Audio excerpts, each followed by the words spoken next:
Hey my watchers, welcome. Today we are gonna see, what if Harry Potter wielded the forbidden annihilation magic? Part 1.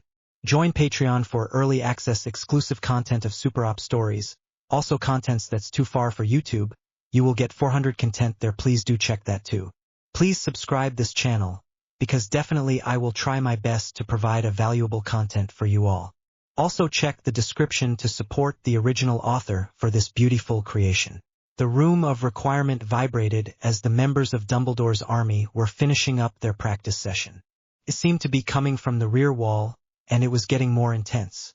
The plan was, as usual, for people to slip out of the room of requirement in 2s and 3s to avoid notice. The rear wall trembled under the impact, and cracks showed in the wall under some smashing impact. A small chunk of stone fell into the room, and light came through it, followed by a familiar and hated voice. Inquisitorial Squad, be ready. Bombarda. Another spell slammed into the stone wall, and the gap widened, sending a spray of rocks and stones into the room. The DA members turned to each other in fear and confusion. Merlin, how'd she find us? We've got to get out of here. No. The voice of Harry Potter cut across the confused babble. I'm done running and hiding and letting this mean person torment us. Who's with me? There was a short, astonished silence, followed by a roar of 30 voices. Dumbledore's army. One last spell smashed a hole through the stone wall large enough to admit a single person. Dolores Umbridge strutted through the entrance, wand in hand. Her smile of sadistic satisfaction barely had time to slip as she belatedly noticed the 30 wands pointed at her. The blast of massed spellfire flung her back through the hole and up against the opposite wall. Charge!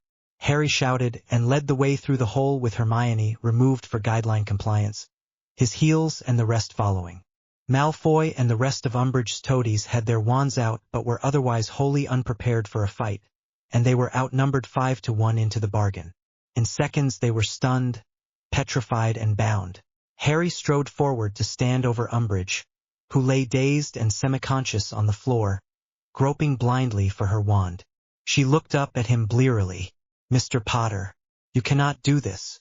I know who you are, he said in a hard, hating voice. He looked down at her over his wand for a long, deadly moment. Bombarda. The spell hit her wand where it lay on the floor and shattered it into flinders, leaving a crater in the stone floor where it had been. Harry. Hermione's voice came from where she stood over Malfoy and his cronies. What about these? Destroy their wands. He replied. In a matter of seconds the normally unthinkable was done, and the wands of Malfoy and the others were reduced to splinters.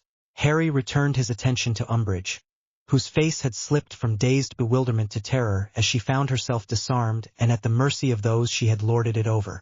Stupefy, Petrificus totalis, Incarcerus, Mobile corpus. Umbridge's bound, unconscious body rose into the air. What do we do now? Someone asked. Merlin knows that's a good question. Harry thought. Hermione's right again. You don't do your homework and you wind up looking stupid in class.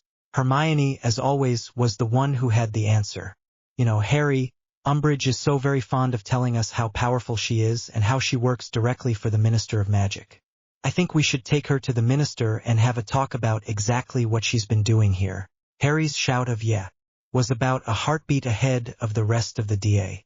They left out the front door of the room of requirement with the bound bodies of Umbridge and the Inquisitorial Squad floating along behind them. How do we get there? Harry asked. Blimey, Harry. That's not even hard, said Fred or maybe George.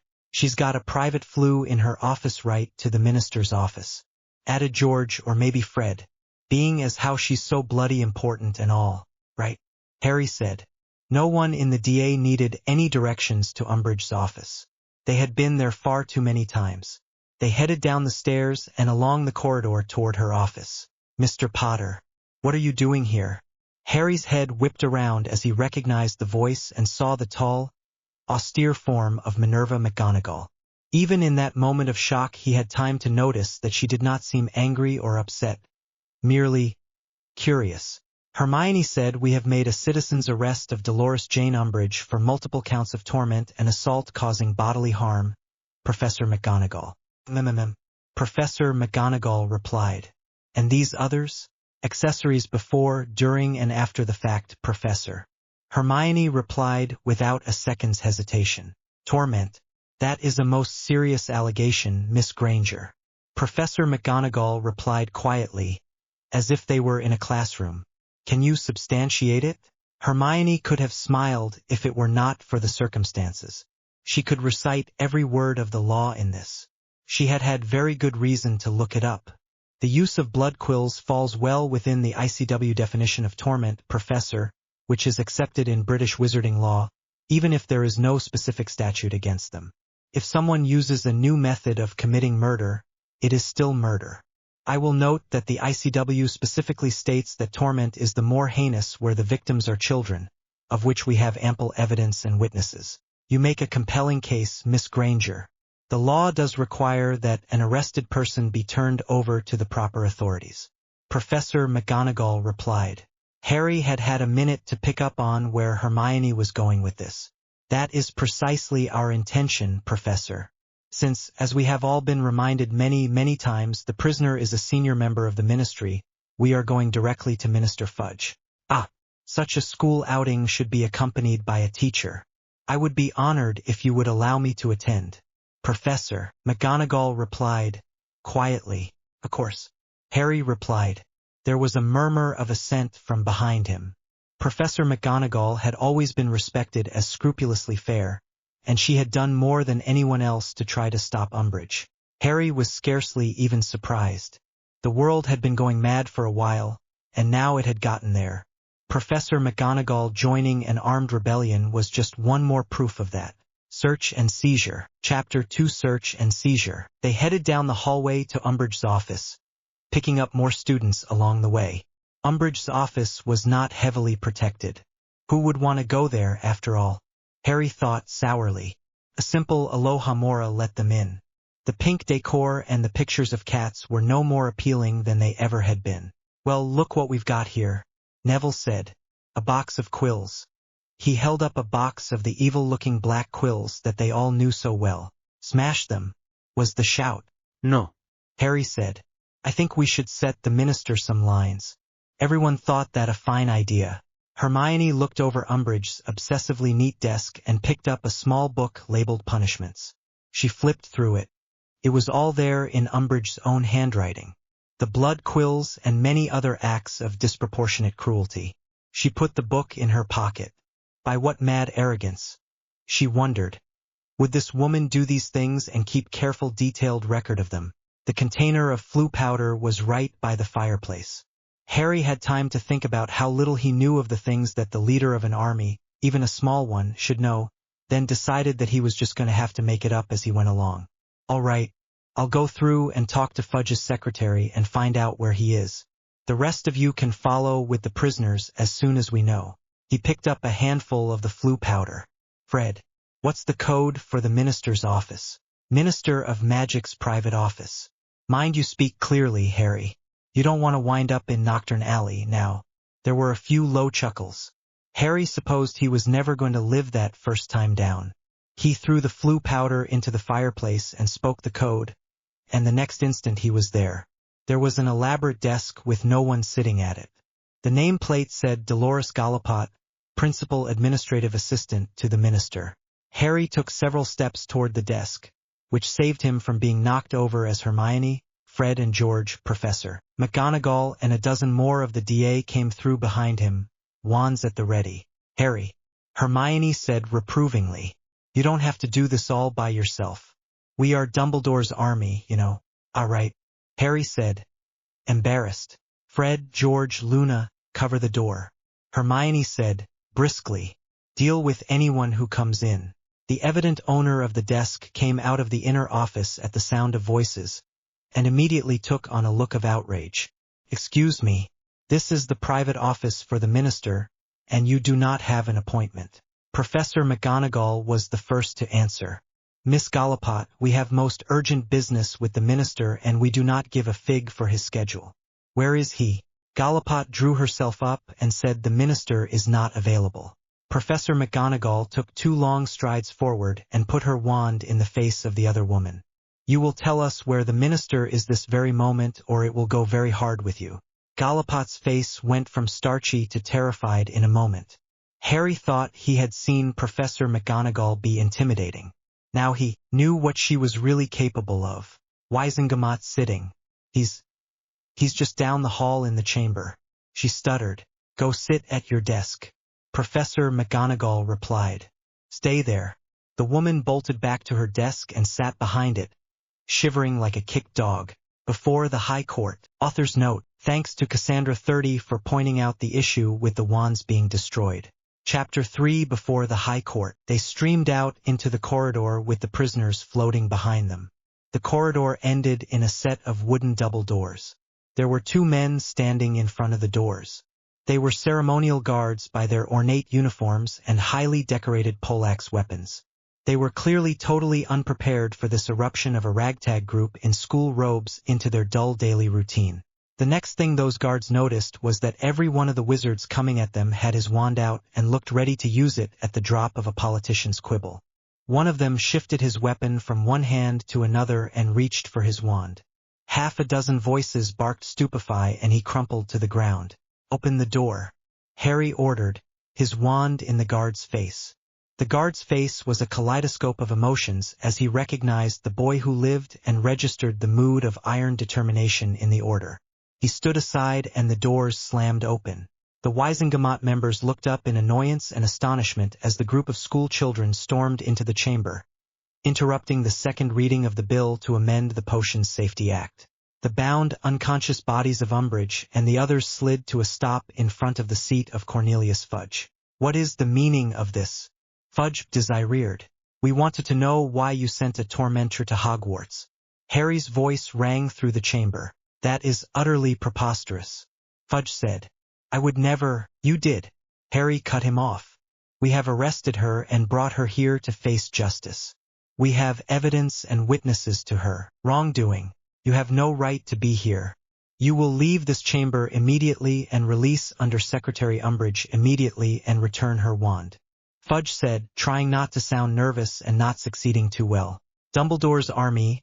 Wands ready. Harry snarled. The stomp of boots and shoes rang loud through the tense silence of the chamber as the DA moved with practiced precision into teams that could hammer any part of the chamber with spellfire. Their expressions over the leveled wands in their hands said that the spells on their lips would be loosed at the least hint of provocation. Some of the hardier members of the Wizengamot reconsidered the thought of going for their wands as they realized the shambles the chamber could be turned into at a single sudden move. What else Harry might have said was drowned out by a sharp crack. Everyone in the chamber turned to look. The tall, imposing figure of Albus Dumbledore stood in the center of the Wizengamot chamber. His voice rang through the chamber. Members of the Wizengamot, our children have brought an abuser and a tormentor to you. They cry out to you for justice. They bear the scars of their ordeal and they stand ready to testify to what they have gone through. Will you hear them? The members of the Wizengamot looked up at him in shock that quickly became even greater alarm. Politicians all, they knew how to read people. The power that Dumbledore commanded glowed around him. Magic crackled along his silver hair. His normal smile was absent, and they realized that he was in a terrible state of guilt and grief, the sort of mood that sent captains down with their ships. Fudge looked up at him slyly. I do believe that this alleged wrongdoing occurred while you were still headmaster of Hogwarts. Dumbledore's eyes fixed on him. There is blame beyond my own here, to be sure, but I will relieve my mind of this matter. So it did, which you would only know if your trusted senior undersecretary, acting on your authority and under your direction, had kept you apprised of her actions, the which she certainly did. My own share of the blame is the greatest by far. I was no fit headmaster for Hogwarts. A doddering old fool neglected his duty to protect the children who had been entrusted to his care. It is far too late for me to atone for that failure, but I can see to it that there shall be no more of it. What say you? He demanded in a voice like thunder. The realization ran through the chamber that the most powerful wizard in the world was in a white fury that made him capable of anything, and he had absolutely nothing to lose. Harlan Greengrass, Speaker of the Wizengamot, was among the first to recover from having the placid routine of a sitting shattered like a wineglass under a Bombarda spell. It was blatantly obvious to him that any attempt to use force, or threaten it, would be suicidal folly that would turn the chamber into a battlefield. He was all too well aware that there were people in this chamber whose arrogance made them capable of just such disastrous stupidity. Justice was not within his power, but due process was, and it would have to do. The best he could manage would be a trial process that would withstand the inevitable accusations that it had been conducted at one point. The Speaker of the Wiesengemot gathered his courage and stood. Most serious allegations have been made against a senior member of the ministry. It is therefore moved that the Wiesengemot sit as the High Court of Magical Britain to hear these charges. All those in favor? A forest of hands went up. Opposed? There were none. Motion carries. It is so ordered. Trial will commence immediately. Minister Fudge, since the prisoner at the bar is your close associate, you are requested to recuse yourself in this trial. Fudge had been sitting in his chair, staring straight ahead like a man in a nightmare. He made an inarticulate sound and shambled to a seat in the gallery, moving like an old man. Let the record show that the minister has recused himself in this trial. The Speaker continued. The Speaker turned toward Harry and the DA. Mr. Potter, I will ask, as the judge of this court, that you and your friends observe this trial from the visitors' gallery. Harry looked back at him for a long moment, but it was a fair enough request and made as such. Dumbledore's army. Sheathe wands, he commanded. The wands of the DA were lowered, and all of them sheathed them, some more reluctantly than others, but all of them obeyed. The tension level in the room reduced somewhat, but the attention of the DA members remained focused on the Wiesengemot. Dumbledore's army, fall in on the visitors' gallery, by teams. Harry commanded. Each team turned in order and strode toward the gallery, seating themselves together. While that was going on, the judge looked over at Dumbledore, then visibly decided that the Chief Warlock of Britain could stand or sit as and where he pleased. The precise obedience of the DA to Harry's order did nothing to reduce the Speaker's apprehension. Dumbledore's army was a military unit in truth, a weapon that answered to one man's will. That man owed this assembly no goodwill or allegiance at all. Dumbledore returned the look coldly, then strode across the floor to stand next to Harry where he sat at the end of the visitors' gallery. Professor, Harry said, a little uncertainly. Dumbledore smiled briefly. Well done, Harry. Very well done. We teach our students, and there comes a time when they teach us. It wasn't your fault, Professor, Harry said. I was headmaster, Harry. This happened on my watch. There are no excuses. Today I will see an end of this. Today all debts will be paid. His voice was even but unyielding. Counsel for the prosecution. The judge intoned. Amelia Bones stood up. If it is acceptable to Mr. Potter and his friends, I would be honored to serve as counsel for the prosecution. Harry eyed over at Susan Bones, who nodded at once. Aunt Amelia was fighting to get an investigation. Fudge was ready to fire her. Harry stood up and said thank you, Madam Bones, in as dignified a manner as he could. Amelia Bones stood and came down the steps to stand next to Harry and the others. Mr. Potter, thank you. I should have stopped her long before this. Now we need to prep for the trial. Hermione waved at the group of people behind her. Eyewitnesses we have in plenty, Madam Bones. So I see, she said. That is a great deal of my work done for me. Physical evidence would be a help as well. Neville brought out the box of quills. Will these help? Madam Bones looked into the box and recoiled. Merlin's beard. I had heard rumors, but she visibly collected herself. Where did you find these? On her desk. Neville replied. I brought them here with me. Excellent. There's a bloody knife and chain of evidence with it. Let her try to explain that away. Madam Bones said with satisfaction. This might help a little too, Madam Bones, Hermione said. She handed over the book she had found on Umbridge's desk.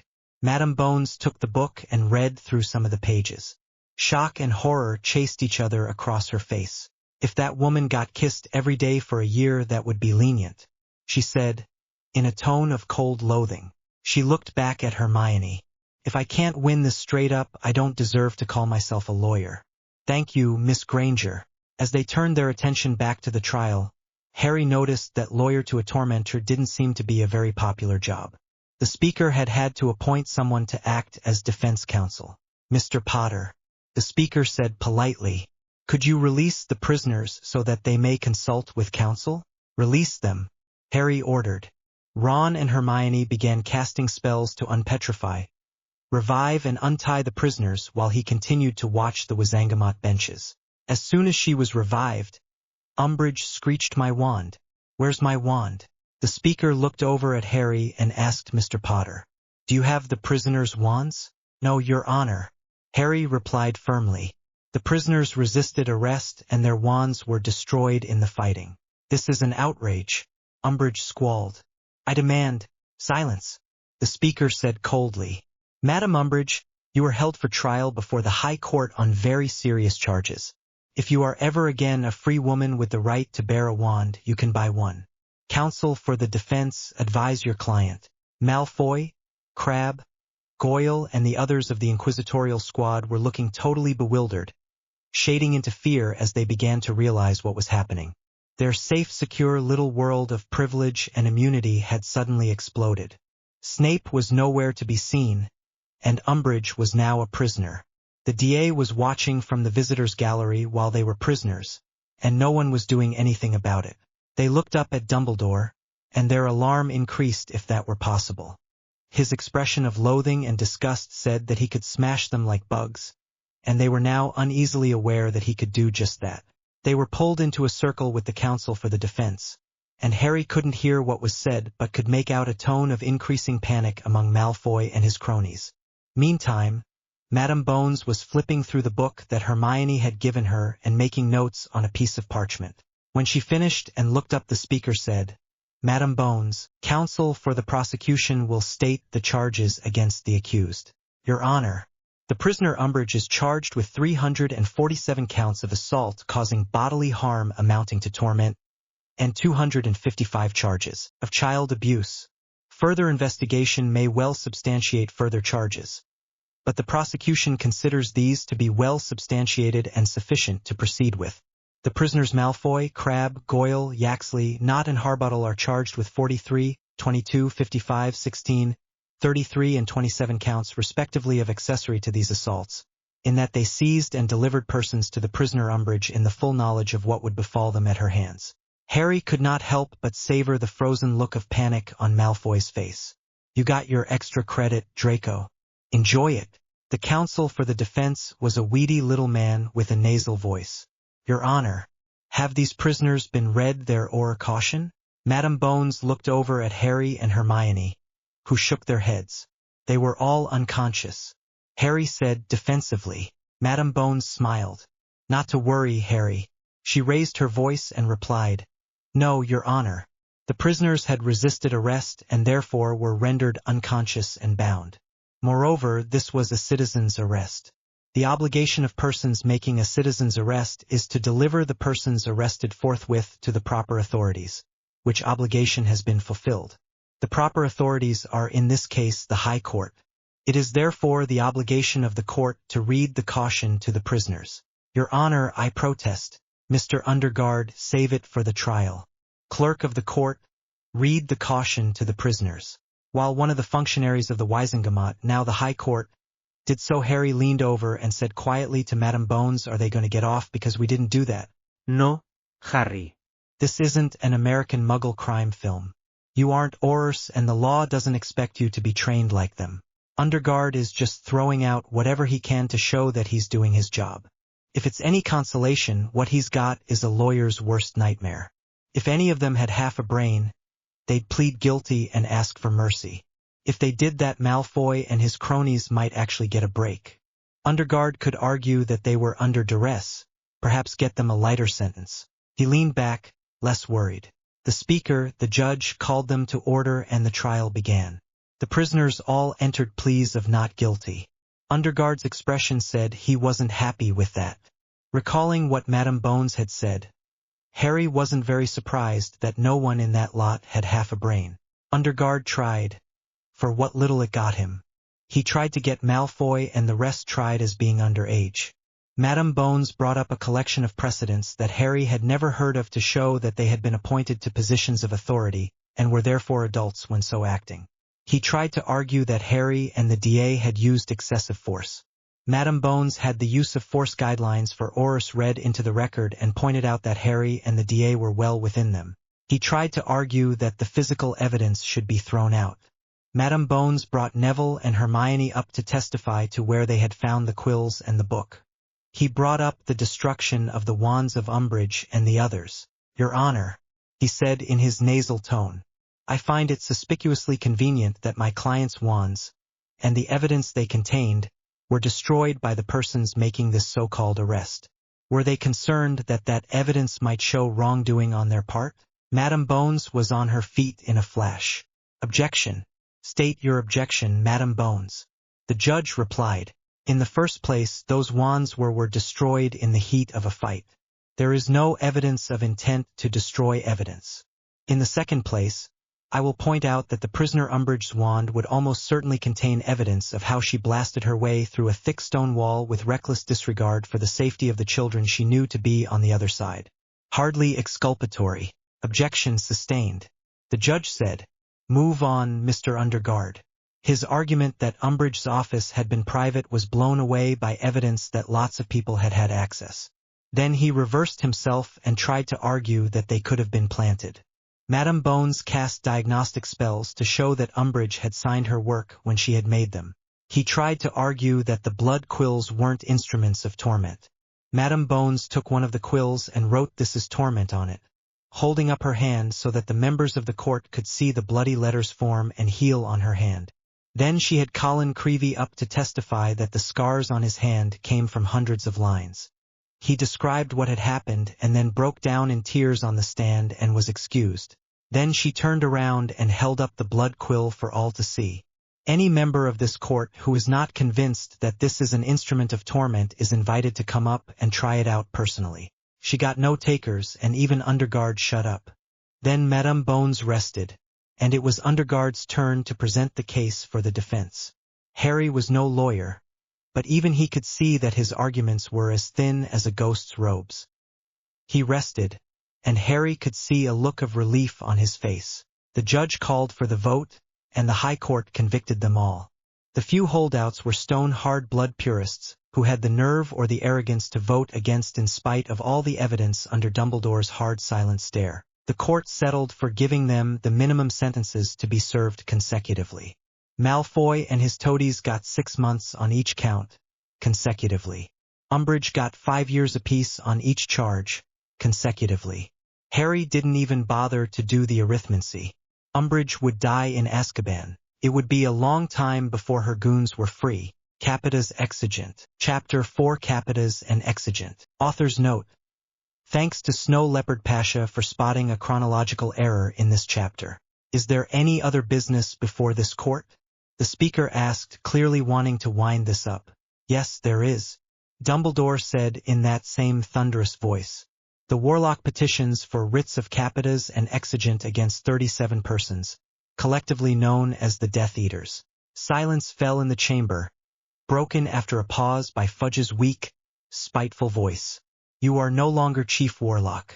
Dumbledore turned to look at Fudge as a man might when deciding whether it was worth the effort to crush a bug underfoot. A crown of golden fire shimmered into existence over his head, and the aura of magic around him intensified. Silence, worm, he said coldly. Too long have I tolerated your lies already. Fudge huddled back into his seat like a frightened child and said nothing. I thought Fudge had fired him, Harry said. Madame Bones shook her head. It's a lot more complex than that, Harry. To remove a chief warlock from office is not within the power of the Wisengamot or the minister. I don't know if it's even possible. She turned to Minerva McGonagall. Minerva, do you know about that? Not much, Amelia. McGonagall said quietly. The crown you saw is the crown of the warlock. It is what makes him the most powerful wizard in the world. The crown came to Albus before my time. Albus never talked about that. I think it came to him during Grindelwald's war, but I don't know for certain. This is the first time he has ever displayed it in public. This I do know. The story that it was just one more title of no great significance was one that Dumbledore put about deliberately. WIELDED. Harry said flatly. No bloody surprise there. Merlin protect us all. Madame Bones whispered as a thought struck her. What is this, ma'am? Harry asked. He understood none of what he had just heard, but from Madame Bones's expression it was deathly important. She looked back at him. No, you wouldn't know. This is very old law, Harry, long since repealed in the Muggle world. He wants the court to declare them outlaws. The last time this happened was in Grindelwald's war. You know that Dumbledore fought Grindelwald and killed him. Before he did that, he had the High Court declare Grindelwald an outlaw. Once they did that, anyone was allowed to kill him out of hand. Only Dumbledore could actually do it. An outlaw, Hermione said. You mean like the Robin Hood stories? A flicker of grim smile crossed Madame Bones' face. Let's just say that those stories were tidied up by those who retold them in after years. She paused and recited from memory.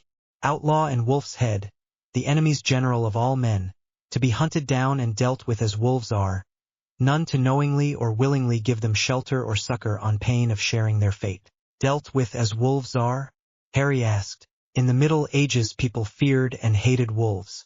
They killed them wherever they found them. Madame Bones replied. To this day there is a great fear of werewolves. Only in the last few decades were werewolves even recognized as human. Before that, they were outlaws automatically. Dumbledore pushed that through the Wiesengemot after Grindelwald's war. Hermione was the quickest of all of them, as usual. That means that he's going to go out and fight them. That's what I think, Hermione. She replied. Madame Bones. Harry said shakily.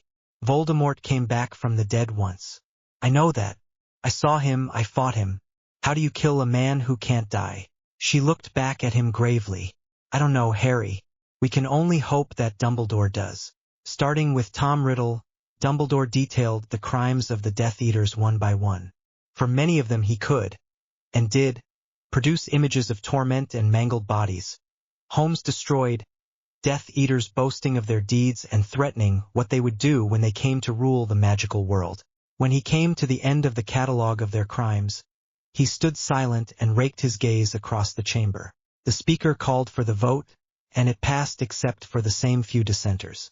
Know all men by these present, that from this day and hour the Death Eaters are proclaimed outlaw and wolf's head, hostis homini generis, throughout the magical world, to be hunted down and killed where found. Any who willingly or knowingly give them shelter or succor shall share their fate. Dumbledore's face now wore an expression of iron resolution. Thank you, ladies and gentlemen of the Wiesengemot. Justice has been done here today, as overdue as it may be. He caught McGonagall's eye and made a beckoning gesture. The speaker stood, and the rap of his wand on his desk echoed through the chamber. The High Court of Magical Britain stands adjourned. McGonagall walked across the floor of the chamber to stand beside Albus, as she had done so many times before. What is it, Albus? What in Merlin's name are you doing? My duty, Minerva. Here. Albus pulled an ornate ring from his finger and gave it to her. This holds knowledge and memories that you will need. Guard it well, but do not fall into my mistake. Too much secrecy is as bad as too little. Knowledge not used is impotent. What can I do to help, Albus? She asked, her disquiet increasing at this wholly unexpected behavior from him. This side of Dumbledore's complex character she had never seen in all her years with him. Be as good a friend to Harry as you were to me, little as I was worthy of your loyalty. Even if I am completely successful this day, Harry will have heavy burdens to bear. He will have need of your help and counsel. Tell him all that he asks or that you think he needs to know. The time for secrets and lies is over. Dumbledore said gravely. I can gather the order. She said quickly. He shook his head. No, Minerva. This I must do alone. Watch over Harry. See him back to Hogwarts. There he will be as safe as he can be, within its defenses and surrounded by his friends. Goodbye, Minerva. Try to remember me kindly. He said, caressed her cheek as he had not done for many years, stepped back and vanished with the crack of apparition. Minerva slipped the ring onto her finger. At once she could see that there was indeed much knowledge there, but accessing it would be no simple task. Dumbledore, no doubt, could find what he needed, but she was not him. The thought lay heavy on her that she was not going to see her friend again. Hail and farewell, Albus, she thought heavily. She turned to look back at the visitors' gallery. The DA still sat there, their stony silence now lightened by low-voiced conversations. Harry still sat where he had, not speaking and looking over at her. Minerva crossed the chamber again to stand by his side. Duty, friendship, obligation to make amends for her part in all that had befallen him all took her back there, with a vow to do better by him. She watched him as she walked, seeing how he sat apart from the rest of the DA, with only Hermione beside him and taking no part in the conversations among the DA members. The weight of command, that too had been laid on his shoulders. As she came to stand beside him, Harry asked, "Where did Professor Dumbledore go?" "Professor?" He didn't say Harry. He said that he had something to do, and he had to do it alone. She replied quietly. She had thought to leave it at that, but Albus was right. Harry was a boy no longer, and truth had been kept from him too long. "I don't think we are going to see him again, Harry. He asked me to be a friend to you, to help you as I could. I would have done that even if he had not asked me. The time for secrets is over. We should go back to Hogwarts. I don't know what's going to happen, but you will be as safe there as you can be anywhere," she said, quietly. She was careful to make it advice, not attempt to give him an order. She had forfeited that right.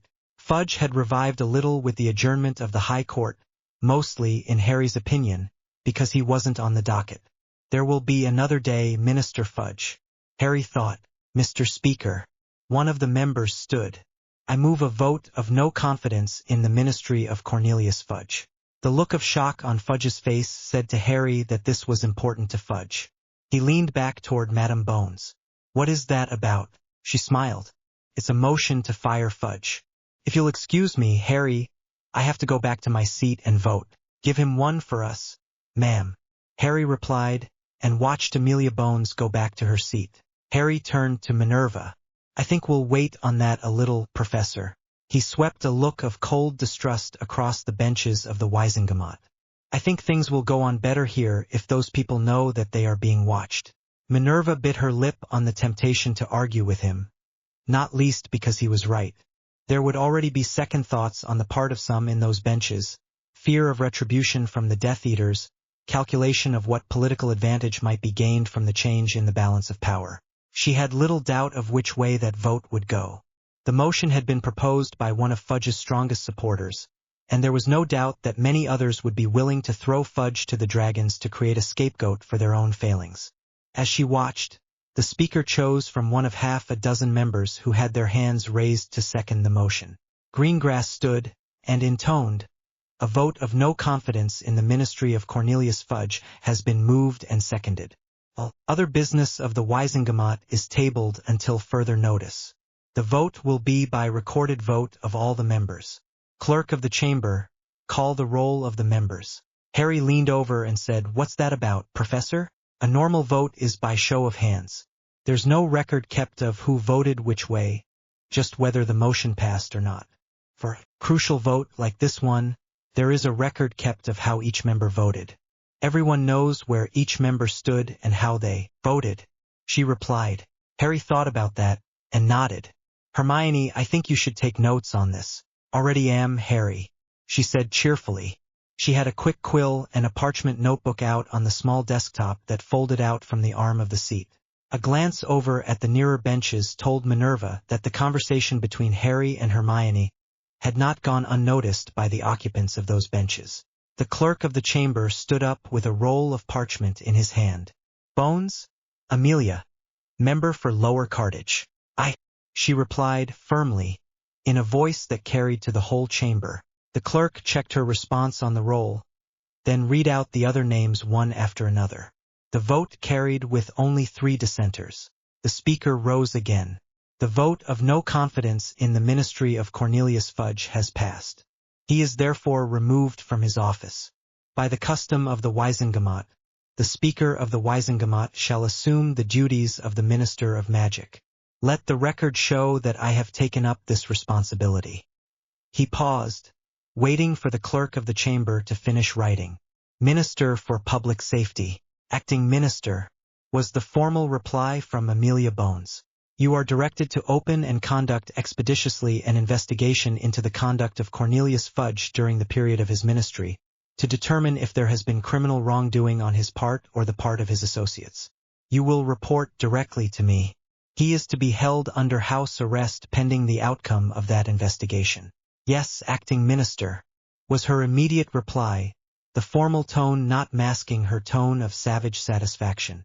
Chair of the Ethics Committee, Greengrass said, as soon as the clerk's quill stopped scratching. Yes, Acting Minister. Her tone was far less enthusiastic than Amelia Bones. You will convene your committee and conduct an inquiry into the conduct of Cornelius Fudge during the period of his ministry, to determine whether and if so in what fashion he may have contravened the custom of the Wiesengemot. You will make regular reports to the members of this chamber. He paused and looked around the chamber. There being no further business, this sitting of the Wiesengemot is adjourned. Harry watched as the members of the Wiesengemot rose from their seats and headed for the exits. He looked up at McGonagall. Now we can go home, Professor. Imprisonment. Chapter 5 Imprisonment. Dolores Jane Umbridge looked out over the benches of the Wiesengemot with disbelief and growing anger. She knew those faces, every single one of them, and she knew a lot more about them and their families. She knew secrets that could set family against family, disgrace powerful people, cost them money, power, freedom. Some of those secrets were true, more were not. All had been effective weapons in her climb to power. Fudge had been utterly dependent on her to keep his coalition in line. Anger surged through her. How dare they? She knew who had voted to convict, and she would ruin them all. Dolores Jane Umbridge would walk free again, more powerful than before. All would fear her after she had made examples of those who had voted to imprison her. Harry watched as 2 Aurors took Umbridge away from the Wiesengemot chamber. He had wondered often about her sanity, and what he saw now did not improve his opinion of that. She had screeched her name and her office, her former office. Now twice before one of the Aurors drew his wand and cast Silencio. They continued dragging her out of the chamber through one of the side doors. Harry watched her go, and shook his head. He had expected to feel something, vengeful satisfaction perhaps. At most there was cautious relief. There was more to this than one sadistic madwoman. Umbridge had been a tool to do someone's dirty work. Had it been Fudge's hand that had wielded her, or another's?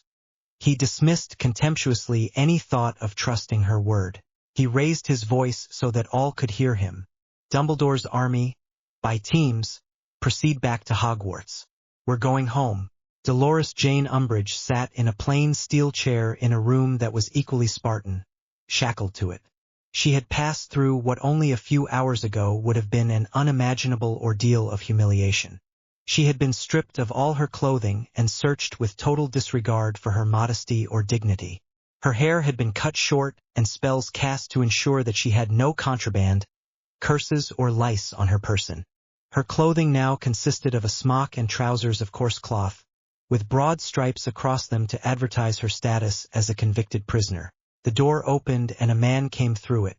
It was Jimmoth Underguard, her legal representative.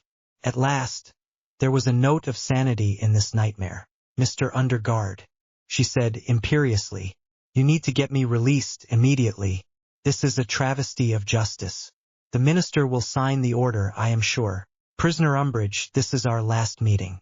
You are formally notified that my appointment as your legal counsel is over.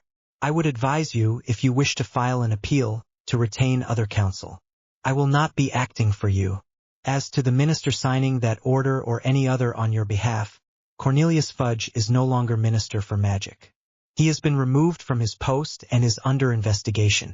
Underguard said in his nasal voice. Umbridge simply gaped at him in disbelief. That's impossible.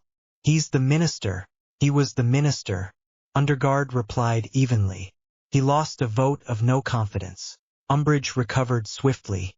She had rebounded from political disaster before. She clenched her fists and changed tactics. I know things. Get someone in here and I'll tell you what a lot of people have done. You'll release me then, all right? Underguard said very well. and left. The next person to enter the room was the familiar and hated figure of Amelia Bones.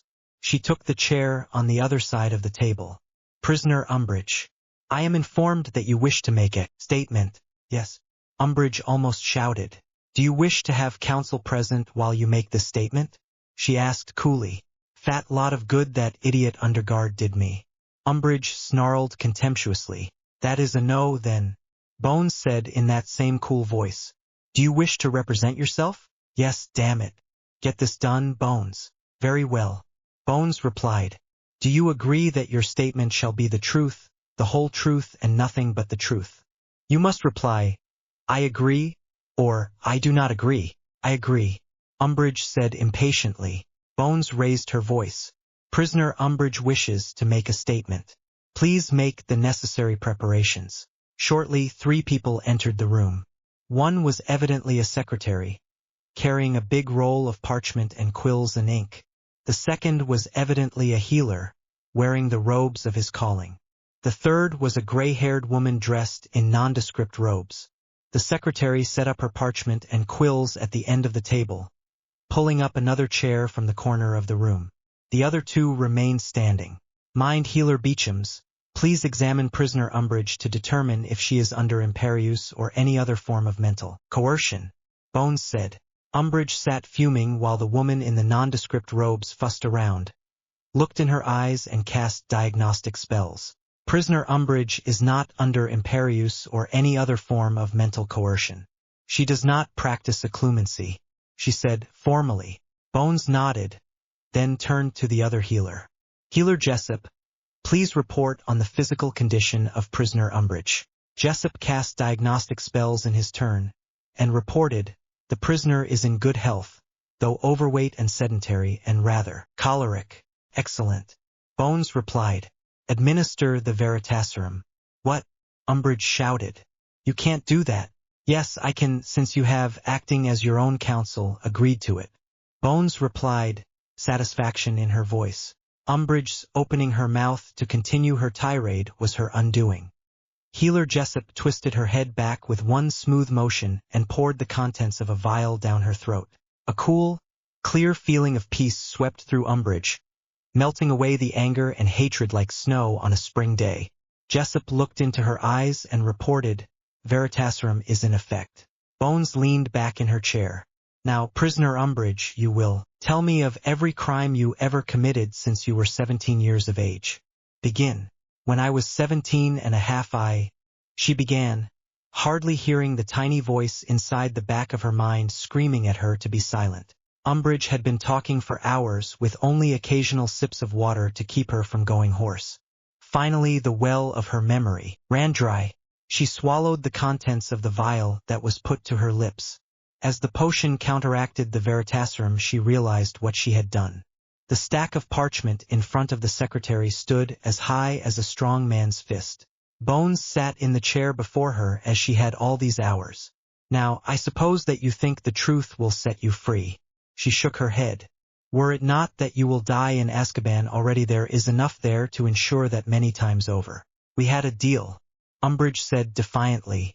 Who represents herself has a fool for a client. Bones said dismissively. You certainly have been that, Dolores. Even if you had had the wit to ask for a reduction of your sentence, what good would that have done? 5 times your lifetime instead of 10 times your lifetime, perhaps? Immunity was never going to be on the table, but you didn't even think to try to bargain for it. Amelia shook her head. You never cared for the law, did you, Dolores? It was for the others, the little people who weren't Dolores Umbridge. Here's a bit of late news. The law is for everyone. People need reminding of that. I'm not going to quote any rubbish cliché about a new day dawning, because we're far from that. It's been a better day than I thought it was going to be, though. Maybe I'll have more days like this. I have a bit of hope. More than I've had in a long time. Bones stood and picked up the stack of parchment from in front of the secretary. Well, the good news is that you'll have company in Azkaban. Say hello to the Dementors for me. Stupefy, was the last thing Umbridge heard. Dolores Umbridge woke slowly, feeling the rough texture of the clothing she was wearing and the prickle of the straw mattress she was lying on. Her leg felt icy where it touched something rough and cold. She opened her eyes to see the rough black stone of the cramped room that held her. She swung her legs off the narrow bunk bed and sat up. The room, no, the cell, was a box of black stone that held little except the bunk she sat on and the toilet in the corner. Slowly she got up and went over to the heavy steel door. She wrenched at the steel bars, but the door was as immovable as the stone wall it was anchored to. She wrenched at the bars harder and then beat on them as her desperation grew. Suddenly a wave of cold despair swept over her and she crumpled up in a heap at the base of the door, her hands leaving bloodstains on the cold iron door. Even after the Dementor swept on down the corridor, her despair remained. Cornelius Fudge sat stunned into immobility. One moment the sitting of the Wiesengemot had been going as planned. The next Potter and his children's crusade had erupted into the chamber. Slowly his mind began to work. This had to have been Dumbledore's work, masterminded by him. Potter was his puppet, that was all. There was far more political acumen here than any schoolboy could possibly have. It had been cleverly done, and he had not seen it coming for all his many years in the political arena. They had not struck at him but at his right hand. The senior undersecretary was a vital part of any political organization. She was the means by which policy was put into action. Dolores had been very effective. Her influence in the Wiesengemot and her network in the ministry had been vital to keeping the threat of Dumbledore's Voldemort conspiracy at bay. It had been a bold stroke to send her to Hogwarts, but her argument that there was the center of Dumbledore's pernicious influence had been a convincing one. Dumbledore had been clever. The children of the most influential families in Britain went to Hogwarts. Instead of trying to convince them directly, poison the credulous minds of their children. The first orders of the new acting minister piled shock upon shock. Greengrass had been a neutral, harmless, and in fact useful in the day-to-day routine of the Wiesengemot. What he was ordering was open political warfare that would split the Wiesengemot like a diffindo. Had he been a secret ally of Dumbledore's all along? Or had he been biding his time to make his own bid for the ministry? Getting the vote overturned would be hard, but he could argue that there had been undue influence. Certainly a very polite and understated version of Potter and his goons being there in the visitors' gallery. Never mind that his own ally had moved that vote. He looked over at Darkwater. Chair of the Ethics Committee was a powerful position, and the investigation that Greengrass had ordered could be troublesome, if it were not that Dolores had something on her. He had been careful to not ask what.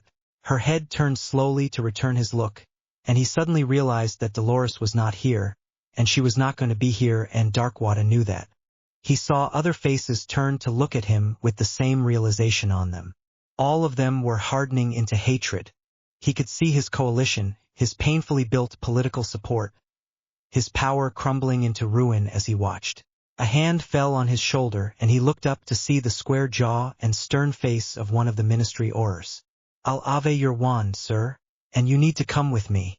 Fudge complied automatically and was marched out of the chamber that he had entered so confidently a short time ago. Wandless, powerless, and disgraced. Imprisoned. Chapter 6 Summoned. Lord Voldemort sat in his inner sanctum considering his path to power. His plans were made and they were near to fruition. The long game against Dumbledore was near its end. The advantage was his. Dumbledore could not move until he had found his Horcruxes, and the old man was yet far from solving that riddle. A competent minister of magic might have rallied the people of the magical world against him, but Fudge was an idiot who could barely hang on to his office, far less do anything effective with the power of that office. That was good fortune rather than good planning, but he had made the most of it. His hand went down and he stroked his hand along Nagini's smooth head. Soon, Nagini. He savored the thought of the power that would soon be his, with all of the wizarding world bowing to him. Soon, too, the Muggles would be brought to heel beneath him and his followers, as was the right of pure-blood wizards. There was much work to be done, but he had centuries in which to do it. Suddenly, the dark mark on his arm burned like a white-hot brand. A thunderous voice resounded in his ears, a voice that he knew very well. "Tom Riddle, you are summoned." Voldemort had just time to realize that the magic that allowed him to summon his followers at his whim could also be used to summon him if a sufficiently brilliant and powerful wizard like Albus Dumbledore found a way to use it for that. The familiar sensation of apparition went through him. He landed on his feet with Nagini beside him. By the instinct of many years, he flung around himself the most powerful protections that he knew. Barely had he finished doing that when his back arched and he screamed with the agony of having a part of his soul destroyed. Nagini was dead, utterly destroyed, and a part of his soul with it. By instinct he had looked only to himself, forgetting to protect his familiar. Even in that white-hot agony he maintained his shields, but for a handful of seconds he was unable to think or plan or cast spells to destroy his enemy. He tried to apparate out, to no avail. That error cost him another second and the ability to speak and thus to cast most spells. It was not the normal silencio but one he had no defense against. With time he could counter it, but he had lost the initiative of the battle and he had no time. In the next second he found himself at the center of a globe of water and forced to hold his breath. An incendio spell of terrific power smashed against his outer shield and it broke. Tom Riddle could cast a five-fold shield, as few other wizards in the world could. But on this day it was not enough. A whip of lightning shattered the shield beneath that. Voldemort diverted all his remaining power towards strengthening those inner shields. It was not enough, but Voldemort knew where he could get more. In accepting the dark mark, his followers had placed their lives and their magic in his hands even more than they knew. His ruthless will surged through that link and ripped away their magic and their very lives to feed the fury of this battle. 27 men and women fell where they were, gone from living people to dead husks in an instant. Riddle thought quickly. The sacrifice of his followers had bought him a few more seconds before his last shield went down. Dumbledore's spells had a furious power behind them such as he had never seen before. Such power came at a price. There was a weak point there if he could find it and exploit it. He looked at his foe and realized what was not there. Dumbledore had cast no protective spells at all. Of Riddle's great array of spells there were only a few that he could still cast, voiceless and submerged as he was. Of those few there was one that might give him revenge on his hated enemy. He cast it in Dumbledore's direction and had a moment's vicious satisfaction in seeing it strike Dumbledore's hand. That spell would not give him victory, but it would give him revenge. Exorandum Laborios was a torment spell that would eat its way through the body and kill slowly and painfully. Crucio only allowed you to torment one person at a time. This was far more efficient. He had perfected it through much use. Riddle realized that this last act of vengeance had distracted him from holding his breath. The reflex to breath had overridden his control and he had gasped water into his lungs. No matter. He had died before. He would roam the world as a spirit, create another body. Voldemort the Undying would rise again. Tom Riddle, you are summoned. Voldemort felt the dark mark on his arm awaken again to burning pain. He realized too late that he had made an error in crafting that spell. Dumbledore had found that error and exploited it, sending that spell into an endless loop. That loop would summon him to where he already was continuously, binding him to this body using his own power to do so. Voldemort searched for a way to break that spell, but there was none. He had never imagined the need. Beset by the twin agonies of drowning and the dark mark, Voldemort could not concentrate enough to do anything to prevent what happened next. He felt the globe of water that imprisoned him harden into stone around him. Runes and wards and enchantments backed by all of Dumbledore's power, poured out without stint, settled on the globe of stone. One by one Voldemort felt the bars of his prison weld into place around him. Voldemort mastered the agony and put it aside, searching for some flaw in the protections that now held him imprisoned. He could find none. In that moment of despair his control lapsed and the pain flooded his mind again. The DA had gone back to Hogwarts as they came, and they sat in the great hall wolfing down their food in between telling and retelling the events of the day. Harry was just serving himself another helping of roast beef when he dropped the fork and plate and clapped his hands to his forehead as his scar blazed into white-hot life. The next instant he vanished with the crack of apparition. A ripple of alarm spread through the great hall as students and teachers realized that something had happened to Harry. What the? Impossible. You can't apparate in Hogwarts. Silence. The voice of Minerva McGonagall rang through the hall. Teachers to me. We will raise wards of the castle. Prefects conduct an immediate head count of their houses. Filch, lock the gates. She put her wand to the side of her neck and said sonorous. Her voice rang throughout the castle. All students, staff and guests, report to the Great Hall forthwith. This is an emergency. Quietus, the organization that had been tried and tested by the deadly attacks of previous years, went smoothly into action. Prefects accounted for each student in their house, then double-checked. Harsh questioning of students and ghosts established that there were no guests in the castle. Staff members took the reports of their prefects and reported in turn in order to the acting headmistress. Gryffindor. 1 student missing. Harry James Potter. Not within the castle. No guests. Hufflepuff. All students accounted for. No guests. Ravenclaw. All students accounted for. No guests. Severus Snape turned toward the head table. Acting headmistress. Slytherin. All students accounted for. No. Quite abruptly, Snape went down hard in a flurry of black robes, as limp as a puppet with its strings cut. Pomfrey, man down, snapped the acting headmistress, her wand up and searching for a target. There was a chorus of protego as prefects cast shield charms around their tables. Hermione Granger's voice rang through the Great Hall. Dumbledore's army, by teams. Team 1, cover Ravenclaw. Team 2, Hufflepuff. Team 3, Gryffindor. Team 4, Slytherin. Team 5, on me. Team 6, Highguard. Check for invisibility. Snapped McGonagall. Curtains of mist swept through the hall, leaving moisture on everything they touched. There was no one invisible in the hall. The DA teams leaped onto the tables, falling into the disciplined fighting formation that had been drilled into them. Hermione's team formed up on her, covering the entrance to the Great Hall. Team 6 was composed of the best flyers. Accio spells had brought their brooms to their hands and they hovered high up, close to the ceiling. Its every defense up and every wand within it ready for battle. Hogwarts waited for an enemy to appear. Madame Pomfrey knelt over Snape. A sweep of her wand removed Snape's robes with total disregard for who might see what. She checked his vitals and cast diagnostic spells. The smell of burnt flesh brought her attention to the dark mark on Snape's arm. It was no longer a tattoo but a brand burned bone deep into his arm. Poppy cast another spell and recoiled at the evidence of dark lethal magic that it revealed. Minerva, she said grimly, he's dead.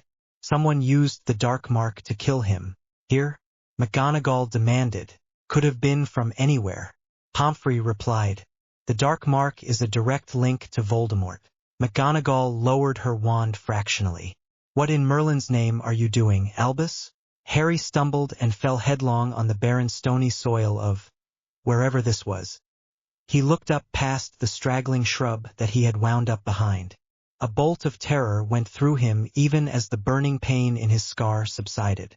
He knew the figure standing with his back to him beyond any doubt. It was Voldemort. Harry instinctively ducked down, then slowly raised his head as he heard and felt the fury of magic unleashed. Beyond the dread figure of Voldemort he saw Dumbledore, wand in hand and casting spells with furious intensity. Harry thought about saying something or standing up, then realized that the merest stray reflection of the energies that were being released here would snuff him out like a moth in a flame. The flash and the concussion of the spells that were exploding around Voldemort were like something out of a Muggle war movie. 50 yards and more away he was half blind and deafened. Harry hugged the earth behind the scanty cover of the bush while the fire and thunder of the duel went on 50 yards in front of him. Eventually it subsided and he dared to raise his head again. Please, he murmured in an unfocused appeal to someone. The scene in front of him was an area of devastation with, in its center, a sphere of some clear material. It was covered with runes and wards that Harry didn't recognize. It took him a moment to recognize the figure trapped in the center of it, like a fly in amber, as Voldemort, his mouth frozen open and his back arched in agony. Harry stood and walked forward, skirting around the churned-up earth and the hot pieces of rock that littered the area. He saw Dumbledore and ran toward him, alarmed. Dumbledore was not his usual well-groomed self. He was down on his knees, his hair and beard in a wild scorched tangle and his robes burned and ripped. His hand was blackened and dead-looking. Ah, Harry. He said in an eerily calm and conversational voice. Are you all right? I'm fine. Harry replied automatically. God, Professor. You're hurt. No, Harry. He replied in that same calm voice. I'm dying. I would have come to you. How is it that you are here? I heard you summon Tom Riddle, and then I was apparat here from the Great Hall. Ah, of course. One more of a foolish old man's mistakes. I used the dark mark to summon Riddle to me as he summoned his followers. His familiar came with him. I did not foresee that if one of his Horcruxes was a wizard who could apparate, he would also be drawn in due to that link. I am sorry for that. It's all right, Harry said anxiously. We have to get you to help. You're hurt. There is no help for me, Harry, and there are things you need to know. Professor, Harry said, but Dumbledore cut him off. Harry, you must listen. There is little time. I have imprisoned Voldemort in that sphere of rock with every rune and ward and enchantment within my knowledge. He is bound to his body. He cannot cast spells or escape by apparating or portkey. He is completely isolated. But, because of his Horcruxes, he cannot die. There is only one link that I could not close, and that is the link between him and his Horcruxes. They are parts of his very soul. It was my first care to kill his familiar. All his other Horcruxes are objects with no senses except one. Dumbledore winced with pain, then continued. That Horcrux is you, Harry. A piece of Voldemort's soul is lodged in your scar. You are the only person Voldemort can communicate with if you let him. You have studied occlumency, and if you value your sanity, I urge you to complete your mastery of it. Why would I want to talk to Voldemort? Harry asked in revulsion. That would be entirely your choice, Harry. If you choose to take that risk, then you could offer Voldemort the final mercy of death. If his other Horcruxes can be found and destroyed, then he will die when you do. He alone knows the location of his Horcruxes and the traps and protections that guard them. And if not, Harry asked, then he will live on for centuries in constant agony, less and less sane as continuous pain eats away his capacity for rational thought.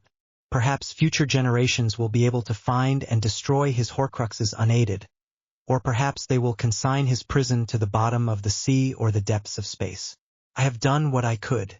The rest must be left to others. I am sorry to put this burden on you. An awful thought struck Harry. Will the Death Eaters try to release him? No, Harry.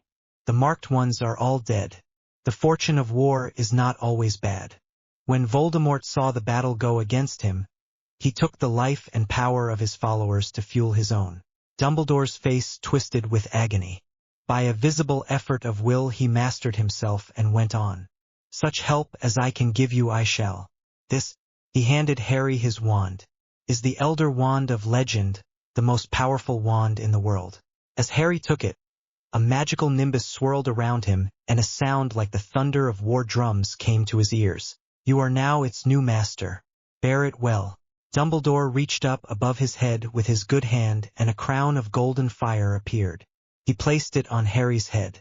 The crown of the Warlock of Britain, defender of the magical realm and heir and successor to Merlin Ambrosius, I bestow on you.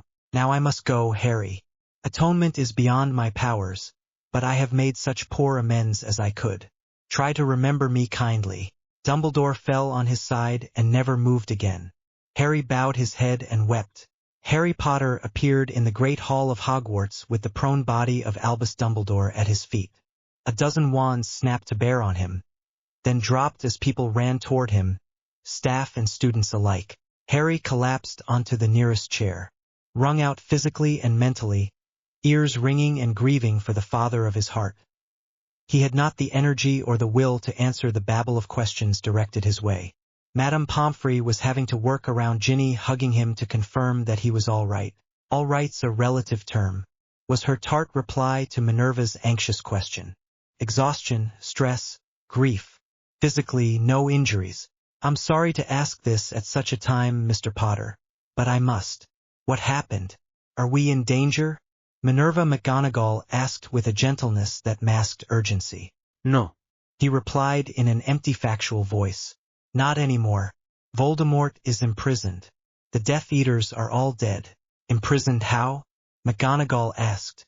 He is bound to his body, trapped at the center of a sphere of quartz, and bound by every rune and ward and enchantment that Dumbledore knew. Well, you did the thing thoroughly, Albus. Merlin grant it is enough.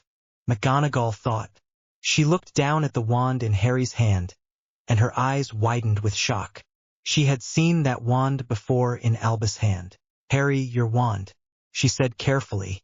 Oh, that, he said wearily. He said it was the Elder Wand and I was its new master. Did he give you anything else, Harry? McGonagall asked with the careful control that a muggle might use to inquire if a nuclear bomb was armed. He gave me a crown. Yes. Crown of the Warlock, I think he said.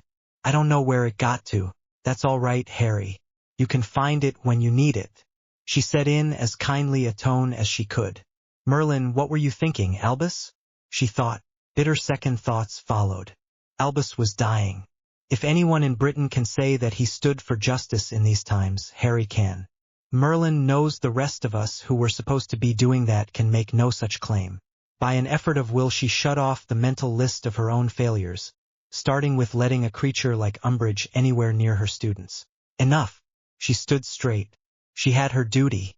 She could at least not neglect it any more than she already had. Poppy. A draft of dreamless sleep for Harry. She saw Harry escorted off by Poppy. Harry is to be guarded at all times by 2 teachers, wands out and alert. Arrange the schedule as you see fit. She swept the room with her stern gaze. Albus and Severus had been laid out with reverence and covered with white cloths without any need for her to give the order. Students will return to their dormitories. Prefects will stand guard in the common rooms. I shall keep vigil over Albus and Severus. When the room was empty save for her and the dead, she could allow herself to weep for her fallen friends. Questions and Answers. Chapter 7 Questions and Answers. Harry awoke slowly in his own bed in Hogwarts. He felt better, not exhausted, and his ears had stopped ringing. He looked at the side table, found his glasses and put them on, and saw there not 1 wand but 2. One was the plain one that was almost a part of his hand, but the other was a long white one covered with complex runes. Memories came back to him, slowly at first and then in a flood. He's awake, came a quiet voice from the door. Harry sat up in his bed and a house elf brought him breakfast. At first he ate tentatively, then with greater appetite as he realized how hungry he was. Bacon, eggs, toast and tea all finished, he put the plate and cup on the side table. There was a knock at the door. Mr. Potter, are you strong enough to speak to me? The voice was Minerva McGonagall's. Yes, ma'am, Harry replied. The acting headmistress came in the door. To Harry's eyes she looked every one of her many years and running on raw willpower. Mr. Potter, I would wish you a good morning, but that, I fear, is a vain hope for both of us. Harry could not help but agree with that. There are some things that you will wish to know. Both Albus and Severus have gone up to London to lie in state for 3 days as befits heroes who fell in the defense of the realm. I have been asked to convey the request of the Wisengamot that you should give the eulogy at Albus' funeral, as I shall for Severus. Harry nodded. I owe him that. I don't know what to say, though. Speak from the heart is all the advice I have, Mr. Potter. That's what I intend to do, she said. Was all Harry had to say. There is another question I must ask you. You told me that Dumbledore had given you that wand. Is that correct? McGonagall asked. Yes.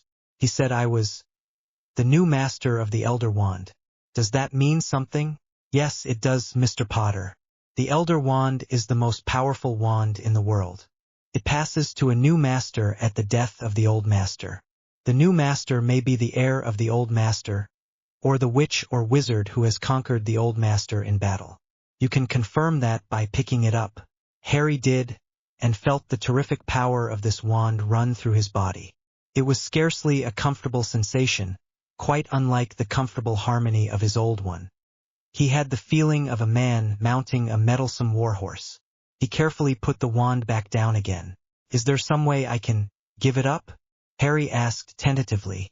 I fear not, Mr. Potter, she replied firmly. More than any other wand, the Elder Wand serves but one master. Wield it or not as you choose, but you are its master and it will serve no other whilst you live. However you choose, I would advise that you guard it carefully. If one who is not its master attempts to wield the Elder Wand, the consequences are severe.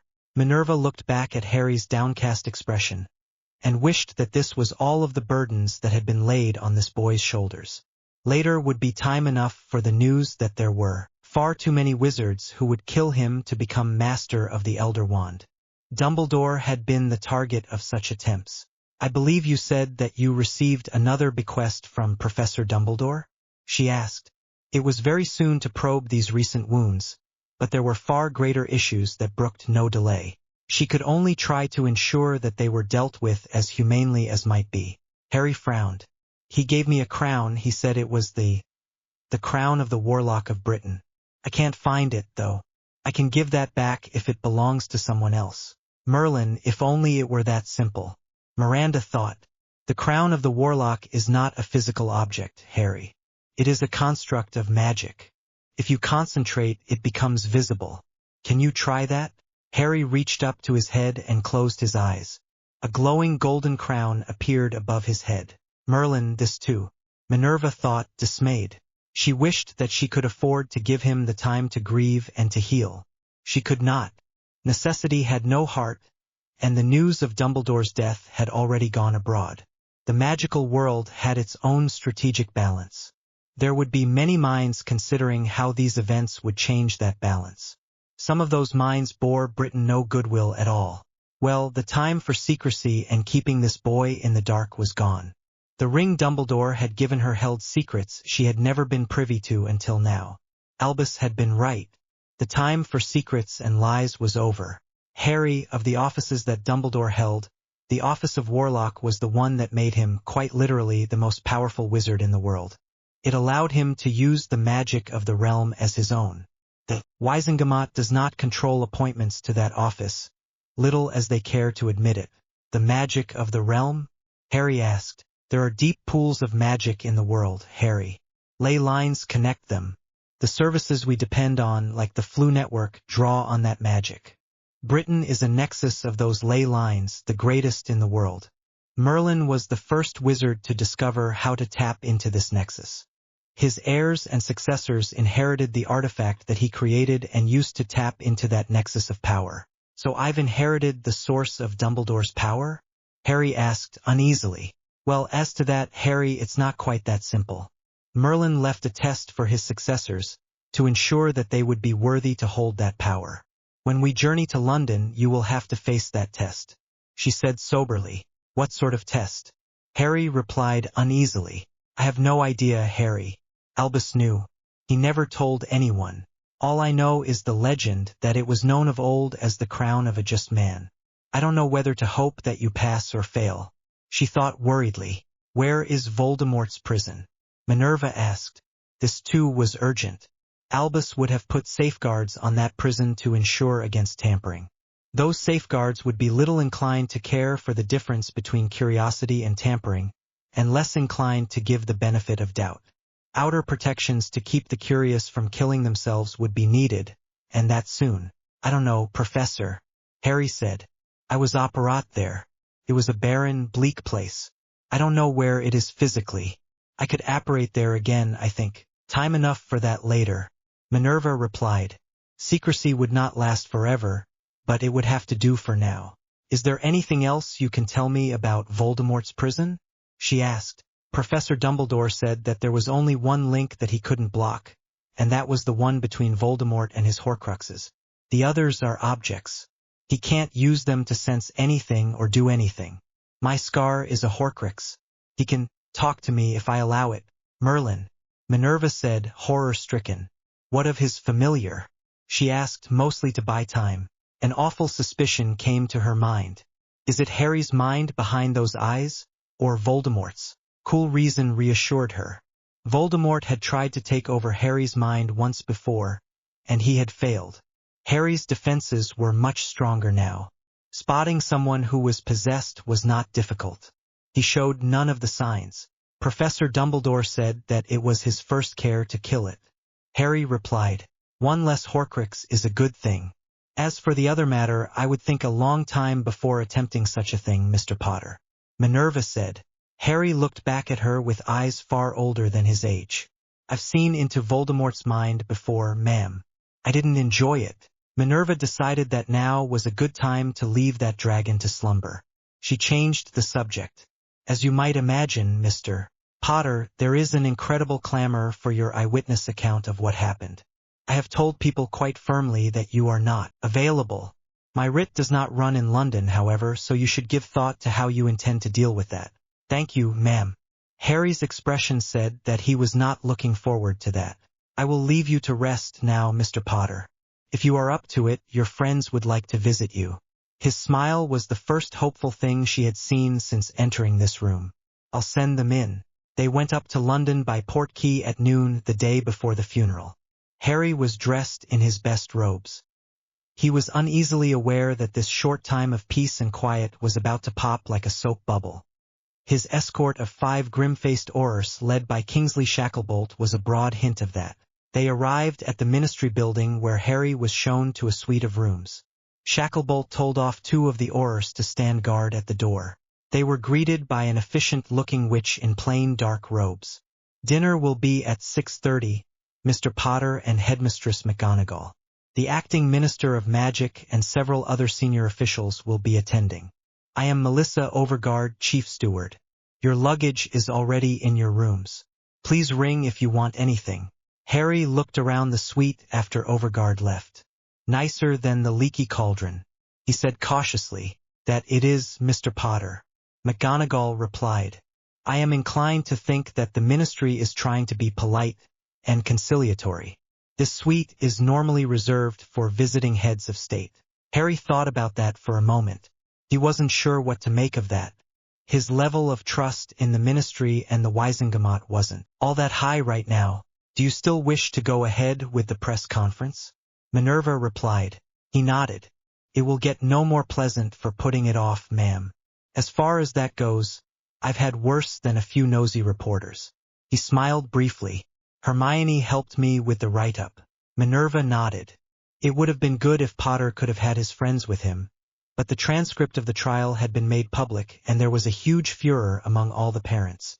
The fact that a now-dead Death Eater had been a member of the Board of Governors wasn't helping that, either. She had declared a week's break and sent all students who wished to go back to their families. The mourning for Albus would last the same period. Is 3 o'clock all right? Minerva said, glancing at her watch. Harry nodded and she pulled the bell pull. When the steward entered, she said briskly, Mr. Potter will hold a press conference at 3 o'clock this afternoon in the atrium. Please see to the arrangements. She handed him Harry's statement. This is Mr. Potter's statement. Please see it duplicated in sufficient numbers for the press conference. It is not to be released to the press or anyone else prior to 3 o'clock. The steward simply bowed and left. Minerva watched him go. Well, we shall see if that instruction is obeyed. Why would it not be, ma'am? Harry asked. It'll be released in a couple of hours anyway. Well, Minerva thought. I am a teacher still, and he needs to know this. In politics and elsewhere, Mr. Potter, to know what others do not and have time to act on it can be a great advantage. There are certainly people who would be able and willing to pay handsomely for a copy or even a sight of that statement. Some might want a journalistic scoop, others might want to know if they should take a portkey to the Lesser Antilles under an assumed name. Harry looked pensive and said nothing. The press conference started right on the dot of 3. All the reporters were there well in advance. As Harry walked out to the podium that had been set up in the atrium amid his escort of Aurors, he could see that there were people who had invited themselves along. Amelia Bones was there, and the Speaker of the Wiesengemot. Harlan Greengrass, that was his name. Harry didn't have a problem with either of them being there, but there were some others that he was less happy about. Well, too late now. I have a statement to read, after which I will take some questions, he said, and unfolded a piece of parchment. I mourn the death of Albus Dumbledore, my mentor and friend. He laid down his life to remove the curse of the Death Eaters from our world. You have my account of that duel. Riddle himself is not dead, but he's imprisoned by every means within his power. All Riddle's marked followers were killed during that fight by Riddle himself, trying to gain momentary advantage. A great man sacrificed his life to give the chance to build a better world, one where we do not live in a constant state of fear. Let us strive to build that world, one with equal justice for all. He waited out the initial babble of questions as he'd been warned, and then pointed at one reporter pretty much at random, a middle-aged woman. Mr. Potter, Albus Dumbledore was the master of the Elder Wand, who now holds custody of that powerful artifact. I am now the master of the Elder Wand. Harry replied simply. Are you not rather young for such a responsibility? Was the rather snarky follow-up. I was born that way, ma'am. I'm told that abates itself with time. Harry replied coolly. The laugh that got wasn't directed at him. A tall, rather scruffy-looking man said, you are aware that there are wizards who would kill you to gain control of the Elder Wand? Right, I've never been threatened by dark wizards before. Harry thought irritably. He drew the Elder Wand and laid it on the podium. They will have it to do. He gave the reporter a steady look. The reporter was silent and Harry moved on. There was a lot of second-guessing about whether Dumbledore should have fought Riddle, with questions about what would have happened if he had lost. Harry kept his answers to I don't know. And bad things would have happened. Another reporter, a paunchy man with a flowing mustache and matanchop whiskers, asked, since Albus Dumbledore was responsible for containing the threat of the Death Eaters, wouldn't you agree that he botched that effort rather thoroughly? Harry's hand balled into a white-knuckled fist. Albus Dumbledore was human and he made mistakes. He died making amends for those mistakes. You, sir. Where were your crusading articles on the threat of the Death Eaters? Where were your investigations into Fudge's mismanagement of the Ministry? What have you done to make amends? If you want to see someone who botched his responsibilities, look in the mirror. Harry took a moment to collect himself before he took the next question. Mr. Potter, your account of the battle is rather lacking in detail. What are you holding back? That came from Rita Skeeter, in her usual tone that insinuated at something scandalous being covered up. Miss Skeeter, I was about 50 yards away from a duel between the most powerful wizard in the world and the most evil wizard in the world. I was very occupied with keeping my head down and surviving. The next time there is a battle to cast down an evil Dark Lord, I'll invite you along to take notes. She flushed and stopped talking, which Harry considered a win. You are just a boy who wants to be an Auror when he grows up. By what authority did you, a mere student, arrest a teacher? The voice was male, starchy, and condescending. Anyone may arrest without warrant any person found committing an indictable offense. Harry replied, That's the law. You attacked a teacher. He insisted. Reasonable force may be used to effect an arrest. That was brought up at trial. Read the transcript. Then they got on to whether the trial had been fair or not. Harry waved his hand to the sidelines where the Speaker of the Wiesengamat and Madame Bones stood. The judge of the High Court and the prosecutor are both present, and those questions are properly directed to them. I will leave you to do so. Good day. Harry walked away, ignoring the shouted questions flung after him. Dinner and Politics. Chapter 8 Dinner and Politics. Harry took his seat at the dinner table behind his nameplate. Hogwarts laid on a good spread, but this was far more elaborate and formal. He had not been in a mood to do anything except sit in his room and mourn for Dumbledore, but Professor McGonagall had persuaded him to come. It would be nice to know which fork to use. He thought irritably. He looked around, sizing up the room. The room was elaborately decorated, with portraits of past ministers, which were right now quiet and watching. A quartet of enchanted instruments played soft music in one corner. The table was a single round one, with heavy silverware place settings and gold-rimmed china. Seated at it were Harry, Professor McGonagall, the Speaker of the Wiesengamat and his wife, Madame Bones, and a middle-aged woman he didn't know. Things started off with quiet small talk and introductions, and condolences on the loss of Dumbledore. The woman he didn't know was introduced as Alice Darkwater, the chair of the Ethics Committee of the Wiesengamat. Trays of canapés floated around the table, offering small bite-sized snacks while the conversation went on. The soups appeared in the bowls, and the bowl asked him if he wanted bread with his, to which he answered yes. He used the spoon he saw others use. The conversation began to shade into more serious topics when the fish plates floated in to replace the soup bowls. Who do you think should be the new headmaster of Hogwarts? The speaker asked after the first few bites of the fish, a salmon fillet. Harry had his opinions, but he was in a mood to be very cautious about what he said. Surely that is for the Board of Governors to decide. He replied politely, so it is, Mr. Potter. Their credibility has been rather strained by the presence of a marked Death Eater among them and the scandal over Umbridge. I dare say that they would not want to appoint anyone over your disapproval. Greengrass said, his tone that of a man searching for the solution to a serious problem and inviting help with that. Harry decided to speak his mind. Professor McGonagall is well respected, and she spoke out against Umbridge and tried to stop her. Professor McGonagall put her fork down, her face troubled. That I tried is thin gruel, Mr. Potter. I did not stop her abuses. Harry closed his eyes for a moment against the pain of the memory that question evoked, then opened them again and spoke firmly. The last words that Albus Dumbledore said to me were that he had made such poor amends as were in his power. Had I spoken out sooner, had you done more, had the Wizengamot replaced Fudge, had magical law enforcement investigated. We all have amends to make that all this ever happened in the first place. Let us make them.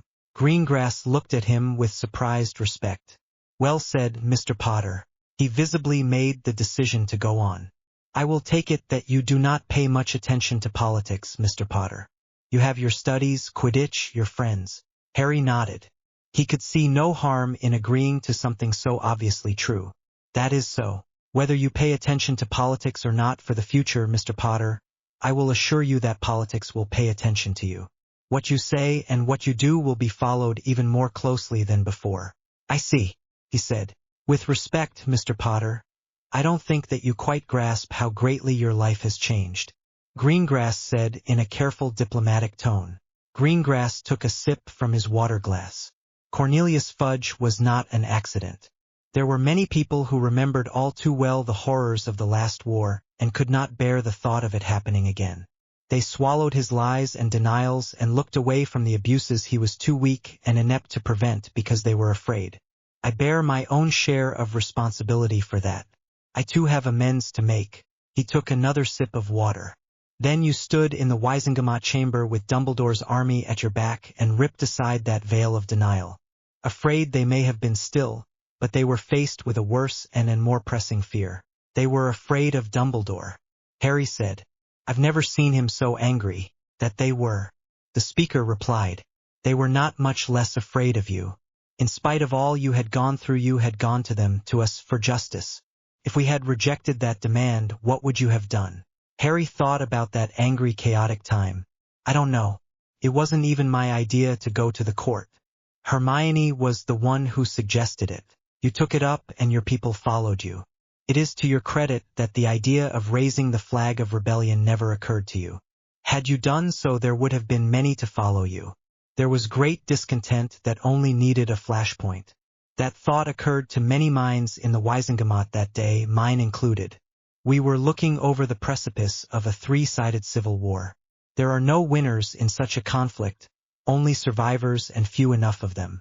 By the thin line of your integrity we were spared that. You have a position of trust that no one else has. The fish course was removed and the sorbet bowls appeared in their place. Harry used the time it took to eat the lime jelly to do some hard thinking. Would people have really followed him into rebellion? He remembered how the strict and orderly and law-abiding Professor McGonagall had put her wand in Gollipot's face. He remembered, too, the deadly tension in the chamber as the teams faced off against the Wizengamot. He thought about how little it would have taken for that standoff to explode into a brutal fight. Yes, they would.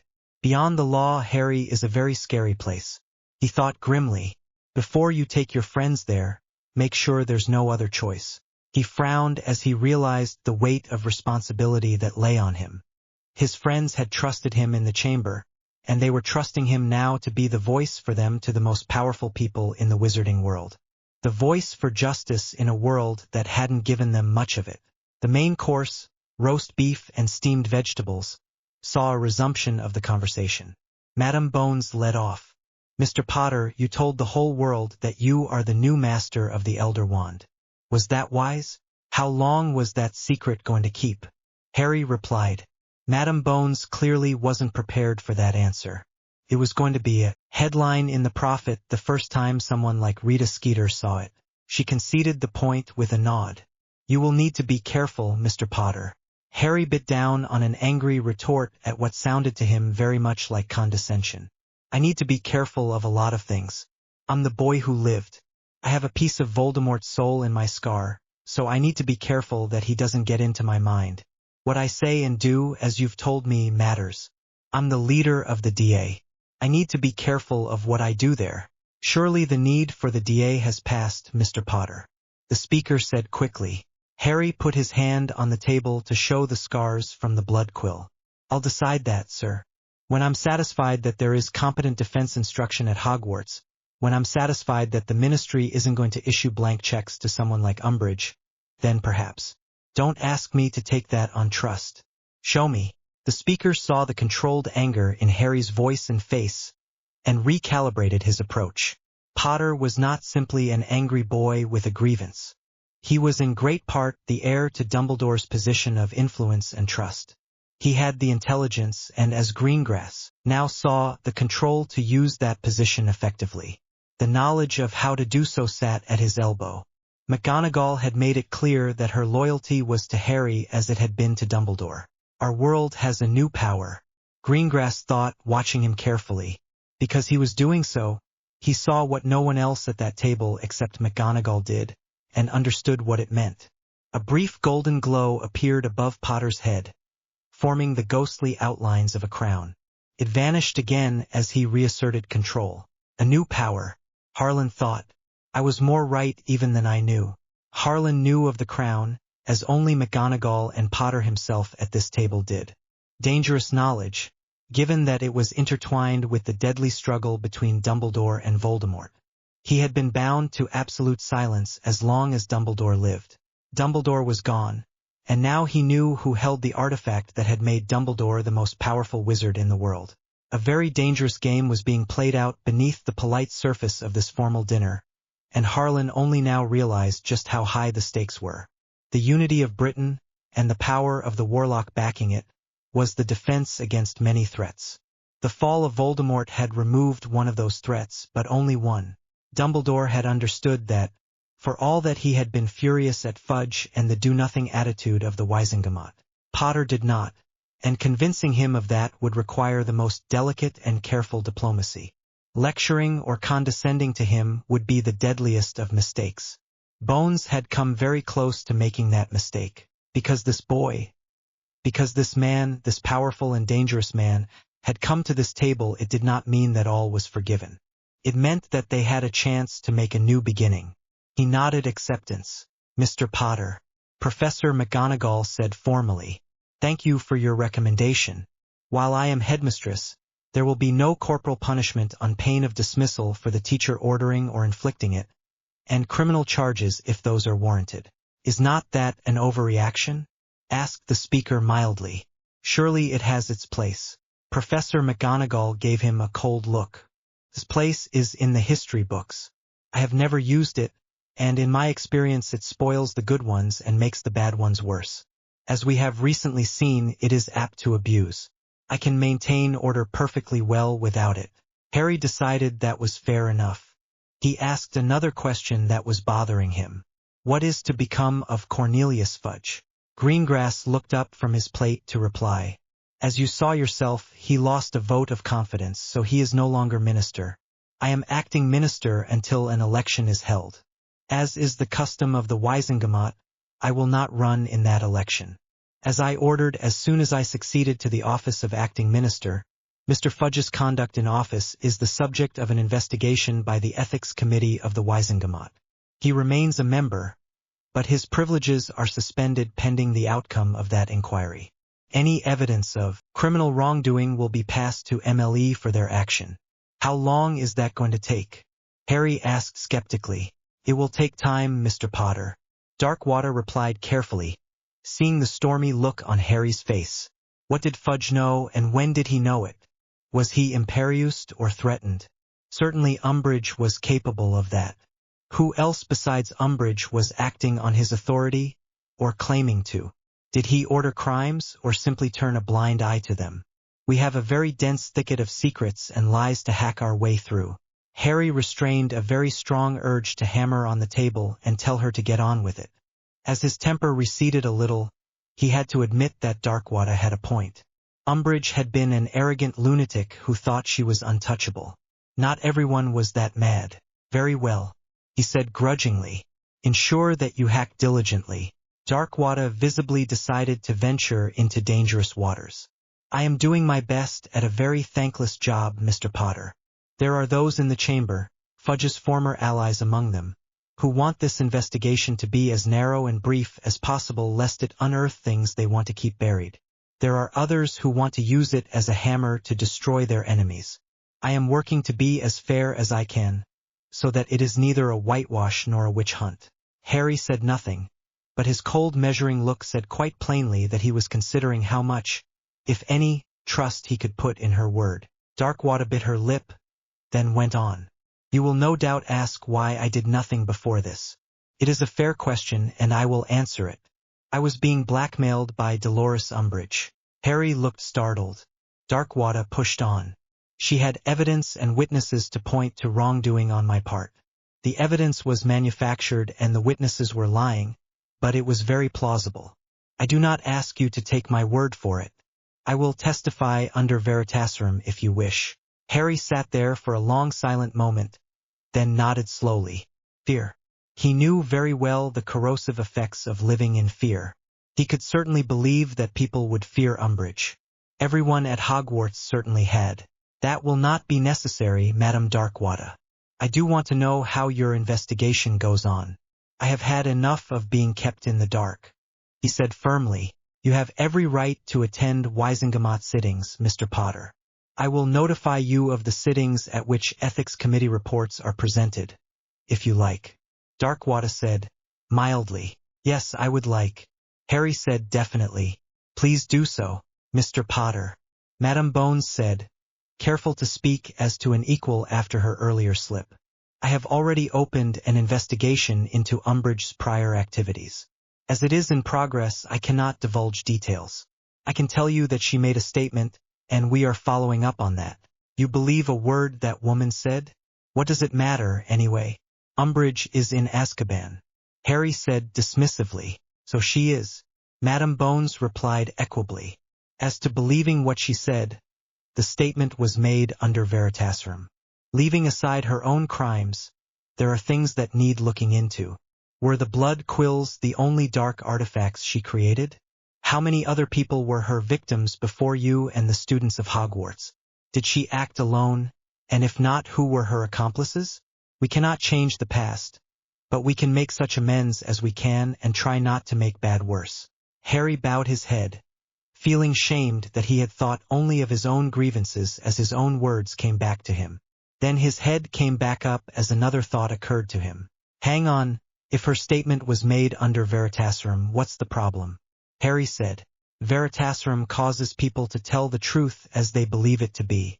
If someone is lied to by someone they trust and believe, they will repeat that lie thinking it is the truth.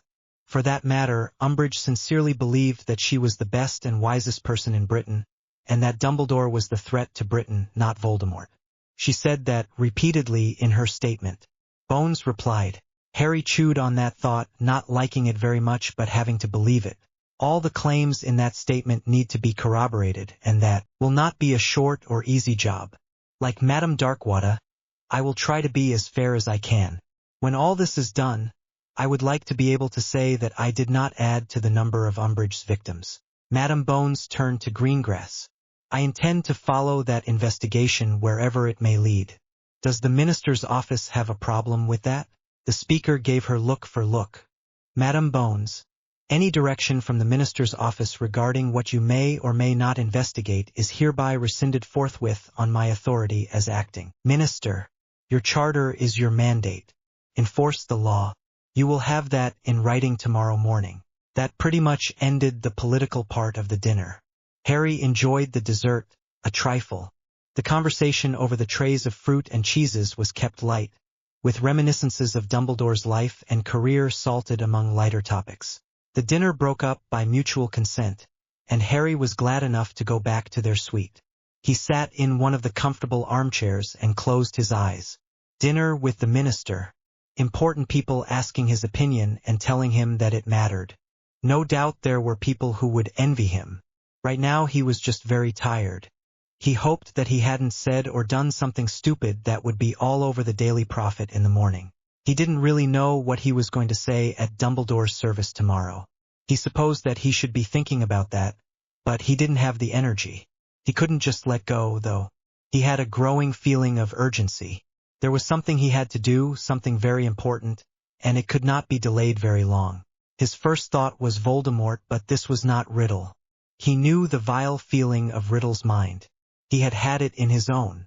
His training in occlumency allowed him to visualize his scar as a gate like the tall, heavy gates of Hogwarts. That gate remained closed and secure. This was something else. There was the feeling of great power held in restraint. I'm tired, he thought. Tomorrow. He felt a sensation like an understanding nod. The urgency receded and he could go to his room, throw off his robes, and collapse into the sleep of exhaustion. Test of a Just Man. Chapter 9 Test of a Just Man. Author's note. One of my guest reviewers called my attention to a slip in the timeline in this chapter, which has now been fixed. Thanks. Harry awoke to the knock of a steward announcing breakfast. He looked around, realizing that he was very hungry. The robes he had dropped haphazardly on the floor last night were nowhere to be seen, but there was a bathrobe hanging on a hanger on the door of the wardrobe. He slid out of bed and put it on, put on his glasses and put his wands in the pocket on the lapel, then opened the door. Professor McGonagall was already at the table, fully dressed and with a cup of tea in front of her. Good morning, Mr. Potter. Feeling better, I trust? Harry sat and poured himself a cup of tea. Better rested, I suppose, ma'am. He served himself bacon and eggs and potatoes and began eating hungrily. I thought you did very well yesterday, Mr. Potter, Minerva said as she began eating her own breakfast. Hers was a bowl of oatmeal. Harry took off his glasses, then put them back on. Negotiating concessions from the ministry in exchange for not leading a rebellion was not what I expected. Which speaks to your credit. Minerva replied. You kept your temper. The points that you brought up were entirely reasonable. Once, she smiled wryly. We teach our students, and one day our students teach us. I don't know if I could have been as reasonable in your place. Minerva took a sip of her tea. You could have demanded Darkwater be replaced, and she probably would have been. May I ask why you did not? Harry put his teacup down. I can't say that I like her, but she had the courage to speak the truth. That's more than a lot of people can say these days. Minerva nodded. But you will be watching, and she knows that you will be watching. Harry nodded, but looked puzzled. That's a standard move in politics, Harry. There is a saying that the threat is more effective than its execution. In this case, by sitting in the visitors' gallery of the Wizengamot, you can remind her that justice must be done, and it must be seen to be done. Why would they pay attention to me and not to Dumbledore? Harry asked. They did pay attention to Dumbledore. Minerva replied. The struggle against Voldemort consumed much. As you said, Albus had to make terrible choices. The fear of Voldemort twisted and poisoned our politics.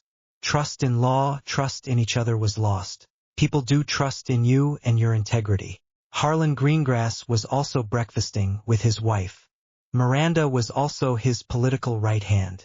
She was not in a good mood. Harlan, you practically gave away the family manor, and what did you get for it? I could have wound up getting a lot less, Miranda. That he came to the table was important in itself. Thanks for arranging that, by the way. How did you manage it? Through McGonagall. She was able to talk him around on the condition that she was there also. Miranda replied, a little mollified at the reminder of a skillful and successful move. Paid off. We have his endorsement for the new headmistress of Hogwarts. I owed the chair of the Board of Governors last night. They'll hold the meeting this morning and announce it right away. That's the epicenter of this earthquake. Whatever else, we had to deal with that. Miranda had to concede that point. Well, yes, she said grudgingly. You didn't have to tell him how much influence he has. Harlan wasn't surprised. Miranda was a veteran of decades of political maneuvering.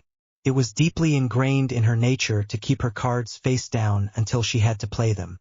Giving them away she would only regard as a new girl's foolishness. Where Potter was concerned, that would be a mistake. Potter is a novice at politics, Miranda, but that doesn't make him a fool. He's bright, learns quickly, and he's a survivor. He has McGonagall to advise him.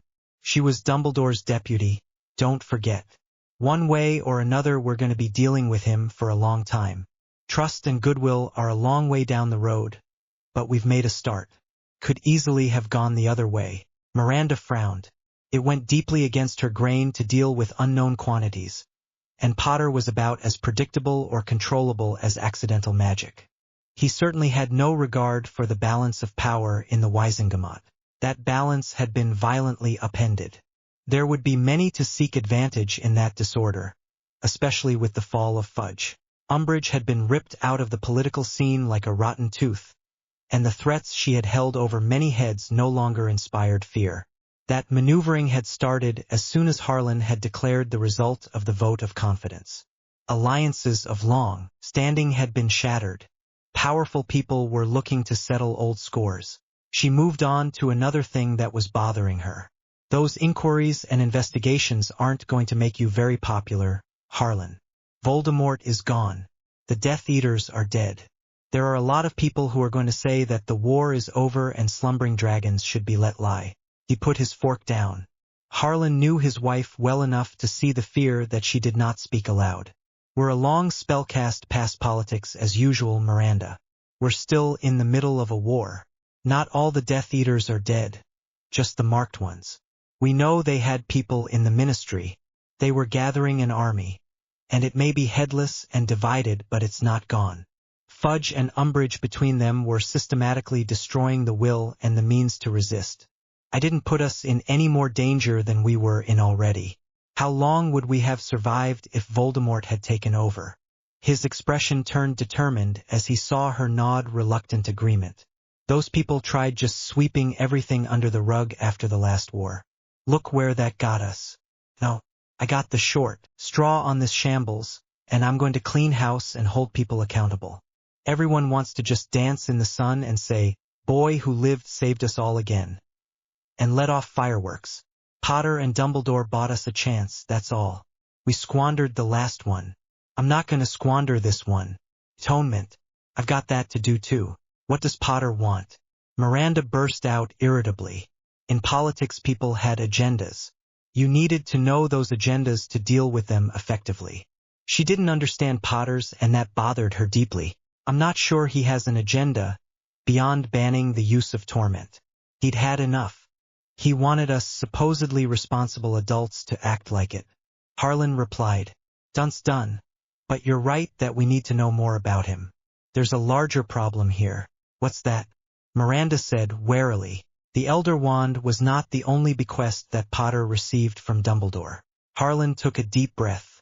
"I need to tell you something that I've never said before.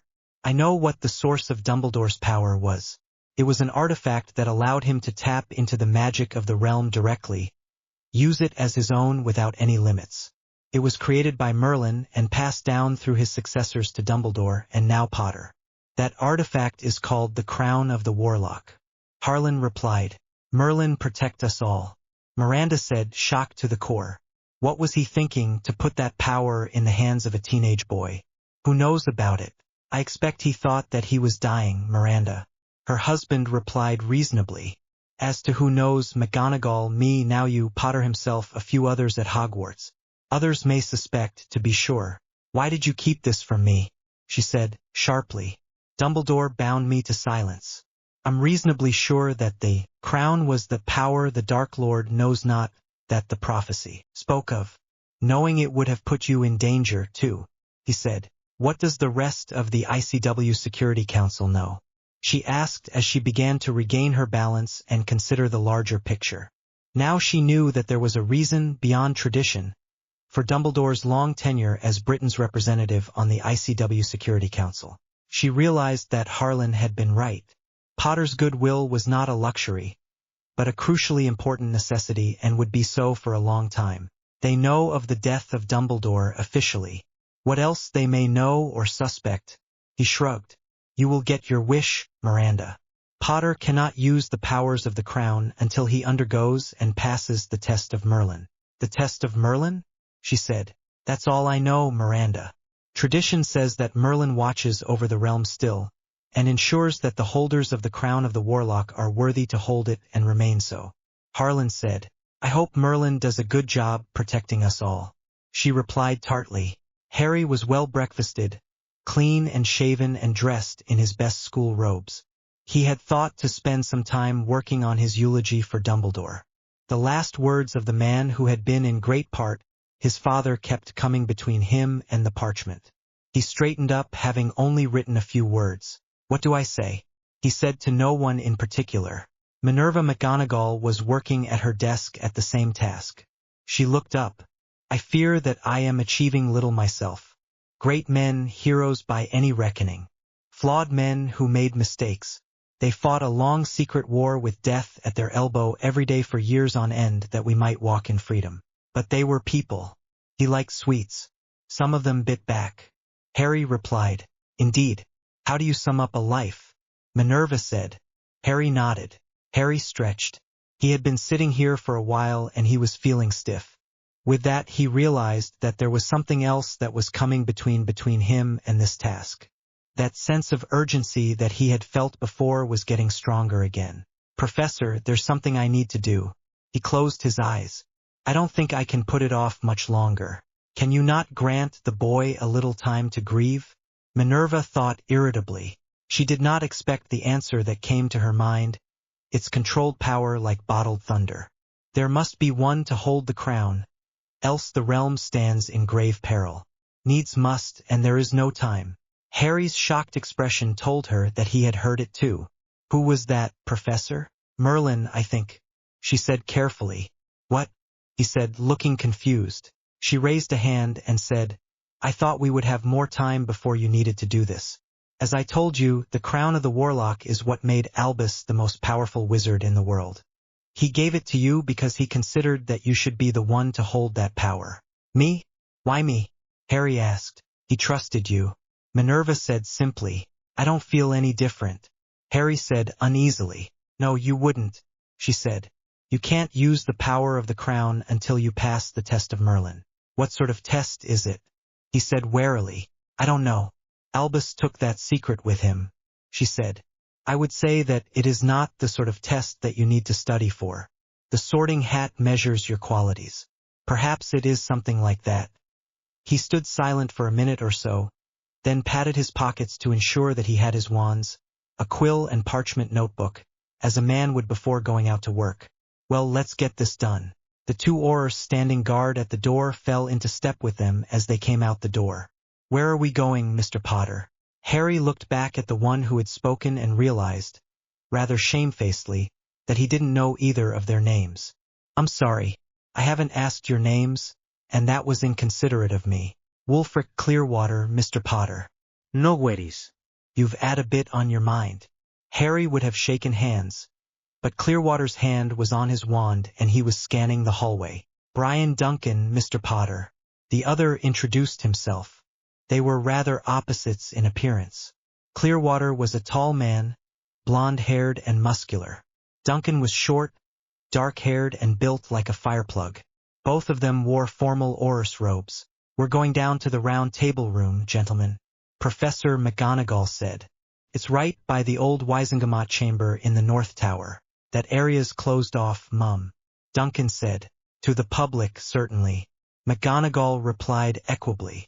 Mr. Potter has business there. Harry was glad that someone knew the way, though he could feel a tug that he could have followed. They went down 2 flights of stairs and turned right into what Harry had no trouble realizing was the much older part of the building.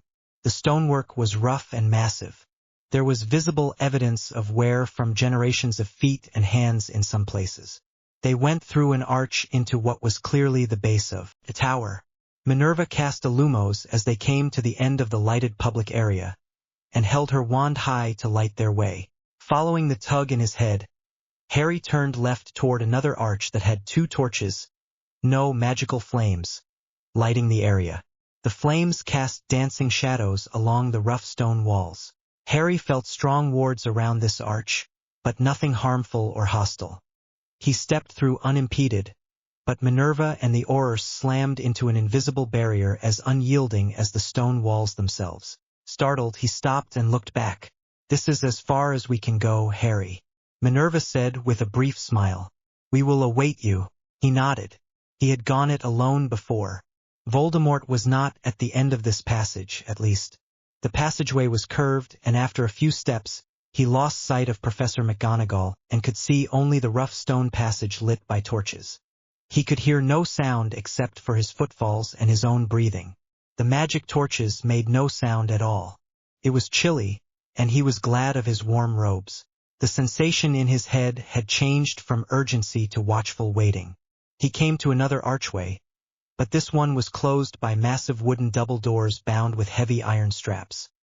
He slowed, uncertain as to what he should do, but the doors swung silently open at his approach to reveal the room behind them. As he stepped forward, he felt more wards on this chamber.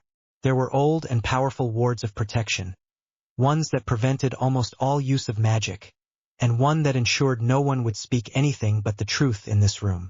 The room was a large one, lit by torches as the corridor had been. The ceiling was lost in the shadows. Down the center was a long wooden table of hand-hewn timbers. At its head, facing Harry, was a tall, imposing man with long white hair and beard dressed in plain gray robes of coarse weave. A long, ornately carved staff leaned against the high seat from which he looked down upon Harry. Along each side of the table were seated men and women dressed in clothing from many periods of history, both from the wizarding and muggle worlds. As Harry looked down the row of faces, he saw one that he recognized with a leap of his heart. Professor. It was Dumbledore, looking as he had before the battle with Voldemort. "Harry, I hope you are all right. I am not really here. We are memories of those who have held the crown before you. Fear not. No harm will befall you in this chamber, but there is an important decision to be made." The familiar voice was gentle, as he remembered it. Harry blinked back tears. He did not know if it was kindness or cruelty that magic could bring back the image of those who you loved after they were gone to speak with you as they had in life. The man at the head of the table rose and took up his staff, striking the stone floor with the metal shod butt of his staff 3 times. He spoke in that same voice of bottled thunder Harry had heard before. "We, the guardians of the realm of Britain, are here met in conclave. This council is now in session. I am Merlin Ambrosius, called the Warlock, who first fashioned the crown and took up the duty to put down war in this isle and unite it under the rule of just law." He looked down the table. "Albus Dumbledore, you have bestowed upon Harry James Potter the crown of a just man. Speak to the deeds of his life that make him worthy of such a trust." Dumbledore stood in his turn. Harry James Potter was orphaned at 15 months of age by the murder of his parents. The murderer fell upon his own deed, for his mother laid down her life willingly to protect her son, and so his own spell came back upon him. He came to the household of his Muggle relatives so that the protection that his mother had died to give him might continue. "That was an ill choice, Master Merlin, and the fault is mine." Harry made to speak, but he fell silent at Merlin's imperious gesture.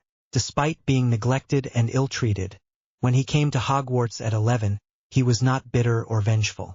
He made friends, showed promise, and gained leadership by exemplary conduct. Even at that young age, he was quick to stand up against others being ill-treated.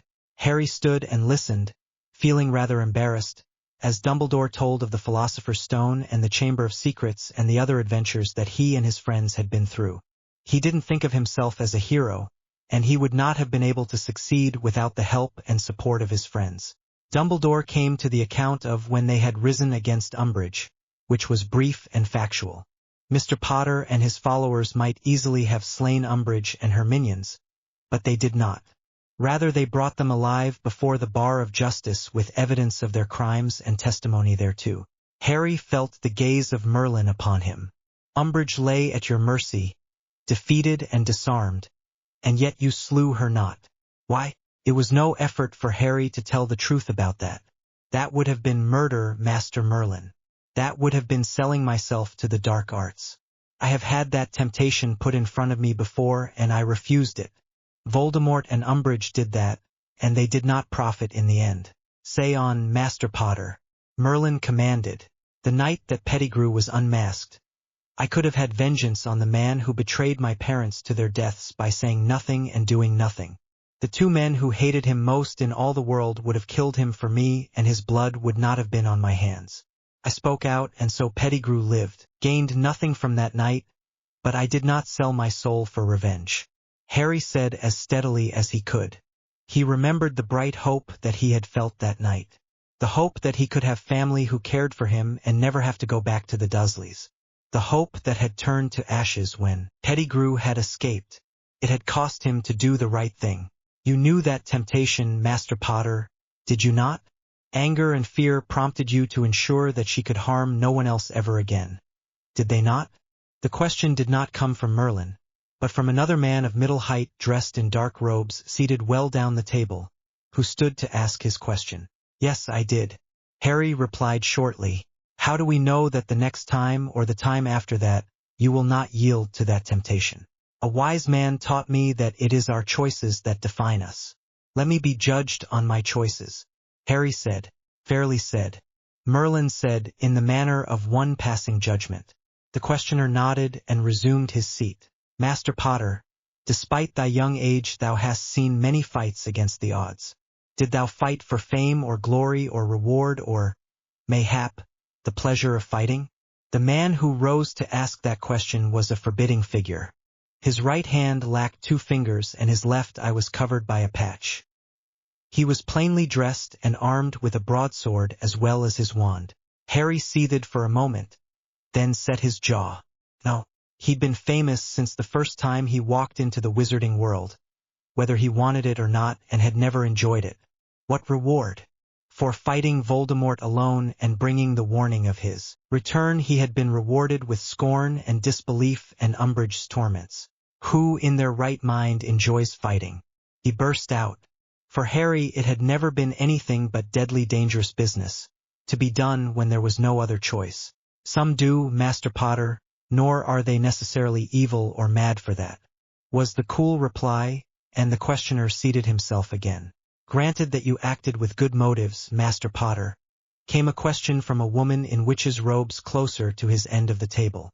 But did you consider the consequences of your actions, one of those consequences being the death of your mentor and friend in a battle precipitated by your actions? Harry squeezed his eyes shut with hurt. He could not deny that what he had done had led to that battle. I ask leave to speak to that question, Master Merlin. Harry heard Dumbledore's mellow voice as he had heard it so many times before. Evidently Merlin assented, because he continued, It is unjust to lay the responsibility for my death upon Harry Potter. I made my own decisions. Long since had I given up hope of surviving that war. At best I might hope that my death would buy victory, as in the event it did. The quest to find Voldemort's Horcruxes held many perils. I might easily have died and thereby failed along that road. Mr. Potter reminded me of my duty. That I died doing that duty is the common epitaph of all at this table. When is the right time to act against injustice? Ma'am, I did as I thought was right, Harry said, forcing himself to open his eyes and look back at the woman. It is not my intent to hurt you in your loss, Mr. Potter. The woman said, in a more kindly voice. The bearer of the crown holds great power, and forethought is part of using such power responsibly. She looked at him searchingly for a moment, then nodded and sat. Another man stood. He was richly dressed in a style that reminded Harry of pictures he had seen of the court of Elizabeth I. In that battle perished one of thine own allies, Severus Snape. Thou may again be put to making such decisions. Can you? Indecision is as much a flaw as rashness. I have made decisions that risked the lives of my friends. Harry replied, remembering the night they had gone down after the Philosopher's Stone, and when they had gone into the Chamber of Secrets to rescue Ginny. I did not force them to go with me, or lie to them, or keep secrets from them. A man who Harry had seen in the paintings of Dumbledore's office, one of the former headmasters of Hogwarts, stood to speak. Speak to thy skills and thy knowledge, Master Potter. The crown was fashioned to be powerful, not forgiving. Wield its power unskillfully and thou, and indeed the realm, may well pay a heavy forfeit. Harry described his studies and the spells he had mastered, ending with the Patronus charm. His questioner did not look impressed. Others did, though, when he said that. He described the training of Dumbledore's army. His questioner nodded. Thou hast the ability to learn and to teach. Thou hast yet much to learn. Master Potter, another woman stood to speak. She was a tall, elderly woman who reminded him of Professor McGonagall. By taking up the crown you take up the responsibility to guard the realm while you live or until you bestow it on another. Are you willing to bear that responsibility? For a moment Harry was tempted to say no. Then he smiled grimly, as if he had ever had any choice in that since he was 15 months old.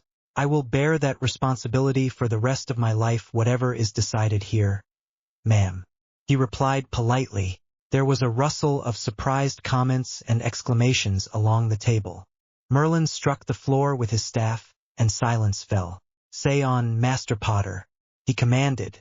Harry stood straight, bracing himself to continue. When Riddle Voldemort, as he called himself, sought to become immortal, he made Horcruxes, pieces of his soul torn off by dark magic and stored in objects so that he could never die unless they were destroyed. 2 have been found and destroyed, 4 remain missing, and 1 is here. Harry tapped his scar. It was made by accident when he murdered my parents. It is the only means by which he can speak to anyone from the prison where Professor Dumbledore shut him. I must be watchful that he does not invade my mind. He alone knows where the missing Horcruxes are and what protections surround them, so perhaps I can get that information from him in time. Then they can be destroyed and he will die when I do.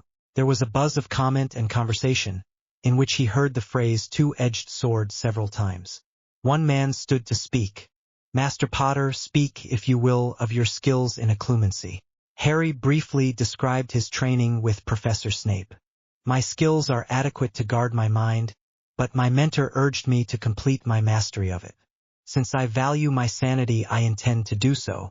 A woman who looked to be only a few years older than Harry himself stood and said, A man is measured by his friends and his enemies. Thine enemies we know of. Speak of thy friends. Albus Dumbledore was my mentor and my friend, and I was privileged to know him. Harry said simply. He bore the crown for many years and died defending us all. Hermione Granger is my friend. She is smarter than me and better read than anyone else I know. It was her idea to take umbrage before the court. She is, as it happens, Muggle-born. She stands up for others. When she found out about house elves, she wanted to help them. Is she thy leman? The woman asked bluntly. Harry looked puzzled for a moment, but Dumbledore looked up at him and mouthed girlfriend. Oh no, Harry said, a little as I reared. We're just friends. Ron Weasley is my loyal friend. He has stood by me in a good number of those fights against the odds. He comes of a good family, not rich or famous or powerful but kind and loving. They accepted me and showed me what a family could and should be. He comes by his courage honestly. His father and mother both fought in the wars. Have they faults? Was the next question in that same blunt tone. Of course they do, as do I. Harry replied. Hermione is impatient with those who aren't as smart and well-read as she is, which is most people. He smiled briefly as he remembered her with her wand in Malfoy's face during the Chamber of Secrets. She has a temper. Ron can be jealous and stubborn, and overprotective of his sister. Merlin struck the floor with his staff. Hath anyone at this table a further question for Master Potter? The answer was silence. Merlin swept his gaze around the table, then nodded. Shall Harry James Potter be confirmed as the bearer of the crown of a just man and warlock of Britain? All those in favor? Merlin said. Wands lit along the table, the majority as far as Harry could see. Dumbledore voted for him. Opposed? There were a few wands, not very many. Merlin struck the floor of the chamber 3 times with his staff, and said, Harry James Potter is proclaimed warlock of Britain, bearer of the crown of a just man, guardian of the realm. He looked down at Harry. Raise your wand, Master Potter. Harry drew the elder wand and held it up. He felt a great flood of power wash around and through him. It was like the feeling when he had taken up his first wand, but many times more powerful. So mote it be, Merlin decreed. Merlin smiled down on him. Welcome to the brotherhood of this conclave, Master Potter. If thou needest advice of us, we are always here. Such help and knowledge we can aid you with is at your disposal. Harry rubbed his scar. Since he had come to the knowledge of what it was, the worry about whether he could keep Voldemort out of his mind had never been far from him. I don't think that I know enough occlumency. Merlin smiled. Our powers outside this chamber are limited, Master Potter. The power of the crown is thine, not ours. That small matter we can attend to in thy stead. He swept his arm toward the members of the conclave. Who here will volunteer to stand that watch? Every witch and wizard at the table raised their wand, and a fierce warlike shout rang through the chamber. Merlin smiled again. Set thy mind at ease, Master Potter. And this riddle varlet learns humility. We shall bring you that news. Warlock, Chapter 10 Warlock. From the door of the round table room back to the archway where Professor McGonagall and the Aurors waited was not a long walk in normal terms, but after the grilling he had been through it felt long.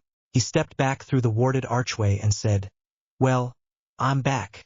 Minerva saw that there was no need to ask of the result of the test he had undergone. The crown of a just man glowed above his head, and the aura of its power shimmered around him.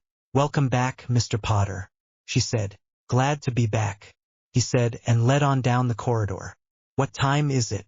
She glanced at her watch, an old mechanical that she wore as a brooch on her robes. "Lunchtime, Mr. Potter, lunch." He had just stood before the conclave of the Guardians of Britain, before the high seat of Merlin himself, and taken up that responsibility.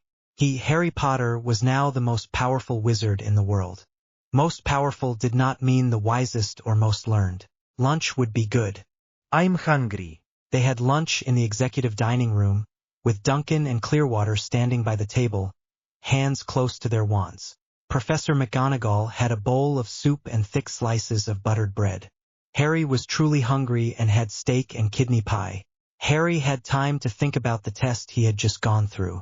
"Professor, why was it so urgent that this be done now? Voldemort is done for. Surely there was time." Minerva looked up from her soup. That was a simple question, but it did not have a simple answer. Harry lacked the background that would have made it easier for him to understand. Certainly he needed to. That his eager mind had been starved all those years was one more crime to be laid at the door of the Dursleys, and one more sin of omission on her own account. Atonement for that would be a long time coming, but she could refrain from repeating that blunder. It would be good if we could rejoice in the fall of Voldemort and walk off into the sunset of a happy ending and a time of peace. Would that it were so. It is not. Riddle is imprisoned, not dead. The search for his Horcruxes must go on if ever we are to see the end of that menace. Even then there will be those of his followers who escaped the net. There are other nations in the wizard world that are not our friends. The moment news of Dumbledore's death came to them, they would plan to use it to their own ends. Harry sat still with his fork above his plate. There were things that Voldemort didn't dare to do because he was afraid of Dumbledore. You're telling me that there were other people who didn't attack us because of Dumbledore? It's more complex than that, Harry. But yes, Dumbledore did deter some ruthless powerful people. There is a great chess game among nations for advantage. Dumbledore was Britain's queen on that board. Now you are. Harry took a deep breath. Needs must. Merlin had said. That was his life, really. All right, I'm going to need to know more about this. Not now, though. He set to on the rest of his lunch. As they were leaving the dining room, he looked down at his robes. I'm going to have to change before the ceremony. At Minerva's inquiring glance, he said, I don't think that school robes are right for the ceremony. Not now. He looked down again. Besides, I got gravy on these. They went up to the suite and Harry changed into the formal robes that he had bought for the Yule Ball, sending a steward for a black armband. As he looked in the mirror, he remembered the crippling shyness that he had felt then. He couldn't show that now. He had to look strong, confident, and in control. Of course, he was giving a speech, not asking out a girl. By the time they got to the atrium, where the service was being held, they were in good time to be seated but with little to spare. The service was non-denominational, which was apparently in accord with Dumbledore's wishes. He sat through the invocations of a life to come and hoped that they were true for his mentor's sake. When it came time for him to speak, he took out the piece of parchment with his notes on it, few as they were, and decided that Professor McGonagall's advice was good and he was going to take it. He spoke of the man he had known, great matters and small as they came to him, the fury of the final battle and how close run it had been. The last words he said to me were that atonement was beyond his powers, but that he had made such poor amends as he could. Not alone did the long struggle against Voldemort take his life, but it ate away at his conscience as he made terrible choices between bad and worse in the hope, and it was only that good might come of them in the end. He paused, then took a deep breath and continued. To truly honor his memory we should stand together against evil, not hide our heads while it builds its strength by preying upon the innocent. I have taken up the trust that Dumbledore bequeathed to me, Warlock of Britain. Where I see a threat to the realm or injustice done, I will speak out and I will act. Minerva watched as the crown glowed to life above his head and the aura of its power shimmered around him. Dumbledore had never displayed the crown in public, never referred to the trust he held except obliquely even with his closest friends and associates. She had never known why, but she had assumed that secrecy was grained into his character after so many years of silent conflict in the shadows. The title was on his letterhead with the other honors he had accumulated in a long lifetime, but there had always been the misleading implication that it was one more title of no great importance. Changing the title to Chief Warlock had been part of that misdirection. There was only one Warlock of Britain. The new Warlock of Britain was evidently of a very different mind. That news would go abroad as fast as magic could carry it. To be sure, it was now pretty plain to her that the power that Voldemort knew not spoken of in the prophecy had been the power of the crown. Many people would now know that Harry now held that power. Minerva saw the glances that came her way. Of course, she had come here with him and he listened to her. That made her a trusted advisor, in some minds power behind the throne or even puppet master. That had fallen on her even as the crown had come to Harry. Well, all she could do was to tell the truth as she knew it and never, ever abuse that influence. The limits of that power were sharper than many who were here would be willing to believe. They saw a schoolboy. They did not see the sharp intellect and the iron will that had brought him here, alive and sane, though all that he had endured. Well, that wand could point both ways. If those people wanted to underestimate Harry, they could find out the cost of their error for themselves. A man sat alone in a darkened room in Russia, reading a letter that had come to him by swift and secret means from his agent in the British Ministry of Magic. He finished it, rubbed his chin thoughtfully, then reread it carefully from the beginning. Much had happened in a short time in Britain.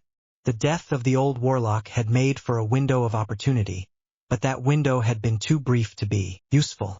Someone had been well aware of the peril attached to such a delay. Still, there might yet be opportunity here. The power of the warlock had come to a boy, scarcely more than a child. That was unexpected.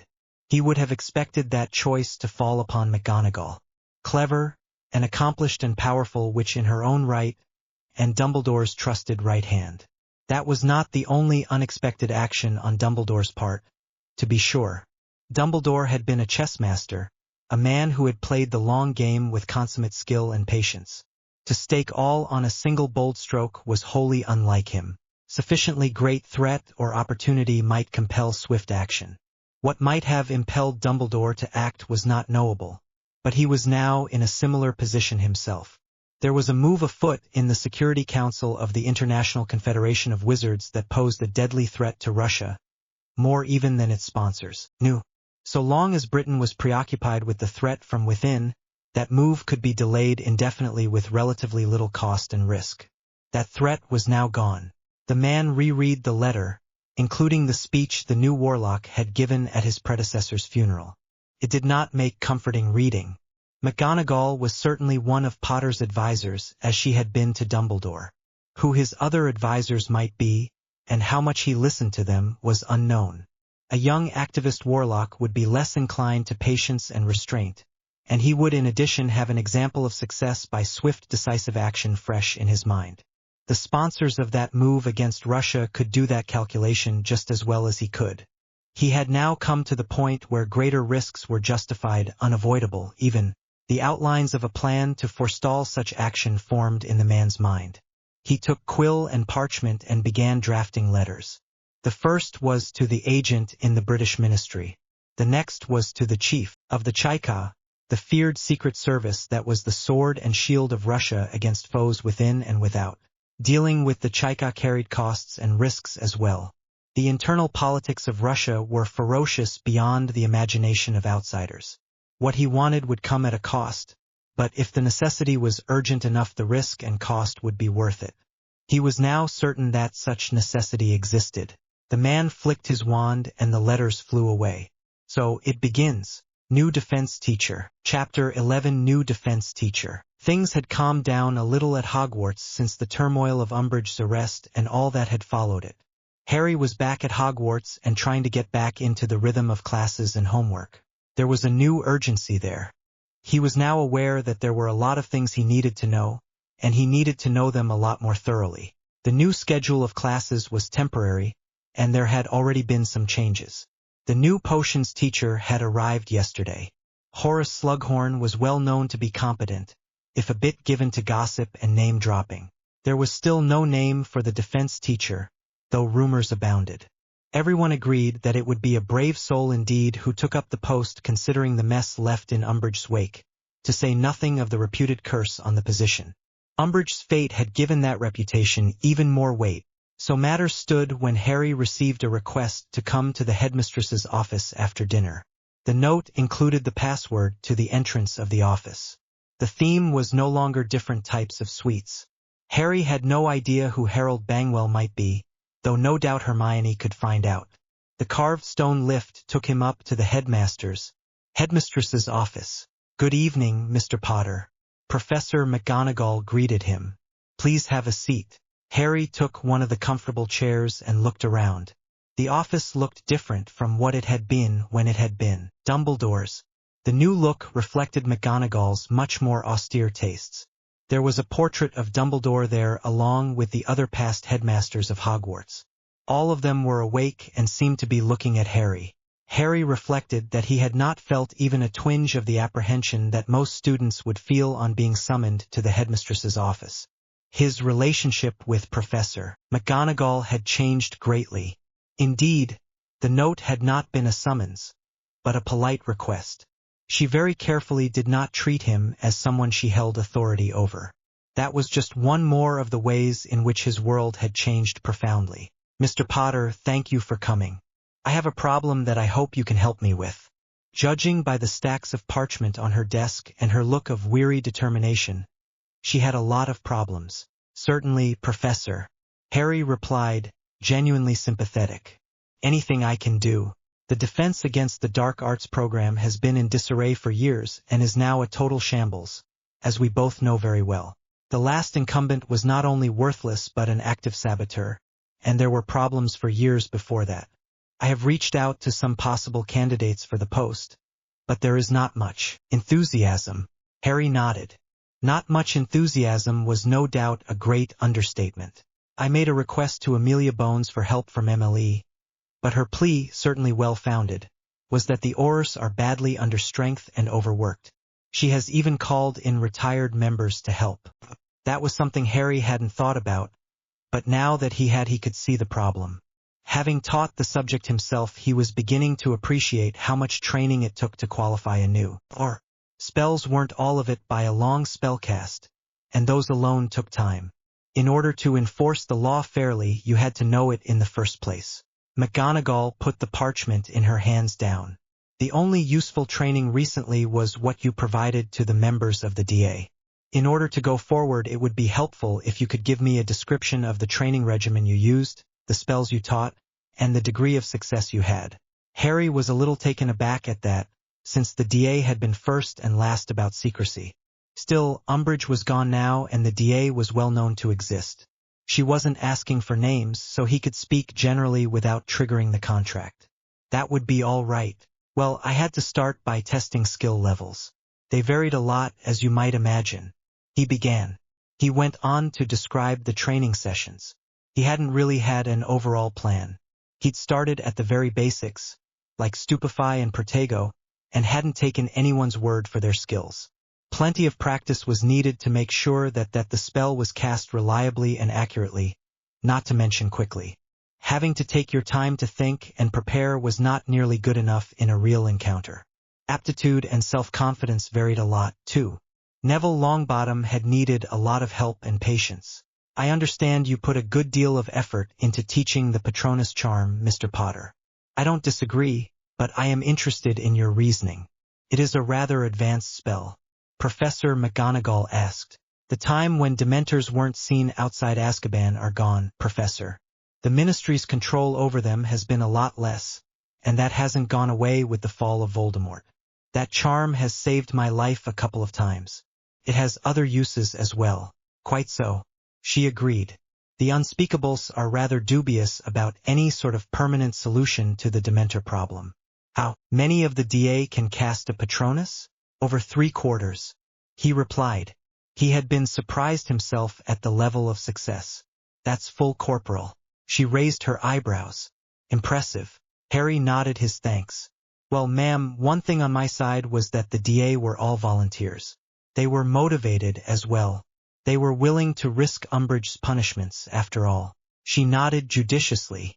Well, Mr. Potter, we come then to the point of this conversation. I would ask you to take up the post of defense against the dark arts instructor. Your initial contract would be to the end of the current school year. Harry gaped at Professor McGonagall, taken flat aback. I'm still a student. You have proven yourself an able defense instructor, Mr. Potter. Since you have declined to disband Dumbledore's army, I will presume that their training will continue. It seems to me only fair and just that advantage should be shared with the rest of the students of Hogwarts. Personally, you would be paid for what you would be doing in any case. In addition, as a teacher you would be well placed to ensure a proper standard of conduct and deal with any breaches. It goes without saying that you would have my full support in doing so. Harry managed to keep from gaping at her, while he thought about this wholly unexpected offer. He was free to refuse this offer, of course, but in justice he had no reason to do so. Certainly there was a crying need for good defense instruction, which he himself had called for.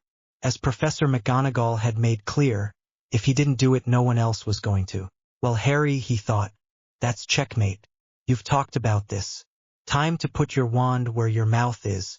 I would need some assistance from the other instructors to keep up my other courses. He said cautiously. Of course, Mr. Potter. Minerva replied with a smile. Your case may be somewhat unusual, but all professors at Hogwarts are expected to maintain and upgrade their qualifications. I will have a word with the other teachers, and I am sure they will be supportive.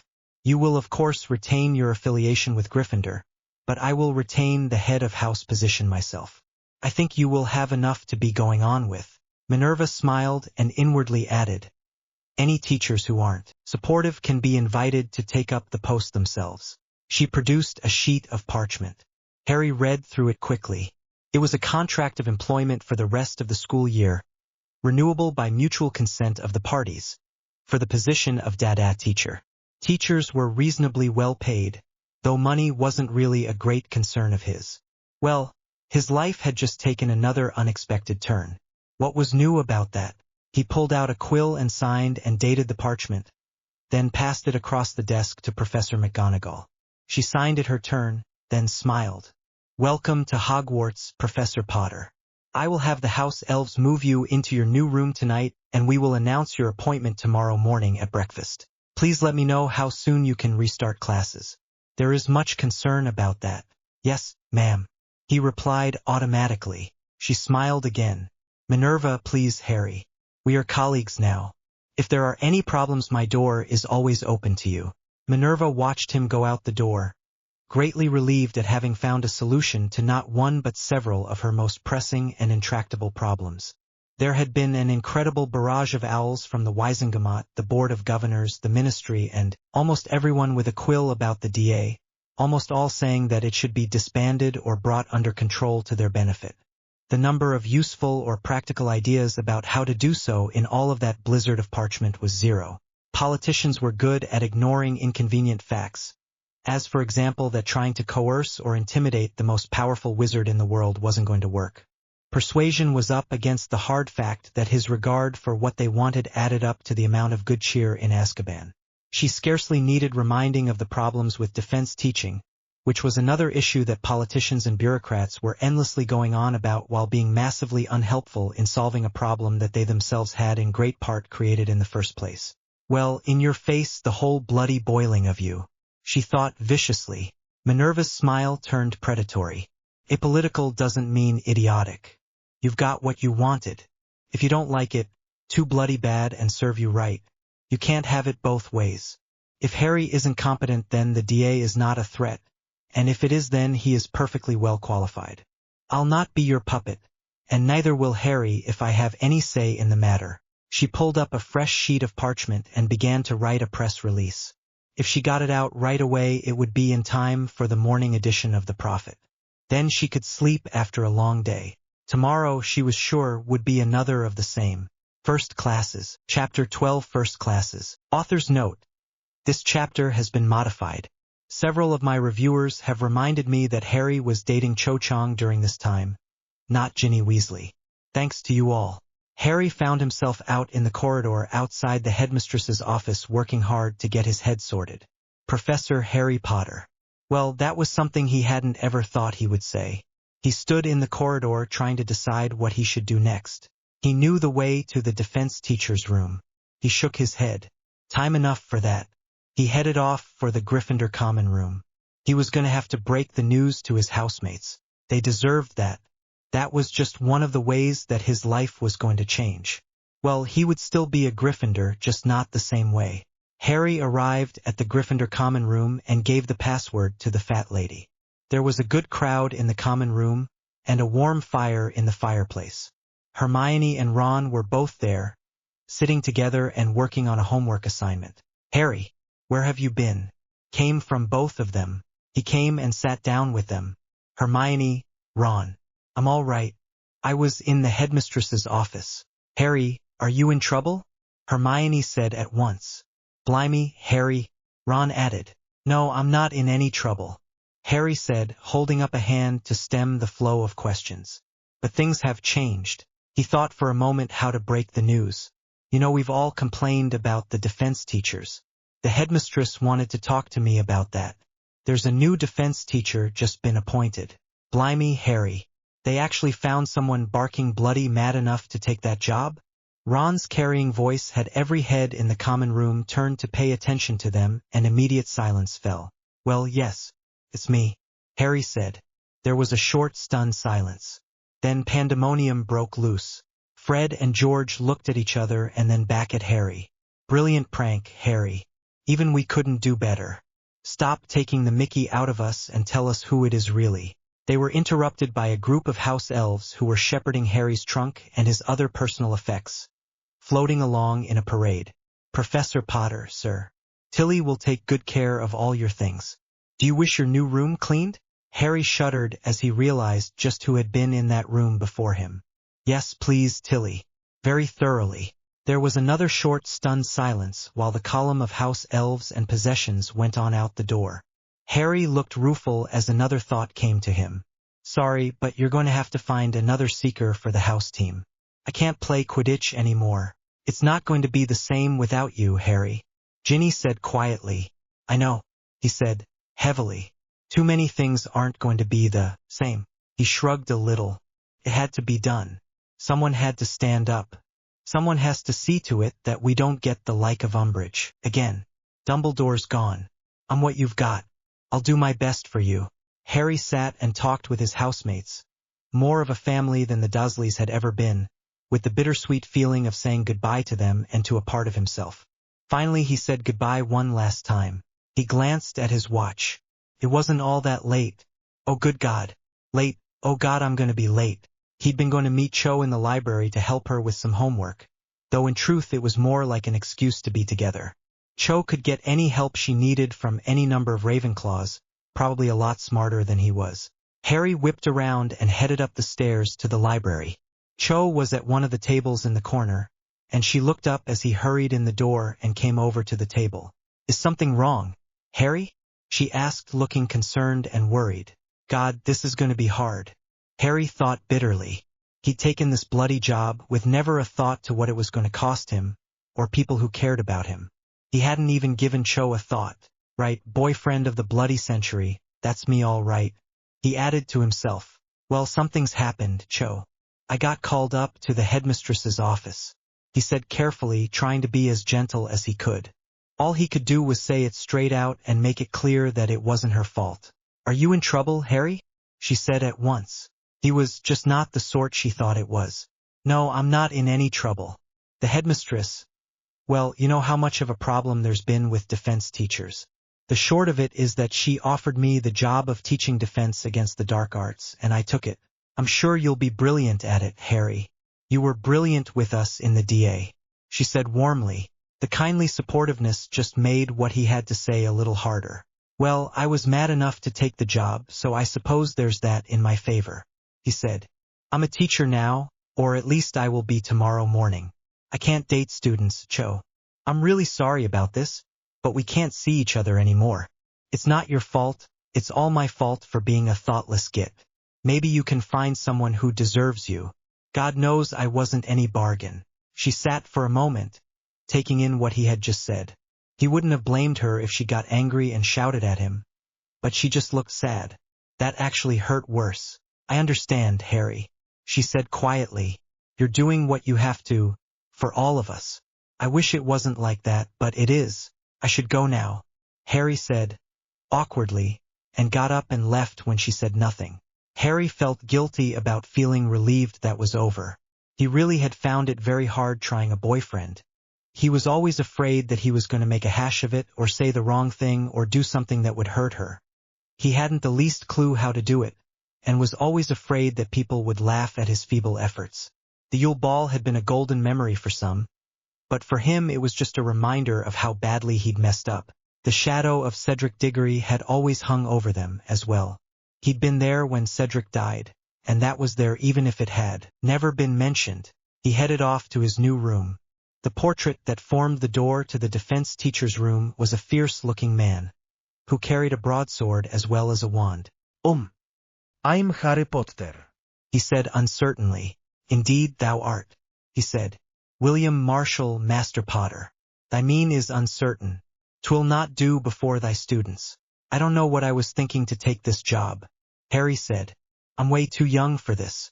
What if I get someone killed teaching them the wrong things?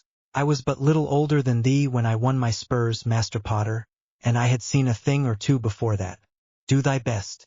Angels can do no more. Thy room is ready. The door swung open and Harry walked in. Looking around, he could see that the room was as large as the one he had shared with half a dozen others. His clothes hung in the closet, and his robes were all clean and pressed. The shoes shone and everything tidy, far more so than he had been able to keep it himself. The walls were bare. There was no trace to say that Umbridge had ever been there. The quiet was the hardest thing to get used to. He rang the bell for a house elf and left a wake-up call. There wasn't going to be the usual cheerful noise of everyone getting up at the same time to wake him tomorrow. He was already up when Tilly popped in. Today was not a day he could afford to miss breakfast. He wasn't nervous exactly much. He made sure that he was as neatly dressed as he could be. Teachers wore robes similar to the students, but with a crest showing the subject they taught instead of the house crest. A teacher only wore the house crest if he or she was the head of house. The teachers always breakfasted early, at 6:30. The clock in his room said he had 15 minutes in hand. He took a deep breath, walked out the door of his room and down the halls and staircases to the Great Hall. He was in the Great Hall with 5 minutes to spare, and looked down the long tables of the different houses. Students were starting to filter in and seat themselves in groups of friends. Yesterday he had been one of such a group, the Golden Trio some called them. Today he walked up to the teacher's table. Professor Minerva McGonagall was already there with a cup of tea in front of her. He stopped, uncertain as to which seat he should take. She greeted him with a smile. Please have a seat, Harry. There's no assigned seating. He took the seat beside her, grateful for the answer to one of about 100 questions he hadn't thought to ask yesterday. The other teachers filtered in, each of them passing by him and offering a friendly greeting or a word of encouragement. When they were all seated, Headmistress McGonagall stood and said, "Your attention, please. I would like to introduce our new defense against the dark arts instructor, Professor Harry Potter. He has a considerable task in front of him, and I will ask all of you to give him your support." The reaction was mixed. Wild cheering from the Gryffindor tables, rather less from the Slytherins. Ravenclaw and Hufflepuff had started cheering late from gobsmacked surprise. Well, he had one thing going for him. He wasn't Umbridge. At 8 the next morning he stood in front of his first class. "Good morning. I'm Professor Harry Potter, your new defense against the dark arts teacher." Jane Twelvetrees was as nervous as if she'd been facing a dragon. More maybe. A dragon was one and done. This might go on for years. She remembered this morning when she'd just been a trainee Auror. She was going to remember it when she was as old as Bathilda Bagshot. If she got that far. Jane had picked up a copy of The Prophet on the way into the Ministry building, reading the front page in the elevator. She had been as interested as anyone else in the earthquake that had shaken the wizarding world. Umbridge in Azkaban, Fudge out as minister, Voldemort stuck in a sphere of rock like a fly in amber. A lot of celebrating, too. She'd done some of that herself last night. On arrival at the Auror training wing of the Ministry building, she had reported in to the front security desk as usual. The trainees took it by turns to man the desk. She knew the trainee at the desk slightly. Jill Harbottle was a new trainee, only a couple of months in. Jeanne. Training is suspended for all second-year trainees. "You're to be in the auditorium for 9 o'clock sharp," she said. "What's that all about?" Jane had replied. Auror training took 2 years. All the senior trainees called together was not usual. When it did happen, it wasn't likely to be good news. Jill leaned over. "All I know is that I clocked Minister of Public Safety Amelia Bones and Director Emily Kingsley Shacklebolt in just 20 minutes ago. They went straight up to the Director of Training's office." "Shacklebolt is DMLE? When did that happen?" Jane asked in astonishment. The last she had heard, which was to say yesterday, Rufus Scrimgeour had been director. "My army of spies in the minister's office forgot to tell me about that. I'm very cross with them," Jill said with a smile. "So you should be." Jane glanced at her watch and decided that her morning tea could wait. She got there in time to be able to nail herself a half-decent seat. A couple of tailenders wound up standing in the back. Bones lived up to her reputation for punctuality, striding out onto the stage on the dot of 9. She was flanked by Shacklebolt and the Director of Training. "Good morning, people," Bones said. "As you all know, there have been some changes of late. You'll see some internal changes as well, and I'm here to fill you in on those." She laid down a parchment on the lectern. "First, Rufus Scrimgeour has resigned as DMLE to take a position as Chief Investigator for the Ethics Committee of the Wizengamot. You may well be bumping into him from time to time, and I want you to give him your full cooperation." There was a short buzz of interest, which quickly subsided as Bones continued. "I've appointed Kingsley Shacklebolt as the new DMLE. In this time of changes, I'll ask you to give him your full support. He's going to need it." She looked up from her notes and swept her stern gaze across the room. "We come now to the part that directly affects you young ladies and gentlemen. We are looking at a very busy time, and we are going to need every wand out on the street. To that end, we are changing the training for Aurors substantially. The formal training is being cut to 8 months from the current 2 years, after which trainees will be probationary Aurors. They will learn the rest of what they need to know on the street from experienced Aurors with whom they will be partnered. Rabbis, in the traditional definition of the term. The probationary period will be until you are deemed ready by your rabbi, not 2 years. The rising hum of surprised comments was cut short again. "That specifically includes you, ladies and gentlemen. Please stand. Raise your right hands and repeat after me." After the mass swearing of the oath, Bones turned over the lectern to Kingsley Shacklebolt and left. "Congratulations to you all," he said in his deep velvet bass. "Normally, we would have a ceremony to mark this important passage in your lives and careers, while your families watch proudly. These are not normal times. You have the rest of the morning to clear out your lockers, return your equipment, and have your badges added to your wands." Jane and the others had all dreamed of this day, but there had been the comfort of the routine that would give them another year to learn all they needed to know before they were actually out on the street doing the job for real. Now it was on them, as unexpected as a dragon in your locker. At noon today there will be a luncheon in the Orers mess, where you can raise a pint to celebrate your new status, and more importantly, young rooks, meet your rabbis. Shacklebolt paused to let that sink in, smiled briefly, and added, "Good luck, and good hunting.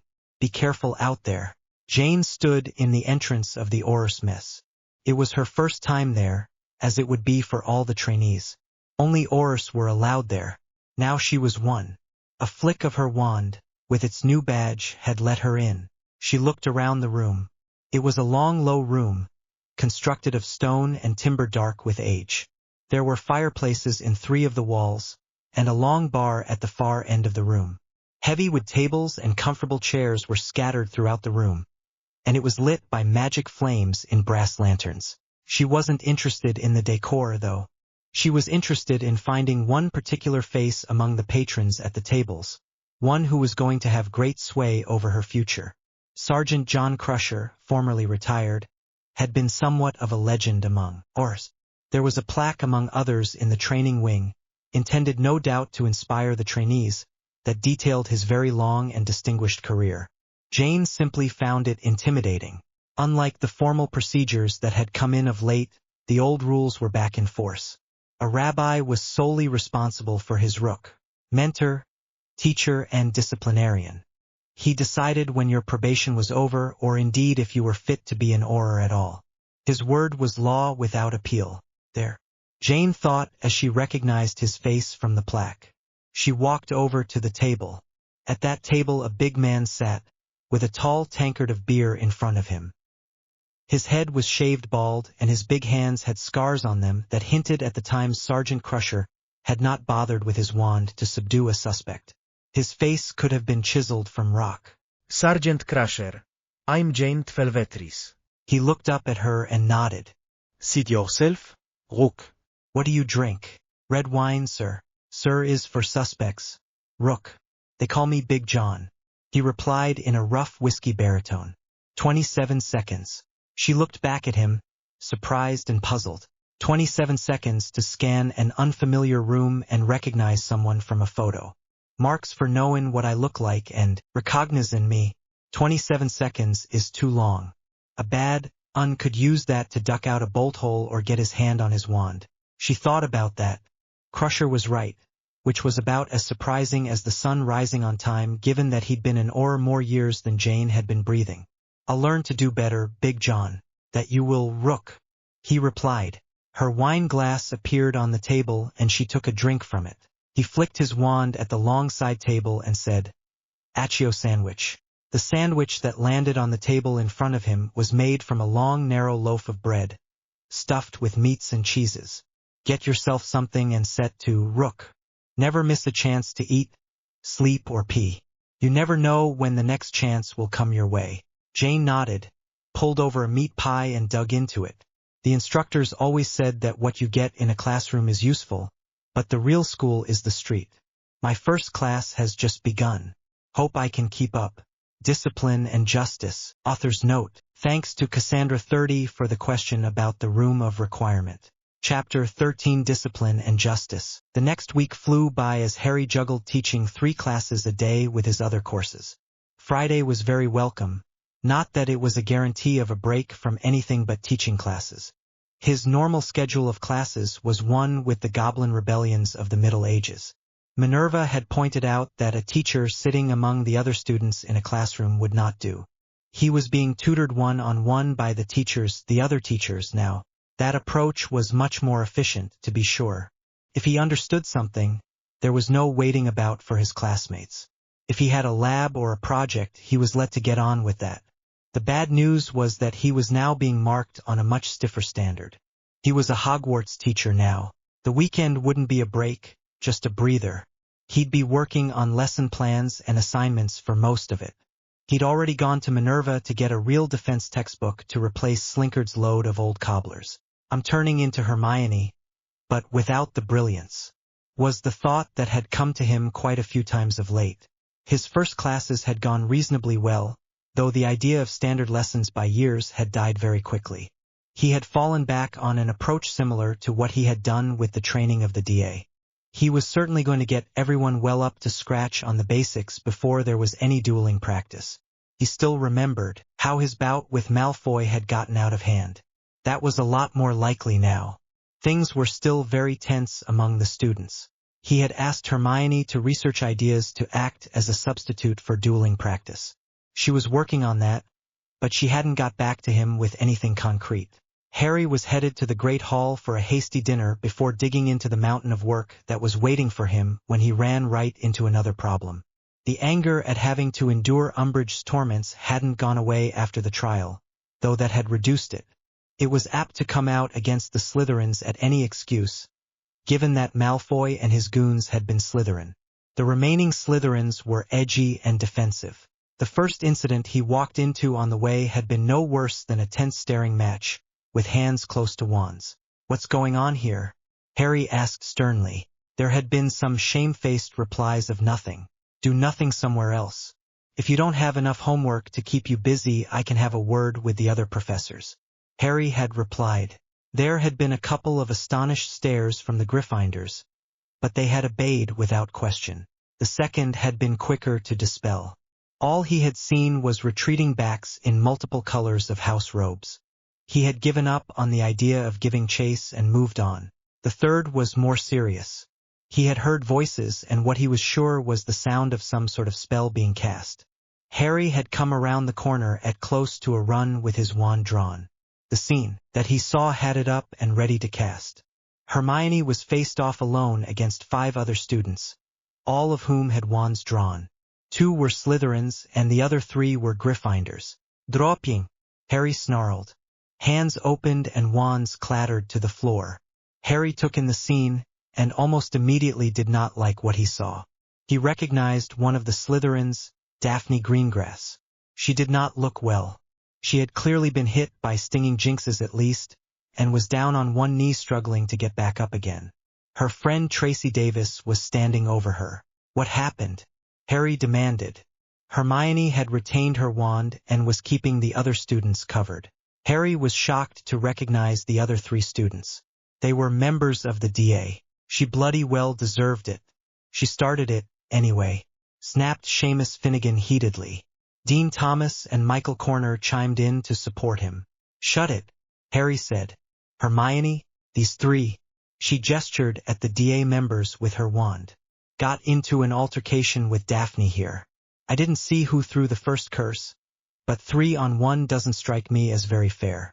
Tracy arrived next. As far as I saw, she was just shielding herself and her friend, Miss Greengrass, Miss Davis. Pick up your wands and put them away," Harry said, tightly. "Miss Davis, see your friend to the hospital wing. Hermione, escort them there and make sure that they arrive safely." "Will you be all right, Harry?" she asked, sounding concerned. "I'll be fine, Hermione," Harry replied evenly. "I've got this, Harry," Finnegan started to say as the 3 girls left, Davis supporting Greengrass. "That's Professor Potter to you," Harry said coldly. 3 of you bullying 1 lone girl. "Is your name Malfoy?" Finnegan's mouth opened, then closed again as he stared at Harry. All 3 fell silent, looking shamefaced and apprehensive. Harry flicked his wand. "Accio wands." The wands floated up off the floor to Harry. He took them in his offhand and sheathed his own wand. "Your wands are confiscated. 50 points from your houses. Each." Harry had expected some protest from the 3, but they just stared at him. "We will talk again after I find out how much hurt Miss Greengrass may be.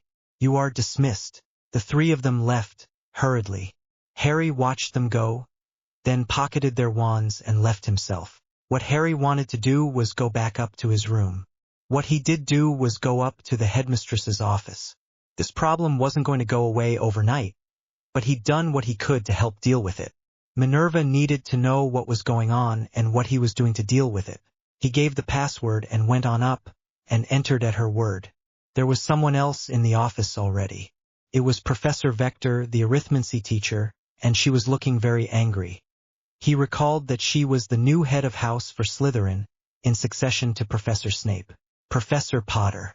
Minerva said. Professor Vector has reported the incident involving Miss Greengrass to me. I want something done about it. Vector's voice was near to a shout. Rather than try to outshout her, Harry reached into his pocket and held up the 3 wands he had confiscated. Vector stopped with her mouth open. What are those? She asked after a moment. Those are the wands of the boys who were harassing Miss Greengrass. I have confiscated their wands and taken 50 points each from their house. If you think further punishment is warranted, we can discuss that. Harry replied. He gave her a very hard look, but refrained from pointing out that he wasn't one of her students. He thought it pretty loudly, though. Vector looked like someone who had put her foot on a step that wasn't there. I don't want the DA running wild in the corridors, she said in a more moderate tone. I don't want the students running wild in the corridors. It's not just the DA by a long way. Harry replied firmly. I've had to deal with 3 incidents just today, and I'm sure I'm not the only one. My first week as a teacher hasn't exactly been an easy one. Septima looked back at Harry, and her anger gave way to sympathy for the position he was in. Student 1 week, teacher the next, and having to keep a grip on an armed group of rebellious teens into the bargain. He certainly hadn't shied away from dealing firmly with this very sticky situation. Harry, I apologize, she said, being careful to treat him as a colleague, which she wasn't sure she had done in her anger. I assumed you would favor your own house, and I was wrong to do so. Accepted, he said at once. Vector wasn't Snape, and he had all the enemies he needed already. Professor Vector, Minerva said formally. Are you satisfied that this matter has been dealt with appropriately? Yes, she replied at once. Then I will leave you to sort the details between yourselves, Minerva said, and turned her attention back to the work on her desk. Harry and Septima took the hint and exited stage left. Once out in the corridor, Septima turned to Harry and said, Can we talk about this over tea in the teacher's lounge? Harry could recognize an olive branch when he saw one, and he was quite willing to accept this one. Certainly. You'll have to lead on, though. I've not been there yet. Well, we can't have that, she said. They went up 2 flights of stairs to a good-sized room with tables and comfortable chairs. They sat at a table, and a minute later a tea service appeared in front of them. Harry took his with sugar. Septima added a dollop of cream to hers. Harry decided to lead off. Was Miss Greengrass much hurt? Fortunately, no. Bruises and stinging jinxes. Could have been a deal worse, Septima replied. Harry remembered his days at the Dursleys and nodded. Bullying escalated. I think she is owed some amends before I return those wands, Septima. Can you speak to Miss Greengrass and see what she's comfortable with? Harry said after a sip of his tea. I don't want to make things any worse for her, but I'd like to see this dealt with as soon as possible. Straight away, Septima replied. We need to make an example here. The prefects are being run ragged, and they're feeling very outnumbered. Minerva has all the teachers out as much as possible, but it's a big castle. Harry couldn't blame the prefects a bit. They were walking into situations where wands were out and tempers were flaring, outnumbered 5 or 6 to 1 in the bargain, as he had just seen for himself. It was to their great credit that they were carrying on at all. I wish there was something we could do to help. Actually, I think there is, Harry, Septima said thoughtfully. Harry took a sip of his tea. I'm listening. Suppose you had the DA back up the prefects. They are the best trained students in the school, thanks to you, and from what I've heard they are very restive with nothing to do. Give them something useful to do and they'll have less time to get into trouble. They'd be supporting lawful authority, not rebelling against it. Harry was impressed. That's very clever, Septima. That's very Slytherin, she added with a smile. I didn't mean it in a bad way. He added hastily, I know, Harry. That does speak to a problem that I've inherited as head of house, and not a small one either. We don't have a good reputation. Well, I can see where that's a problem, he said uncertainly. It is a very large and intractable problem, Harry, she said seriously. You're the perfect example. Me? Sorry, I don't quite understand, he replied. The story is that you were offered Slytherin at the sorting in your first year, but you declined. That's true, he said carefully, not wanting to give offense. She nodded. as something she had heard was confirmed. Prior to getting your letter you knew nothing about the magical world. But in one shopping expedition and one train ride you picked up enough gossip to decide you wanted no part of us. How many other bright, promising students have we lost the same way? A house is its students. How do you build a house that has and deserves a good reputation when you get all the dregs? I never thought of it that way, Harry said slowly. I didn't want to be anywhere near Draco Malfoy. Quite, and I can't blame you for that. There's another intractable problem. What do you do with the likes of Malfoy? What house would want him? Gryffindor? He's a bloody coward. Ravenclaw? No love for learning at all. Hufflepuff? He thinks work is for servants. Slytherin? He's about as subtle as a curse in the face. We got landed with him anyway. Now he's in Azkaban. That's another failure. Harry could only nod his head in agreement. He didn't have an answer to that either. She bowed her head, then raised it again with a look of determination on her face. Problem for another day. If you're all right with the DA backing up the prefects, we can take it up to Minerva. If the spell casts, then we do it. Harry nodded assent, finished his tea and stood. No time like the present. They went back up to Minerva's office, and Harry briefly explained the idea. An original idea, Harry. Not something we would normally consider, but then these are hardly normal times. She said gravely, not my idea, Minerva. He replied at once. Septima should have the credit. I think it's a good idea, and I recommend that we do it. Minerva looked thoughtful, then nodded decisively. All right, let it be tried. I look to you, Harry, to keep the DA on a tight rein. He nodded. If this worked, it would solve some pressing problems. The devil was in the details. They headed back downstairs. I'll go speak to Miss Greengrass, Harry, and get back to you. I hope you're not going to try to organize the DA on your own. No. Harry said as casually as he could. I'll get Hermione Granger to help. She's a prefect, and very organized. She is also the de facto second in command of the DA. Don't bother answering.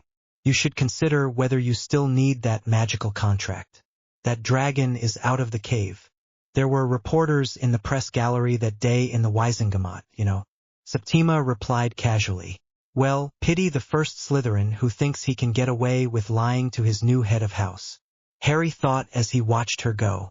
He wondered just how long Septima had known about the DA. Not that it would have been any cause for alarm. He was quite sure that she would not have told Dolores Umbridge what color the sky was. Harry sent one of the ghosts to ask Hermione to meet him at the entrance to the room of requirement. She was there when he arrived. Hello, Harry. What's up? She greeted him. We need to hold a meeting of the DA. He replied. Things are out of hand and I have a plan to help that. I'm going to need your help. Of course, Harry. She replied at once. Harry filled her in on the plan that he and Professor Vector had come up with. They discussed the details for a few minutes, as they usually did before a training session of the DA. She raised her eyebrows. Well, remind me not to try to match wits with Professor Vector. I'll get the room opened up and we can call the meeting. Harry watched as Hermione paced back and forth, concentrating. She looked puzzled when nothing happened. Here, Harry, you try it. Harry looked back and forth to make sure that they were in the right place. Then, satisfied that they were, began to pace and concentrate as she had done. This time the door began to appear, but not as smoothly as it usually did. It appeared slowly by fits and starts. When the door was finally complete, Harry grasped the big brass knob, twisted it and pulled it open. Harry froze in shock as the door of the room opened. Instead of the comfortably familiar layout of the DA's training room, the door opened onto a swirling chaos. Hermione watched in horror as his face took on a blank, bemused expression, and he leaned in toward the door. Harry! She shouted and tackled him.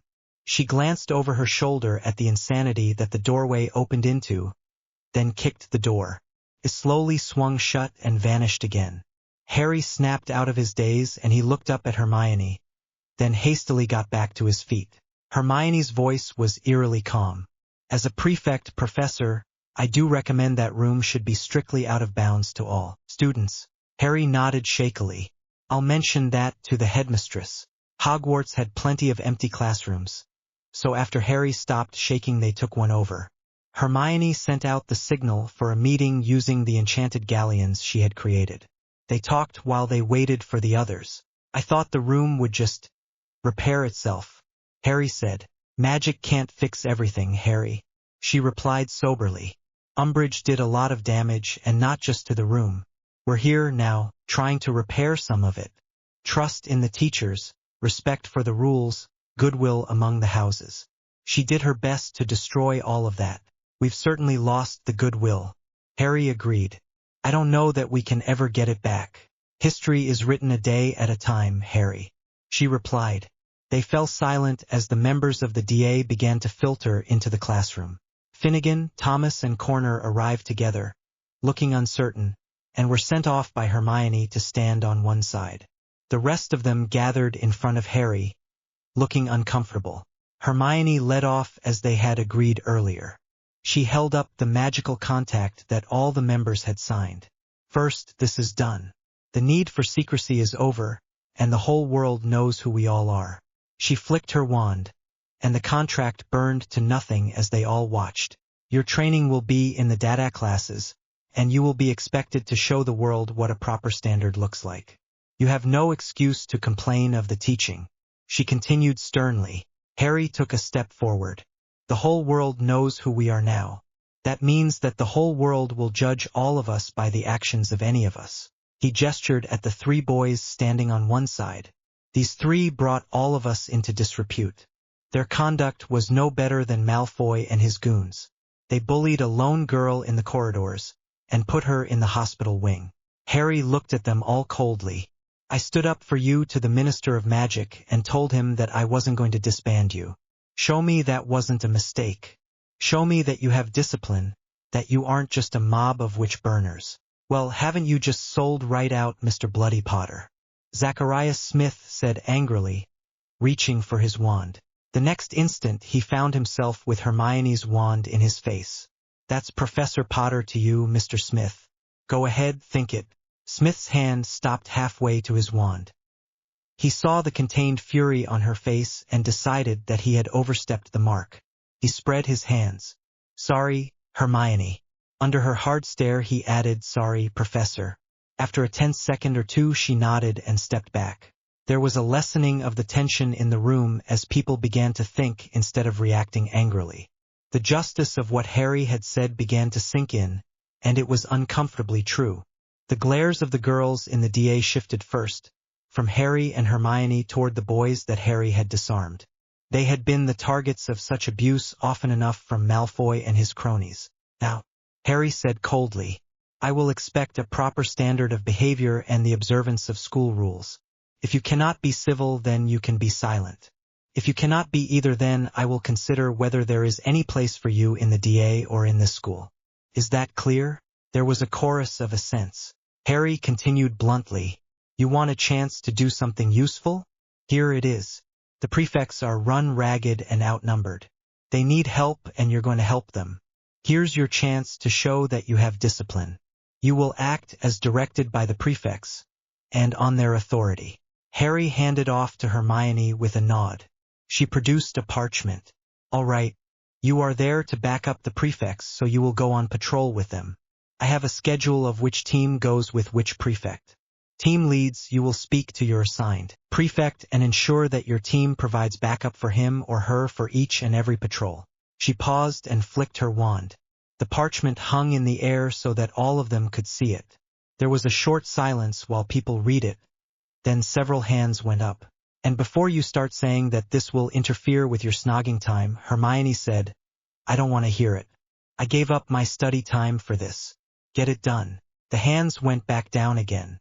Hermione continued, the prefects will report to me on your conduct, and I will pass those reports to Harry. Understood? Nods and assents said they did. Questions? There were none. Harry turned to the now thoroughly downcast trio. You three will report to Professor Vector, and make whatever amends she requires of you. You will get your wands back when I hear from her that you have done that. The DA scattered out of the room. Harry took a deep breath and got a grip on his temper. Hermione watched as the aura of power around him faded. Thanks, Hermione, he said.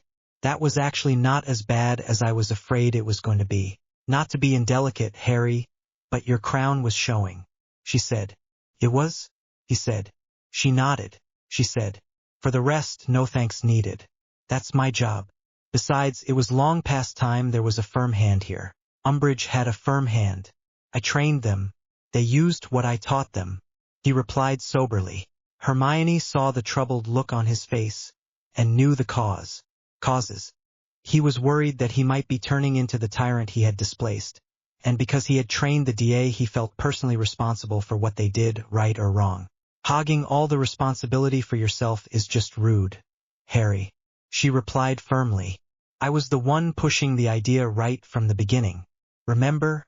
He nodded reluctantly. Firm includes fair, and you understand that.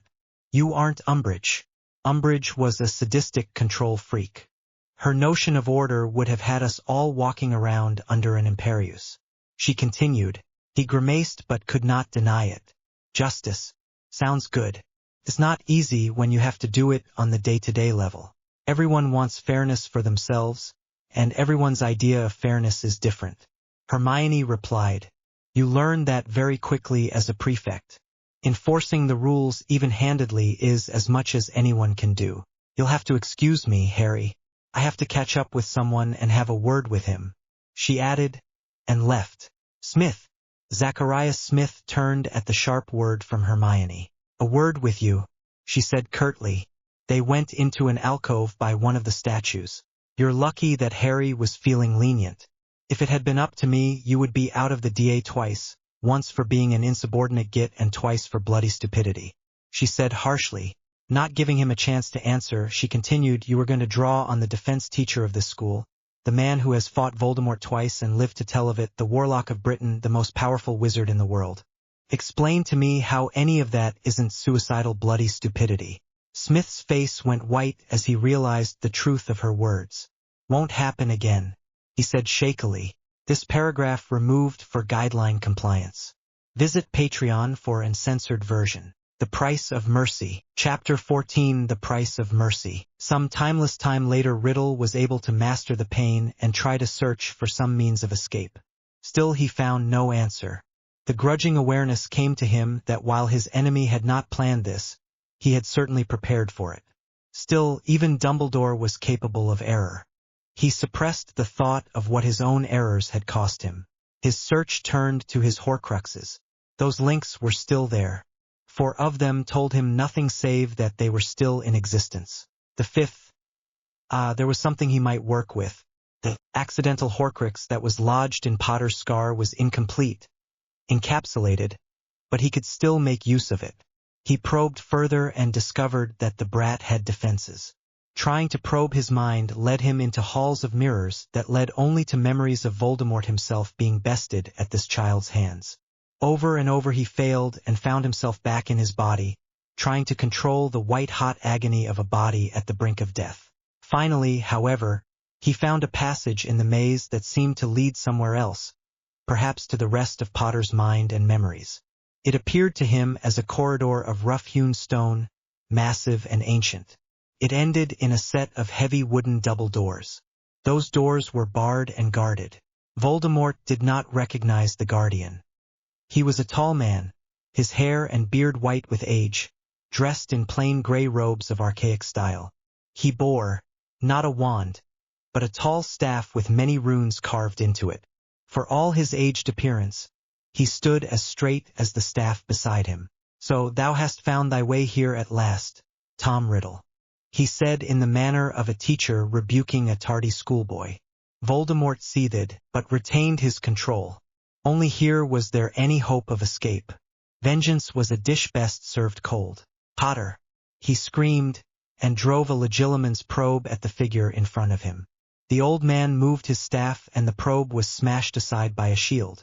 Once more the memories of how Potter had thwarted him paraded through his mind.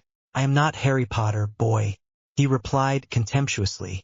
The guardian of the realm hath matters of import to deal with, so he hath asked me to deal with this small matter in his stead. Hast thou come to sue for mercy? Mercy? What mercy? I am Voldemort, he replied defiantly. I know who thou art, boy. The guardian replied in that same, dismissive tone. Justice thou hast brought upon thyself already. Mercy thou wilt have to earn. Yield up all the knowledge of thy horcruxes, what objects they lie within, what protections thou hast woven around them, where they abide so that they may be destroyed, and thy life will end when Harry Potter's does. Elsewise, thou wilt live on down the centuries until they are destroyed at last. I will never beg for mercy. Voldemort said angrily. Never is a long time, boy. Harry Potter is young and strong and powerful. Thou wilt have many years to consider whether thy fear of death outweighs thy fear of life. I and my compatriots will abide here whilst thou think on that choice. Until then, begone. The old man's staff moved and Voldemort found himself back in the prison of his body. The hope of escape that he had nourished on finding that passage out of the maze of Potter's mental defenses had dwindled almost to nothing.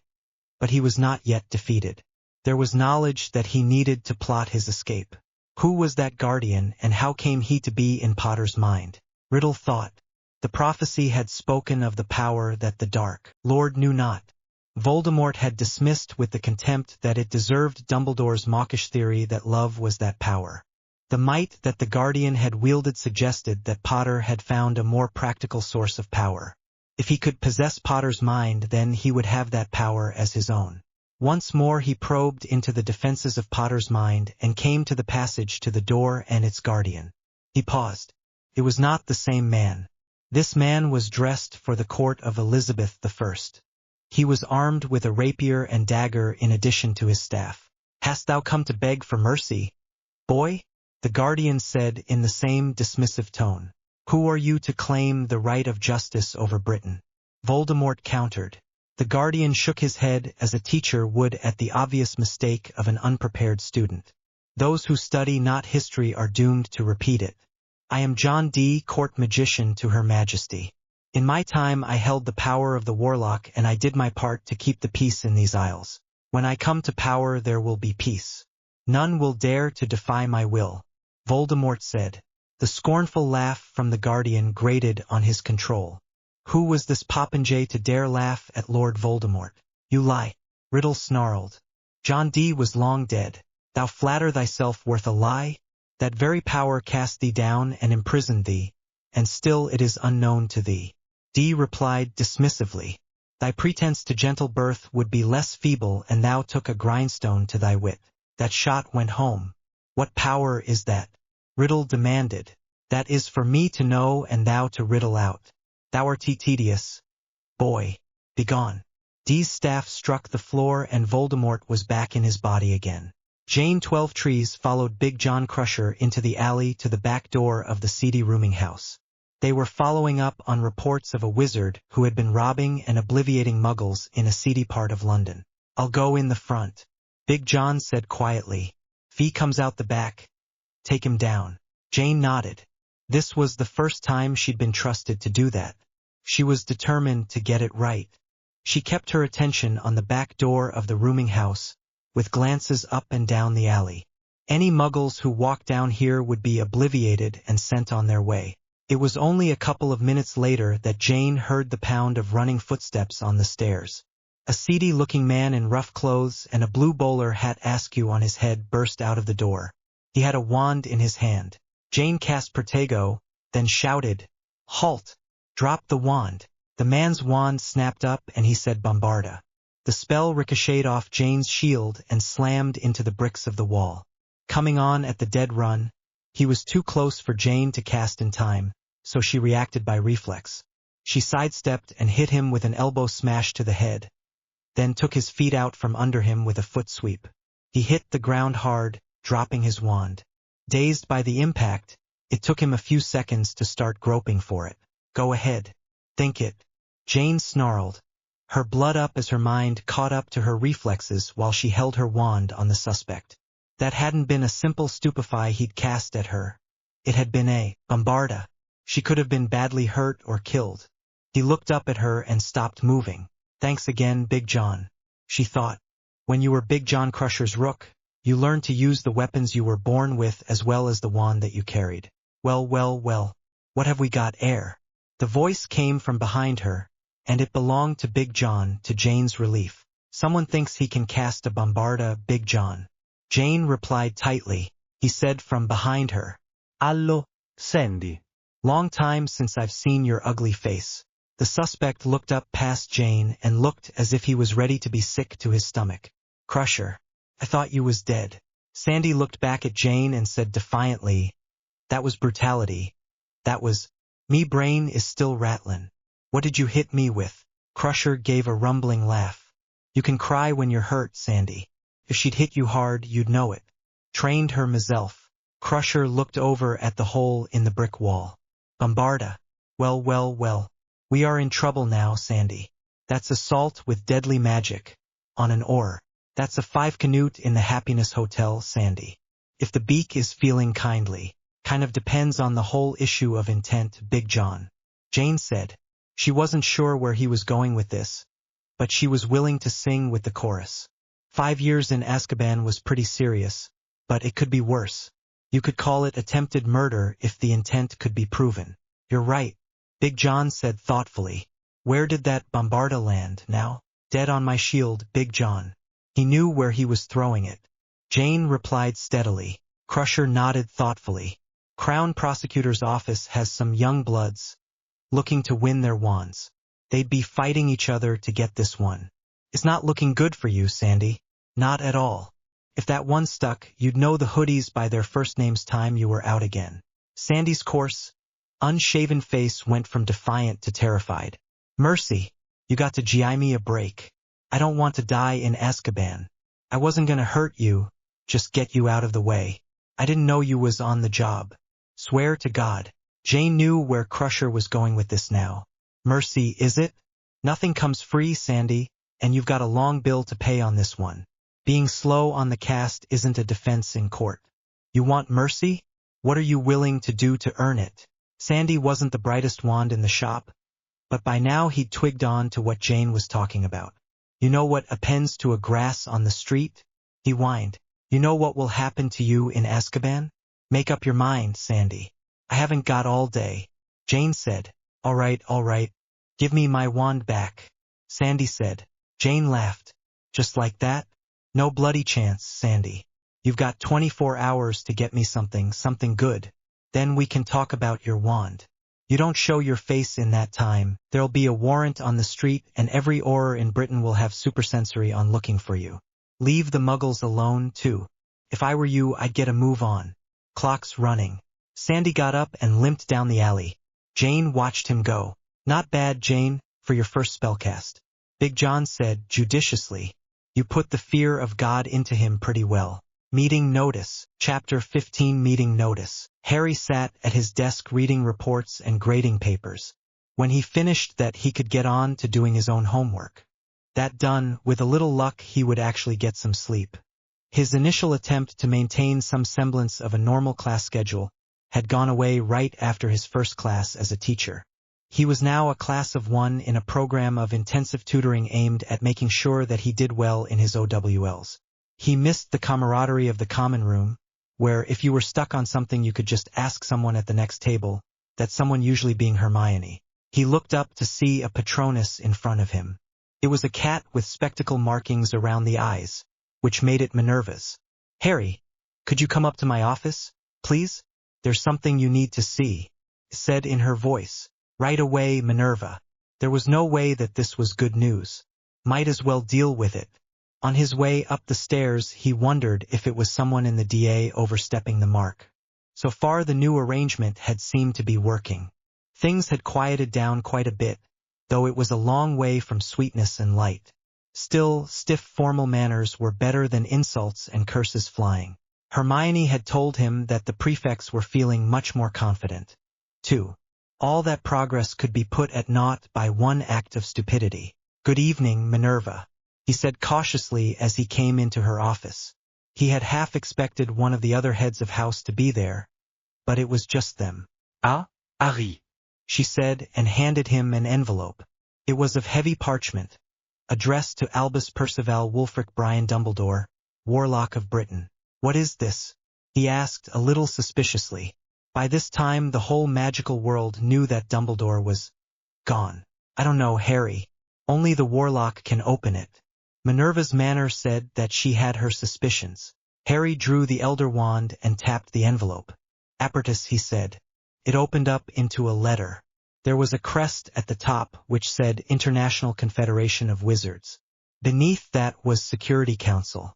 The letter was a formal notice of a scheduled meeting of the Security Council of the International Confederation of Wizards to be held 3 days hence. Date and time given. There was, however, no location given. He looked and there was no agenda either. What is this, Minerva? He said, putting it on her desk for her to read. Someone fancies himself clever. She replied in a hard voice. You're going to have to explain that, Minerva, he said, uncertainly. It was certainly odd that he was notified of a meeting but not the location or the matters to be discussed. That letter might very well have gone unopened, being addressed to Dumbledore instead of him. The ICW Security Council holds the power to actually deploy an international force of wizards to meet a threat to the wizarding world. Without that authority, intervening in another country's affairs by force is illegal and may be an act of war. Usually such a force is deployed in response to a threat to the statute of secrecy. She replied precisely, that's quite a responsibility. Do they meet often? Harry replied, No. Only when there's a crisis. Of course, different nations define crisis differently. I would say that someone wants to cover himself against an accusation of impropriety while making sure you don't attend. She said carefully. Me? He said uncertainly. Why would I attend? You are the Warlock of Britain. She replied. You are the Guardian of the Realm. You said there's a chess game going on. I don't know the rules. Harry said. There are 3 permanent members of the Security Council. Britain, France, and the United States. They have veto power. If any one of them vote against a resolution, it does not pass no matter who votes for it. There are 4 more members that are elected by the ICW General Assembly for a 2-year term. They have a vote but not a veto. A resolution needs a majority of votes to pass. Sounds as if it can get complicated. Harry said. Very. Minerva replied. There's a lot of behind-the-scenes maneuvering before a vote. No resolution will pass unless the permanent members vote in favor, abstain from voting, or don't show up to vote. Harry nodded. He was starting to see where this was going. He was starting not to like it. The representatives who actually sit the meetings and vote are chosen by their countries. The permanent members are represented by the 3 most powerful wizards in the world. The Warlock for Britain, the Archmage for the United States, and the Sorcier Supreme for France. If there is a major force deployed, one of those 3 will usually lead it. Other nations will contribute to the force, voluntarily. Normally draft resolutions will be passed around to the members to line up support in advance. No one in the ministry bothered to tell me any of this. Someone is trying to take advantage of the confusion to put one over. Harry said grimly. He had been there before. Fudge had played a similar game over his trial before the Wisengamot. Minerva nodded agreement. Very likely. Magical cooperation should have made sure that you were caught up to speed if there was a snitch in play. I should have looked into this. In your abundant spare time, perhaps? Harry replied. No, Minerva. The ministry dropped the quaffle, not you. All right, he said decisively after a short pause. I'm going to have to sweat up on this. I'm going to need Hermione to help me. I'm sure the ministry would be glad to help. Minerva said tentatively. I need someone who's brilliant, can do the research quickly, and who I trust. Harry replied. His tone made it clear that he didn't trust the ministry at all. Another thought struck him. I could ask Albus. A look of pain crossed Minerva's face. You could, Harry. I don't know that it would be much help. The last council meeting was over 2 years ago. There is a whole new set of members. Things have changed. Albus only paid attention to the council if there was a vote coming up. He had too much else to do. He would have had to sweat up, too. Harry hadn't looked forward to speaking to the image and memory of a man whose death he had witnessed. That memory was too raw and fresh. He nodded. Thank you. I will inform Miss Granger's teachers, yours, and the head girl. She will have to turn over her prefect duties. Minerva replied. Do you need any help from me? Just keep the dragons in the cage here. Merlin knows that's a full-time job and then some. That it is, Harry. I'll do my best. Harry nodded and left, his head already full of things to do, including seeing Madame Pomfrey for a pepper-up potion, or 2 or 3. Several hours later, Harry looked up at Hermione over a table covered with books and papers. "All right, what do we know? First, the players in this 7-sided chess game," she said, spreading photos on the table. "You, the Warlock of Britain. Alexander Dulles, Archmage of the Magical United States. Amy Germain, Baroness de Stahl-Holstein, Sorcier Supreme of France. The 3 permanent members of the Security Council." He nodded. Dulles was a tall, gray-haired man, dignified and sober-looking, wearing a Muggle business suit. The Baroness was a glamorous woman of indeterminate age, richly dressed in elaborate robes, wearing a tiara. He was the only newcomer of the 3. The others had been members for decades. Now the current members: Antoine Hillier, commander of the Canadian Mounted Air Force. Canada. Dmitry Voronov, Assistant General Secretary. Russia. Robert Greylock, Master of Dreams. Australia. Indra Banerjee, Minister of Defense, Indian Ministry of Magic.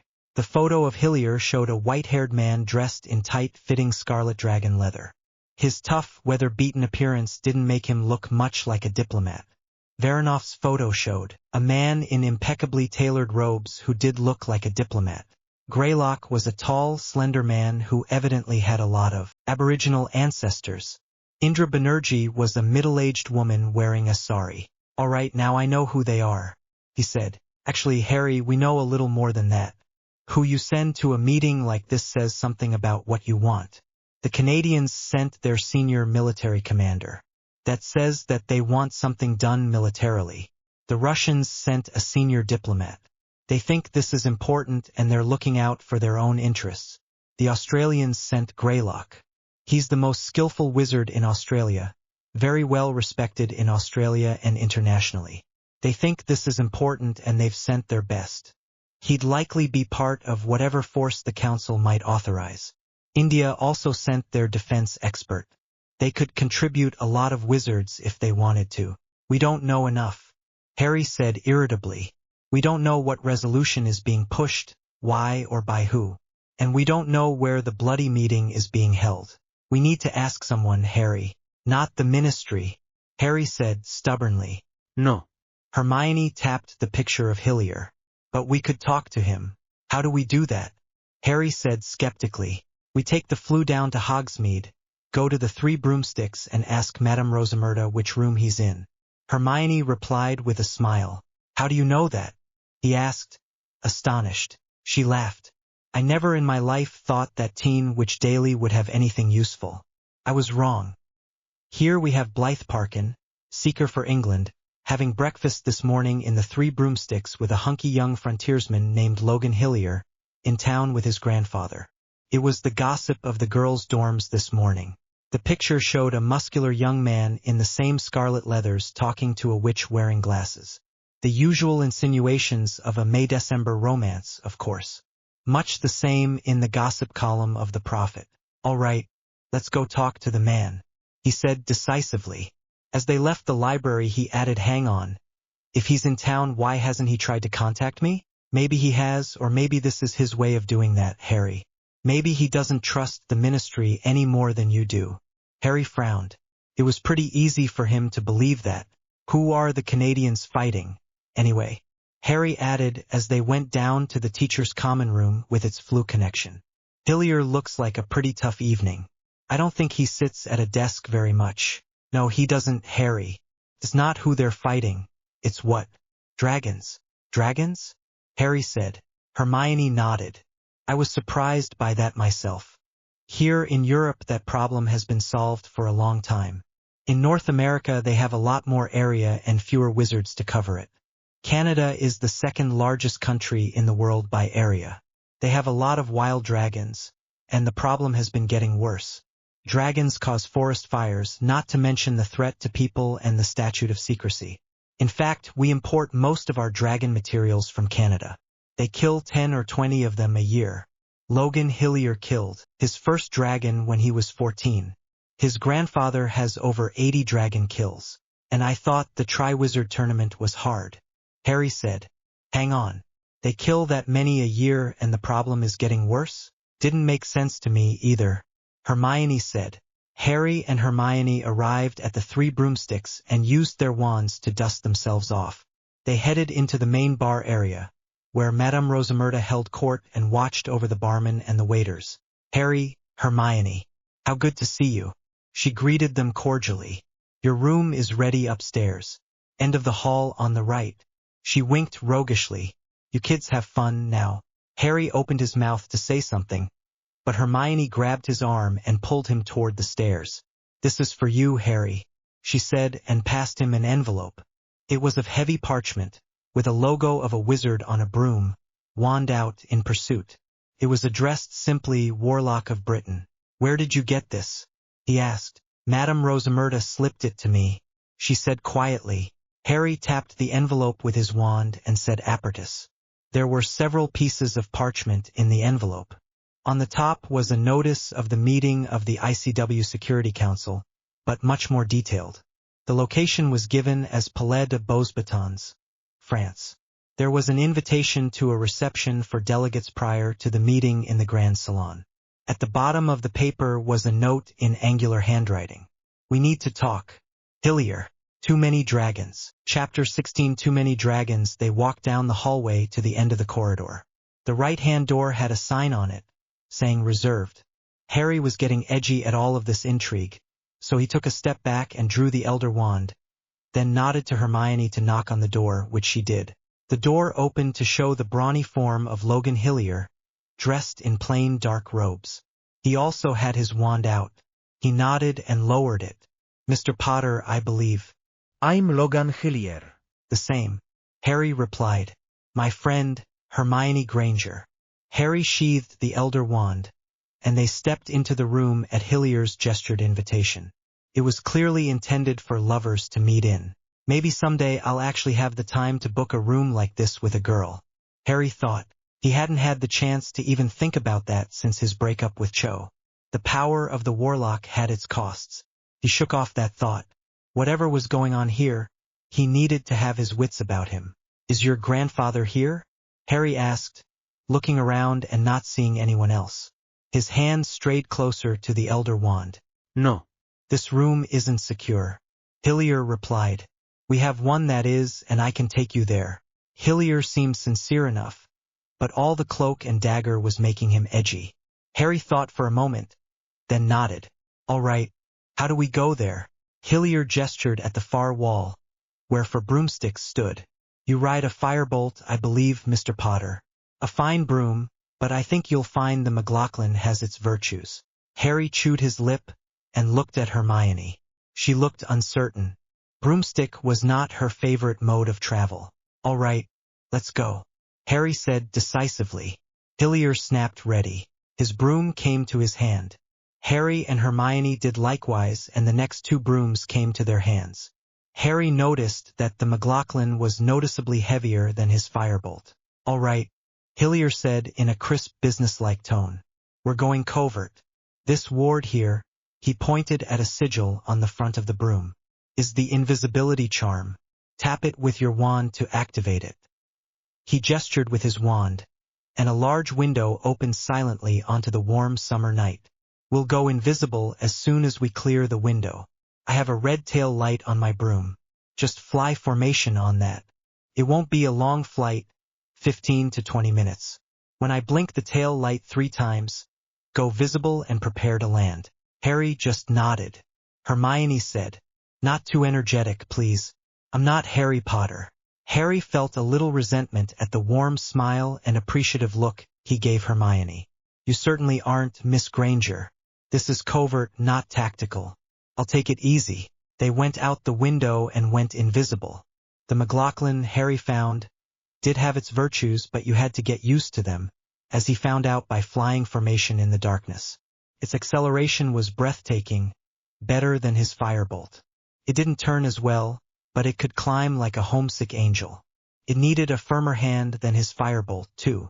Harry had to maneuver quickly when he got the 3 blinks of the tail light and Hillier went into a steep downward spiral. He was relieved to see Hermione blink back into visibility again and follow him down. They arrived in the front yard of an old stone house surrounded by trees. A dim light over the door illuminated a shaggy and neglected yard. They shouldered their brooms and walked up to the big oak door. It opened silently to an entrance hall where they stacked their brooms. The hallway led into a comfortable room warmed by a fire in a fireplace. Big lamps lit the room, showing bookcases and comfortable chairs. Antoine Hillier stood in front of the fireplace. He turned as they entered. "Good evening, Mr. Potter. Good to meet you at last," he said in a strong, carrying voice. He was a big man, strongly built, and he moved with grace of a dancer. "At last?" Harry said. "We've been trying for weeks now, through your ministry and the ICW. I'm sure that someone really doesn't want you to know about this. Please, be seated. Logan, could you keep an eye out and ensure we aren't interrupted?" Harry and Hermione seated themselves on one side of the fireplace and Hillier seated himself opposite them. "My condolences for the loss of Albus Dumbledore. He was a great man and a brilliant one. He went down fighting and he got it done. I've seen friends die. It doesn't get any easier." "Thank you," Harry said. The accolade felt sincere. Now, though, they needed to get back to business. "You've gone to a lot of trouble to set this up. I'm here. What is this all about?" "All right, let me fill in some background. Wild dragons have been a problem for us for a long time. The CMAF was founded as a law enforcement organization like your ORS, and by Hobson's choice we also deal with that problem. We manage to keep the dragons out in the wilderness away from cities and population. We don't have a very large wizard population, so maintaining the CMAF is costly in human life, in money, in options for our people. We don't hunt dragons for sport. We do it for survival." He looked sad. Logan made his first dragon kill at 14. His father died in the service. "I'd like for my grandkids to have better choices. Not the same mess sandwich that I had." Harry nodded. His life had been warped and twisted by the war against Voldemort. If he had children, as he hoped to someday, he would want better for them too. He had said that at Dumbledore's funeral, and he had meant it. "What have you done to solve the problem?" Harry asked. "After Grindelwald's war, we made a concerted effort to get the problem under control with the help of the ICW. We swept large areas of wilderness, cleared them out. We figured we'd push them into one area, make it a reservation, get them under control the way you've done here in Europe. Costly, but if it solved the problem once and for all, it would be worth it." "That sounds like a reasonable plan," Hermione said. "What happened? It didn't work, and we had a hell of a time trying to figure out why. We'd clear out an area, and 2 or 3 years later find out it was as bad as ever. It was as if they just appeared out of thin air. That doesn't make sense." Hermione replied decisively. "Dragons aren't migratory, they're territorial." "That's right. The dragon population was going up, not down. According to all the experts, that didn't make any sense either, not with the numbers we were killing," Hillier said. Harry and Hermione both looked puzzled. Over half of the new dragons were Ukrainian ironbellies. Hillier added, "The largest and most dangerous breed of dragon. Native to Russia." Hermione said thoughtfully, "That's right. We're sure that the Russians are using portkey magic to dump their dragons on us." Hillier replied emphatically, "How sure? Do you have proof?" Hermione said sharply, Glowing wand proof. No. "All the evidence points that way. From their standpoint, it's a great move. Solves their problem and weakens a potential enemy." Hillier replied firmly, "Is that possible?" Hermione said, "You can make a portkey out of just about anything. We think the Russians have found a way to make a portkey out of a volume of air." "Clever," Hermione said. "Just lure the dragon into the portkey and activate it." She remembered the way Harry had outmaneuvered the dragon during the Triwizard tournament. It would certainly be easier and less risky than killing one, far less capturing one. "Have you or the ICW complained to the Russians?" Hermione added, "Sure. Both of us. Plenty of times. Same answer. Problem? What problem? All our dragons are under control. Never mind that they have more territory to cover than we do, and more dangerous dragons too." Hillier said, in a tone that said he wouldn't believe the Russians if they said the sky was blue. "And you want the ICW to invade Russia without proof?" Harry said sharply, He wasn't going to vote for that. No. Hillier replied at once. I'll admit I wouldn't mind seeing those jerks pay for what they did to us, but that spell was never going to cast and we know it. This is our proposal. He unrolled a large sheet of parchment. It was a map of the northern half of North America. We've placed the nodes for a portkey ward all the way across northern Canada. What we need the ICW force for is to activate the nodes. Nobody sets foot in Russia. Nobody does anything against them directly. Not even a crossword. That's the largest portkey ward I've ever heard of. Hermione said. The largest in history. Hillier said. And that's the problem. We need the 3 most powerful wizards in the world to activate the master nodes. He pointed them out on the map, 1 at each end and 1 in the center. Then the secondary nodes each need a wizard.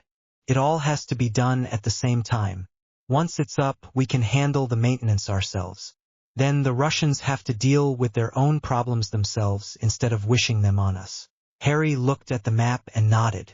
So you don't just need my vote, you need me to participate. That's right. Hillier said. There are people going to a lot of trouble to keep you in the dark to prevent that. Harry bit his lip. His immediate reaction was to vote in favor just to put a spoke in the wheel of the people who had tried to hoodwink him. It wasn't that simple. He was the warlock of Britain. He had to consider the good of the realm. Who do you think is behind all this? Harry said, mostly to gain some time to think. The Russians, obviously. Hillier said. You would want to look at a man named Dmitry Voronov. Where he goes, trouble follows. He's been in London for 2 years now. If you don't know what he's been doing, worry. Harry wanted to swear at the whole ministry. He had a huge decision to make and he knew so bloody little. He didn't know this Voronov from Voldemort's maiden aunt. Hillier seemed to be sincere, but he wanted something from Harry. Harry was reasonably sure he was telling the truth, but was it the whole truth? On the other hand, he had stood in public and said that where he saw injustice he would speak out and he would act. He had seen evil flourish in the shadows because no one wanted to do anything. He had the scars on his hand to remind him of that. This man had lost a son and his grandson a father. He knew how that felt. All right, you've got my vote. I will participate, he said firmly. Thank you, Hillier said with heartfelt relief. He offered his hand and they shook. Hillier bundled up the papers on the table and put them in an envelope, handing them to Harry. Logan will see you back to your room. See you at the meeting. The flight back was uneventful.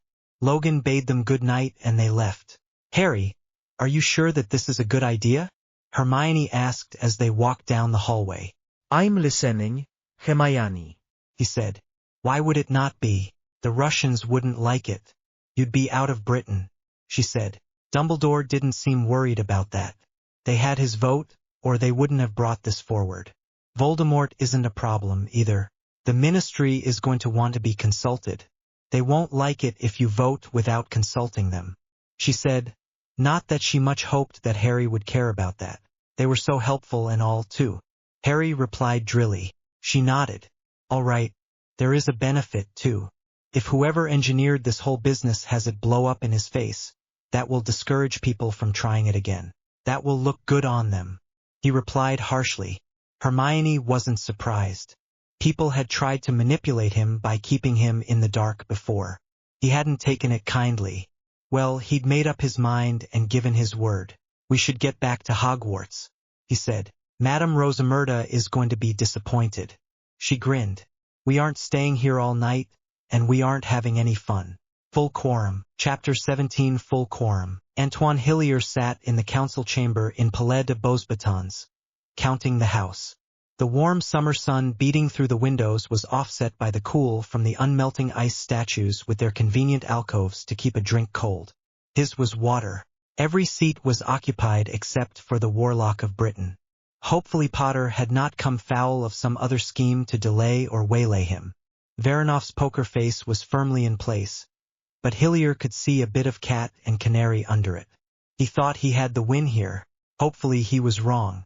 He checked his watch. 10 minutes to the start of the meeting. Preparations started prior to calling the meeting to order. Dulles was the chair, which was good news. He didn't tolerate procedural games. Varanov got to cast the privacy ward on the big double doors, which he did. Hillier wondered if the other members caught the calculated mistake in that ward. It was supposed to keep out everyone except authorized members. His would keep out everyone. It was an annoyance rather than a serious obstacle, typical of Varanov. Hillier held his peace, as did the rest of the members. Time crept on toward the meeting time, and Dulles' hand was actually reaching for the gavel when the ward on the door suddenly glowed white and vanished, burned out by a surge of raw power. The big double doors slammed open, and a young man strode into the room.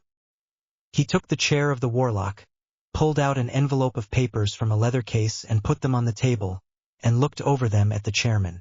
Harry James Potter, Chairman Dulles. Representative for Britain, he said in a businesslike tone. Hillier was hard put to hide a smile. Well played, Mr. Potter, he thought as he watched Varanov's poker face slip for just a second to reveal the dismay under it. How do we know that this scrawny boy is the warlock? Varanov demanded. It was a very Russian reaction. To them youth meant weakness and lack of control. Varanov would have pushed anyway, but he would have no respect for a young man. Potter looked up from the papers in front of him and slowly turned his head to look at Varanov. The aura of power gathered around him, and a crown of golden fire blazed into existence above his head. Quite deliberately he drew the elder wand and laid it on the table. He said nothing, but stared directly into Varanov's eyes. It was Varanov who yielded in that silent contest of wills. Potter nodded, and sheathed the elder wand. The crown and the aura vanished again. Well, of course, the Russians always respect strength and power. Hillier thought.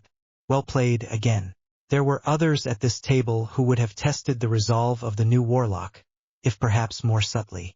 Hillier had been more concerned with the intelligence and resourcefulness that this young man brought to this table. He had not been disappointed. He looked around the table. Banerjee was looking thoughtful. Hers was a swing vote. Passing the resolution was half the fight. Getting the force together was the other half. India was crucial to that.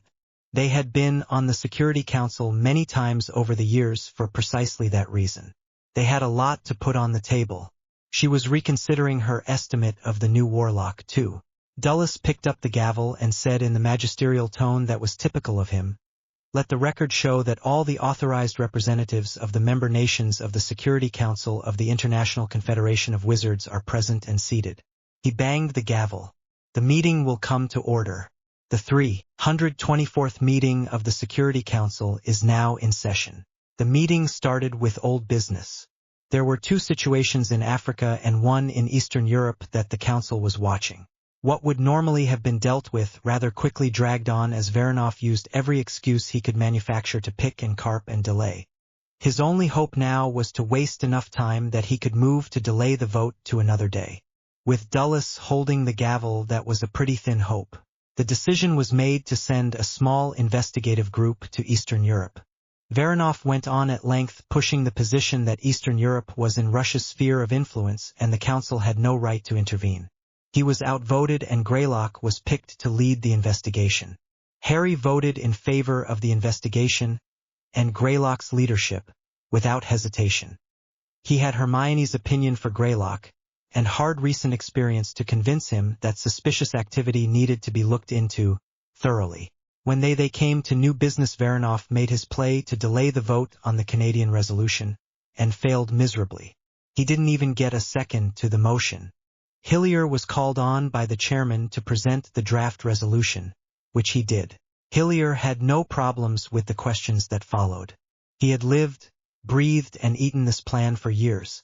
Varanov's questions were accusations framed as questions that the ICW force was a plot to invade Russia.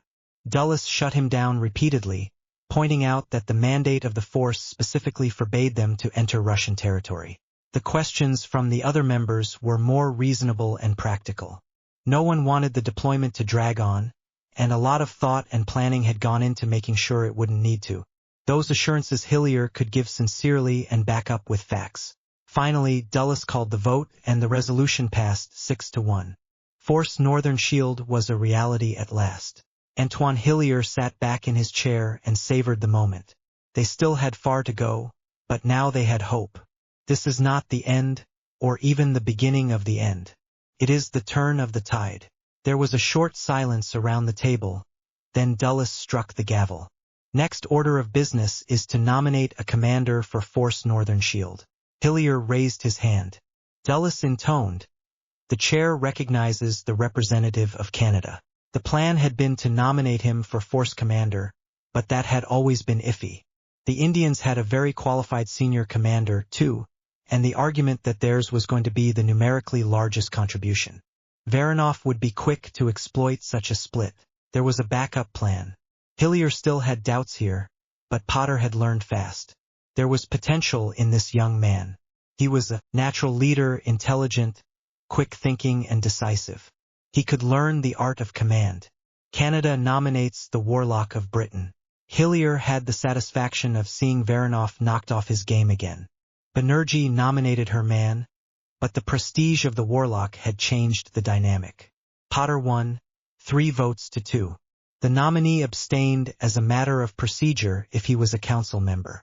Voronoff had been caught between the wand and the dragon trying to figure out who to vote for, and ended up abstaining. "Do you accept this command, Mr. Potter?" Dulles asked gravely. "I am honored to accept this command, Mr. Chairman." He replied as formally. "Let the record show that the Warlock of Britain holds command of Force Northern Shield," Dulles said. He looked as if he was ready to wind things up, but Potter held up his hand. He had learned the hard way that being the leader didn't mean that you had to do everything yourself. This force was vaster by far than Dumbledore's army. "Commander Hillier, you are appointed second in command of the force. Please make all preparations to ensure that the force can take the field as soon as possible. Notify me when that is done." "Yes, sir," Hillier replied. That plan had been long in the making, and Antoine Hillier vowed that there would not be a minute lost in executing it. Well, he has taken some good advice. Amateurs study tactics, professionals study logistics. Hillier thought with satisfaction. Potential indeed. He can listen to good advice. "Minister Banerjee," Harry continued, "the choice of your contingent is of course yours, but might I request that Commander Shiret lead it? I have taken up a great responsibility, and I need all the help I can get. His abilities are well known." Shiret had been Banerjee's pick for command of the force. A prestigious senior command for him, for which he was well qualified, solved both practical and political problems. It certainly would go a long way to salve the sting of losing the top spot. "Certainly, Mr. Potter," she replied. She could hardly do otherwise at such a pretty compliment. "May I know his responsibilities?" "He will be Western Area Commander, as Commander Hillier will be Eastern Area Commander. Please have him report to me as soon as his contingent is ready to take the field." Voronoff's poker face frayed a little more. Complaining that the force was led by an inexperienced boy would require him to try to convince people to ignore Hillier and Shiret. The bandwagon effect would be against him as well. This was looking like a winner, and people liked being associated with a winner. Time was not his friend either. Someone had explained to this boy the need for speed in war. The Archmage and the Sortier Supreme met after the meeting ended, in a small salon by the meeting room. She had a glass of fine vintage wine, while he sipped from a glass of aged whiskey. They made small talk about the weather, their drinks, and their respective grandchildren. They were not precisely friends. Their relationship was more complex than that. "I noticed, Alexander, that your appearance at the reception was little more than a token." Monsieur Potter did not attend at all. He seemed remarkably well informed for his novice status. There was only a trace of accent in the Baroness' English. She spoke fluent German and Italian as well as her native French. Russian she scorned as the speech of barbarians. "I took the liberty of giving him a few pointers, Amy. He is quick to learn," he replied. "He will be our colleague for a long time after all." "Voronoff annoyed you, I think." She took a sip of her wine. "I can scarcely blame you for that. I was not myself displeased to see him set down. I wonder why the Russians are so sensitive to being called uncultured when they are what their history has made them, Amy." Still, tampering with the proper notification of council members was a little over the mark. What dealings he may have had with the British ministry is for Potter to take up with them. He replied equably. She shrugged gracefully. I do not think that young man is a wallflower. He will eventually have to repair his relationship with his ministry, though. Was it wise to entrust him with the command of the force? He is a little young. NSC pa? I believe the relevant quote is let the boy win his spurs. Amy. With Hillier and Shiret as mentors, he will have ample opportunity to learn. This is a relatively straightforward deployment, after all. There is always the unexpected, Alexander. You and I have both encountered that over the years, so we have. That is part of the art of command as well. You and I will be there to see how he deals with that. Marched out. Chapter 18 Marched out. Miranda Greengrass was working diligently at her desk when the memo flew through the door, landed on her desk and unfolded itself. Principal Undersecretary to the Minister of Magic was a very demanding job. The American equivalent was Chief of Staff to the President. Miranda, something has come up. I need a word right away. Harlan, that cannot possibly be good news. Miranda thought. That Harlan did not give even a hint of what it was about meant that it was highly sensitive as well. She got up and walked down the hall to the minister's office. Harlan had dispensed with the aura guards. They were too badly needed elsewhere. The mom's office had been stripped of Fudge's clutter and bric-a-brac, but Harlan had not brought in any of his own personal items. That would have sent the wrong message. She walked in and took a seat. What do we have, Harlan? A serious problem. He replied. I just spent a very unpleasant hour with Harry Potter. Potter? I thought that dragon was in the cage, at least for now. She replied. Co-opting someone into rebuilding the system instead of tearing it down was a very old political ploy. Energy that went into reforming the system was energy not spent in tearing it to pieces, to everyone's benefit.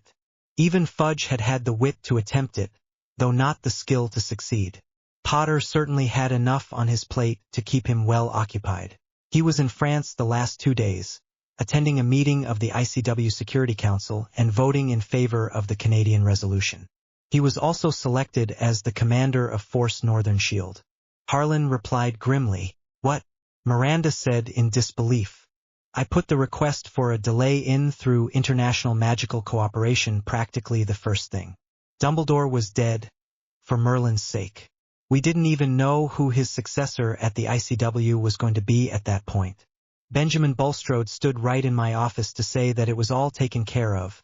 The ICW was sympathetic and they'd get back to us when the meeting was rescheduled. Potter wanted heads on plates, and I'm not sure that wasn't literal. I talked him down to public dismissals for cause. He was rather skeptical of my protests of innocence. Harlan replied. How in Merlin's name did he even find out? Miranda said, I think the Canadians back-channeled him. They really want this resolution badly. Harlan said. Miranda nodded. That made sense. What was disturbing was that they could have done it without her finding out. That was another problem Bulstrode had just created for her. The Canadians had gone right past him and gotten to Potter without the ministry even knowing about it. What else had got past them? Merlin's hairy arse. The whole foreign policy of the realm had just taken a hard right turn and Bulstrode had been asleep at the flu. Could this have been sloppiness? Miranda asked. That didn't seem likely, but she had seen a lot in her many years in politics. It was still more than enough cause to demand Bulstrode's resignation. I don't think so, Harlan replied. There was a name that kept coming up. Varanov. Dmitry Varanov. Well, Miranda said. Journeys end in lovers' meeting, as the old song says. It's been a while since I crossed wands with that son of a hag. What is he doing these days? Russian delegate to the ICW Security Council. Been in and out of London the last while. Harlan said. I don't think that's a coincidence. Not even close. Miranda agreed at once. Where Varanov was in the mix, there were no coincidences. Their current state of confusion would create plenty of vulnerabilities. Merlin knew how many of them Varanov might have exploited. She was now willing to bet anything that Bulstrode was one of them. Do we know what Potter committed us to? She asked with dismay. Contributing to an international force? Merlin's beard were bare bones just trying to keep order domestically and clean up the ministry. I didn't get that far. If we go back to him with some heads on plates, maybe we can get that answer. Harlan said. Miranda contemplated the mess that Bulstrode had just dumped into her lap, and her temper began to rise. Damn it, Harlan, I want heads on plates. That jerk stood right in my office and lied to my face about this. What else did he lie about? How much damage has he done?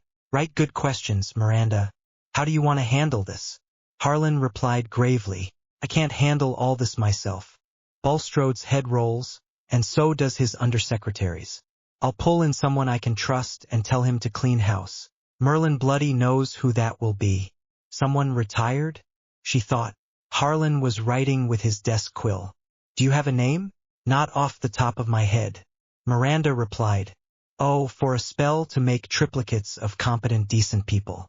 She added mentally. How about Arthur Weasley? Harlan said. Miranda considered that. I don't think he does bureaucratic warfare very well. I don't think he considered the MMA office to be demotion to a backwater. Harlan replied. He liked the work. Good investigator. He had the backbone to stand up to Malfoy, and Merlin knows that's a scarce commodity. As far as warfare goes, he was Order of the Phoenix. Miranda raised an eyebrow in surprise. There had been a lot of rumors about who had or had not been in the Order. Weasley had not struck her as the type. Quiet, competent, and unambitious was how he came across. His naive enthusiasm for Muggles and their ways had not encouraged taking him seriously. That made a lot more sense now. A family man in the Order would be very well motivated to keep a low profile. It was hard to call him wrong on that. He and his family were still alive, after all. Potter knows and trusts him. Miranda said thoughtfully. There is that in his favor, too. Harlan replied. The more Miranda thought about that, the better it looked. Harlan had been right on the galleons about trust and goodwill being a long way down the road, and this fiasco was going to make that road longer. In crisis, there was also opportunity.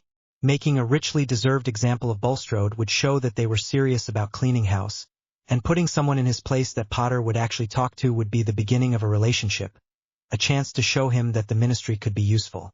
All right, she said decisively. I'll get that done today. Miranda went back to her office. Her first thought had been to call Bulstrode and his undersecretary on the carpet in her office and fire them there. She changed her mind. They didn't even deserve that consideration. She stopped by the ministry security office. It was run by a scarred old veteran Auror named Kevin Vickers, brought back from retirement. Kevin, I'd like borrow a couple of your people if I could. Shouldn't take long, she said. What's it about, Miranda? He asked. I'm firing a couple of people for cause, and I want to make sure that they don't walk out with anything they shouldn't or anything incriminating. She replied. Will I do? He said. You'll do splendidly, Kevin. Splendidly, she said warmly. With Kevin at her shoulder, she led on down to misuse of magical artifacts. Is Arthur in? She inquired of one of the staff. He's in his office, ma'am, she replied. At Kevin's inquiring look, she realized what this must look like. Goodness, no, Kevin. Quite the reverse, actually. I'm robbing Peter and Paul for competent people, and it's MMA's turn to stand and deliver. He chuckled. They went on in to Arthur Weasley's office. Arthur Weasley sat back in his chair with a feeling of modest accomplishment. Another file closed. Some people who had been tormenting Muggles for the sheer hell of it were in detention. With luck, they would get Azkaban time to remind them of the law and common decency. He looked around his cramped, cluttered office. Director of MMA wasn't much in the grand scheme of things, perhaps, but Muggles and wizards alike slept a little safer because of what he did. He had done his time in the Order in the same spirit. Well, hopefully those days were gone for good. The members of the Order had gone their separate ways, those who had survived. Sirius was still in hiding. The rest of them were mostly just glad to be alive. Arthur savored that feeling every morning when he woke up next to Molly. They were still keeping their heads down by the habit of years. They had cause. There were still Death Eaters out there. He looked up at the knock on his half-open door. Come, he said. Miranda Greengrass and Kevin Vickers came in. Good morning, Arthur, she said cheerily. Can I ask a favor? I've got quite a problem and I need your help to solve it. Certainly, he said, puzzled. What in the name of Merlin's long flowing beard did the minister's right hand want with him? He didn't seem to be in any trouble, and Greengrass wasn't umbrage, for which everyone in the ministry gave daily thanks. Good, good. Have you got someone who can cover your desk for a while, Arthur?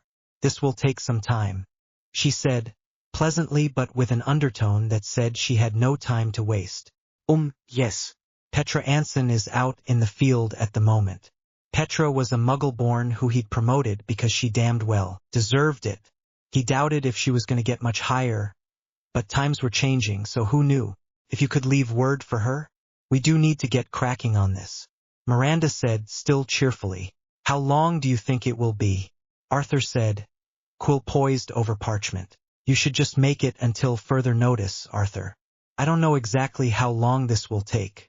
Weasley nodded, wrote a quick note and put it on Petra's desk on the way out.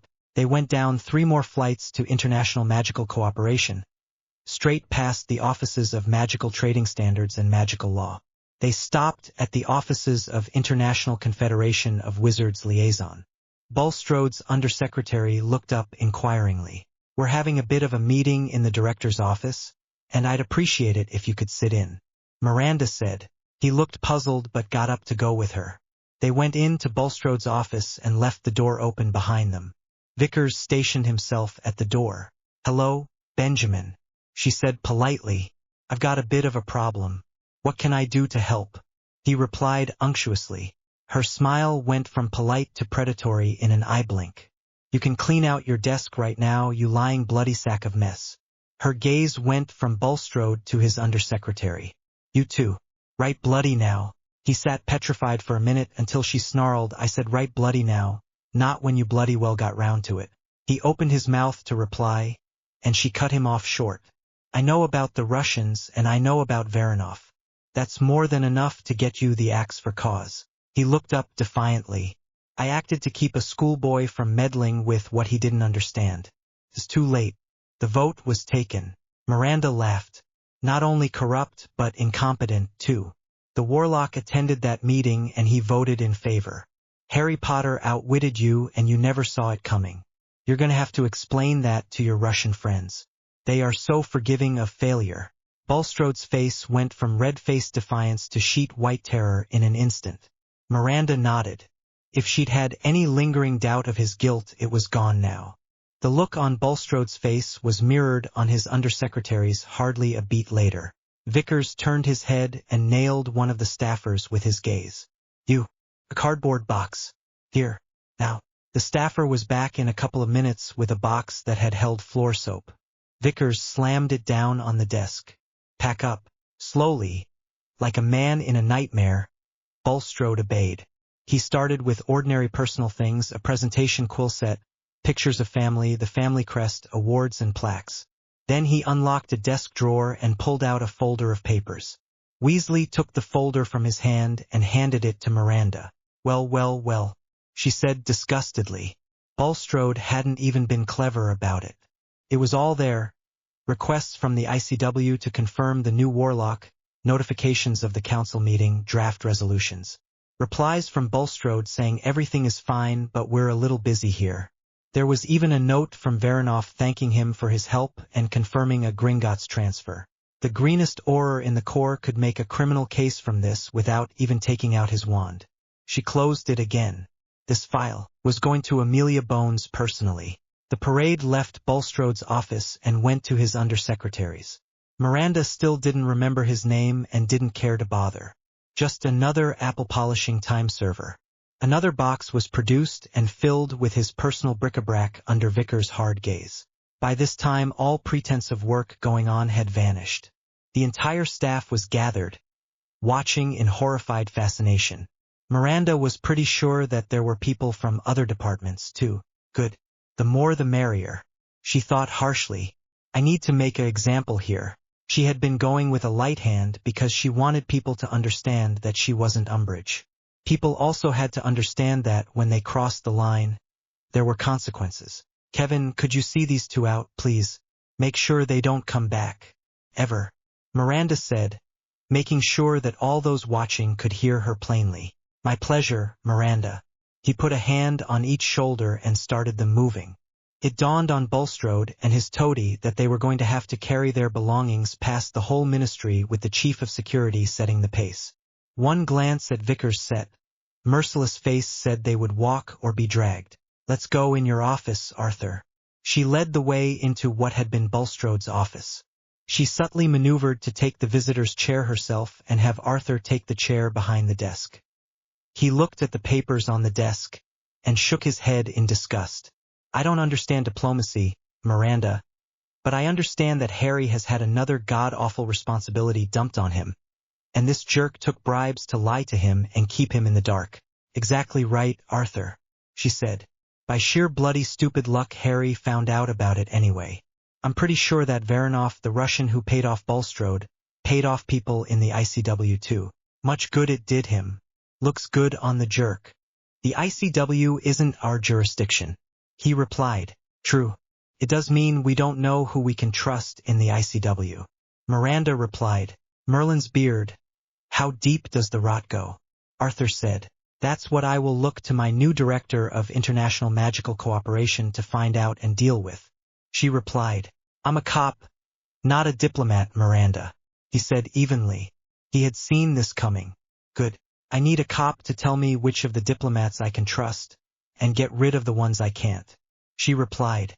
"I know you like your job at MMA, and I'm handing you a mess.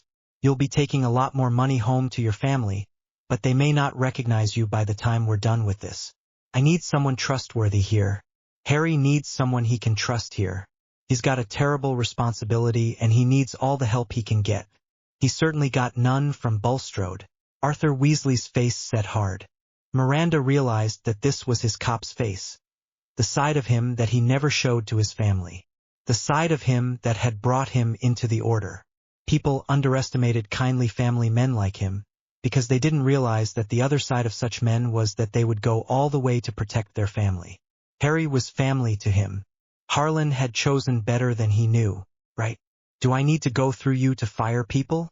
he asked, in the same tone as a man might use to ask if there was enough parchment in the storeroom. "Do what needs doing, Arthur. You have my full confidence." She replied. Breakfast with Teachers. Chapter 19. Breakfast with Teachers. "Good morning, Harry," Minerva said, looking at him narrowly. "How are you?" It wasn't a casual question. He had the look of someone who'd been running on tea and pepper up the last couple of days. "Better with breakfast, Minerva." I'm starving. His breakfast rose out of the table shortly afterwards, about twice his usual hearty portion. He set to it once. With the edge off his appetite, he took a drink of his tea and said, "Thanks for covering my classes for me, Minerva. I'm sorry about the short notice. You were dealing with rather important matters, Harry." "How did the ICW meeting go?" Minerva asked. "I got there and voted in favor of the Canadian resolution. I thought it was the right thing to do. I wound up getting stuck with command of the entire force." "What? They think you don't have enough on your plate?" Minerva said, frowning. Somebody had an agenda over this, but she had no idea who they were or what it might be. Of course, if magical cooperation was doing any part of their job, Harry would have been briefed on what he needed to know. "I wondered that myself. There are 2 experienced senior officers from India and Canada, so I dumped the work on them and told them to deal with it." Harry replied. "Alexander Dulles, the Archmage, pulled me aside and gave me some pointers. At least I didn't look like a complete ass out of his depth." He applied himself to his bacon and eggs, and added, "I saw the minister about that whole mess, and I put a flea in his ear. We'll see what comes of that, if anything." The cold distrust in his voice said that nothing was exactly what he expected. Minerva thought about telling him that the ministry was an organization of people, not a monolith, but now was not the time for that conversation. Hopefully the new minister had had the sense to do something concrete about this. The usual parliament of owls swept in with the morning's mail. Minerva and Harry both got copies of the Prophet. Harry poured himself a second cup of tea. He looked at the Prophet, but decided he had a little time before dealing with whatever drivel was in it this morning. He sipped at his tea and looked down the student tables. Hermione and Ron were sitting together, and frowned a little. He'd hardly seen anything of Ron lately, except in classes where he was a teacher or DA meetings where he was the leader. He missed the easy camaraderie of the Gryffindor common room. He could have tea in the teacher's lounge, but it wasn't the same. Lack of time could lose someone a friend just as surely as a blazing row. Maybe more so, you could patch up after a row. This new life he had embarked on ate a lot of things. Time, relationships, small pleasures like an afternoon in the sun or reading for pleasure. Harry was a little surprised to see a familiar red-headed figure walk down the tables and be greeted by Ron enthusiastically. It was Arthur Weasley. They talked for a little, then Ron pointed up at the teachers' tables. He walked up to the bottom of the stairs to the teacher's table and said, formally, "Headmistress, I'm sorry to bother you so early in the morning, but I do really need a word with Harry if that's possible." Minerva glanced over at Harry, who nodded assent immediately. Arthur came up the stairs and took a seat. He looked like a man who'd had little if any sleep last night. Harry knew that look. He'd seen it in the mirror a few times of late. "Hello, Harry. Good to see you again. I have to regret the circumstances, I'm afraid." Minerva recognized it as well. "Arthur, have you had any breakfast?" "Breakfast? No, actually," he replied. Minerva tapped her wand and a breakfast the size of Harry's rose out of the table in front of him. He took a few bites and a drink of his tea. Thank you. That's good. Have you seen this morning's prophet?" At Harry's headshake he continued. "Well, there's been a bit going on, so I needed to bring you up to speed. Your discussion with the minister yesterday certainly put the Kneazle among the pigeons. The minister's undersecretary went down to international magical cooperation and fired Bulstrode and his deputy right in front of God and everyone. They were marched out by security and told not to come back. Ever. They really did that?" Harry said in shock. He'd expected some milk and water excuse for doing nothing. "I was there, Harry. He deserved it, too. He hadn't only lied to you. He'd lied to her and the minister and Merlin knows who else, and taken bribes from the Russians to do it. She wasn't best pleased with that." Arthur replied. "Is there going to be a criminal investigation?" Harry asked. Arthur took a deep breath and another drink of tea. "Well, there would have been, but Bulstrode saved us the trouble. He went home, wrote a letter, and blew his head off with a Bombarda Maxima. That's not in the prophet, because we haven't notified all the family members yet. His niece is here at Hogwarts, which is part of the reason I'm here." "Arthur, that is best done by her head of house." "Are you sure of that?" Minerva said. "I just came from the scene, headmistress. The Aurors were checking to make sure that it was him, which was a job of work and no mistake, and that it was suicide. They're certain on both counts." Harry looked back at Arthur Weasley, shocked in a different way. His report of the death had been dry and factual. This was not like the kindly man that he knew. Arthur returned the look. "The man sold out, Harry. He sold his career and his honor and his family's name for 5,000 galleons. He made such atonement as he could. That's the end of it. For an orphan, I have a lot of fathers." Harry thought. He had no doubt that this was the head of a magical family teaching his son about integrity and honor, the cost of keeping them and the price of losing them. There were faults that Arthur Weasley would forgive, and ones that he would not. Harry realized that he had played his own role in Bulstrode's death. The power of the warlock had its privileges. He could demand an audience with the minister and get it. He could demand something be done and something would be done. Doing that had consequences. Like a man going home to realize that he had lost everything and was probably going to prison, and so deciding to end his life. What was justice in this case? That was a question he was confronting a lot lately. Bulstrode had made his own justice. In the Muggle world there would have been concern for the man himself and his family. The magical world went by an older and sterner code. Harry took a deep breath and changed the subject. "So, who is going to be the new head of magical cooperation?" Harry asked, thinking hopefully it's not going to be another lying corrupt jerk. "That would be me, Harry," Arthur replied evenly. "You?" Harry said in astonishment. "Rather my reaction too, Harry," Arthur said ruefully. "I didn't ask for the job. My mandate is to clean house and ensure that you have what you need to meet your responsibilities." Arthur took another drink of his tea. "I'd like to get your account of the ICW meeting if I could." "Well, certainly if you like," Harry said. He glanced up at the clock on the wall. He had some time before his first class. Yes, I would like Harry, he replied firmly. I'm going to be talking to the people in my new department today, and I need to know as much as I can so I can tell whether I'm being lied to, and if so by whom. Right then. Well, it all started when Walking the Alley, Chapter 20 Walking the Alley. Author's note. Thanks to Catstar for pointing out that Harry's qualifications might be called into question.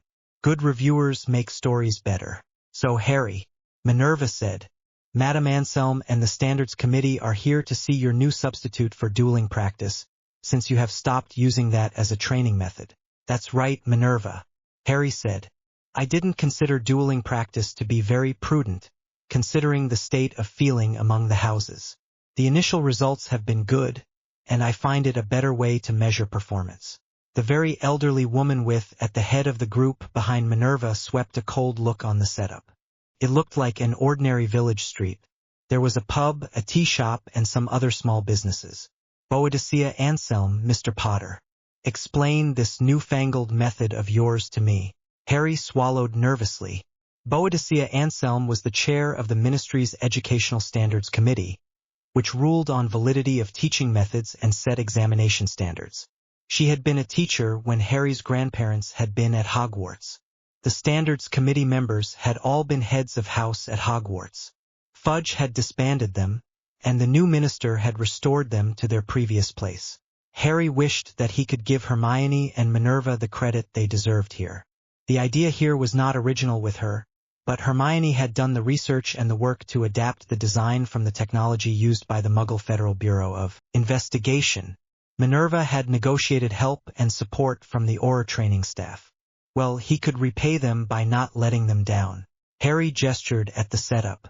The course simulates a normal street in a magical district.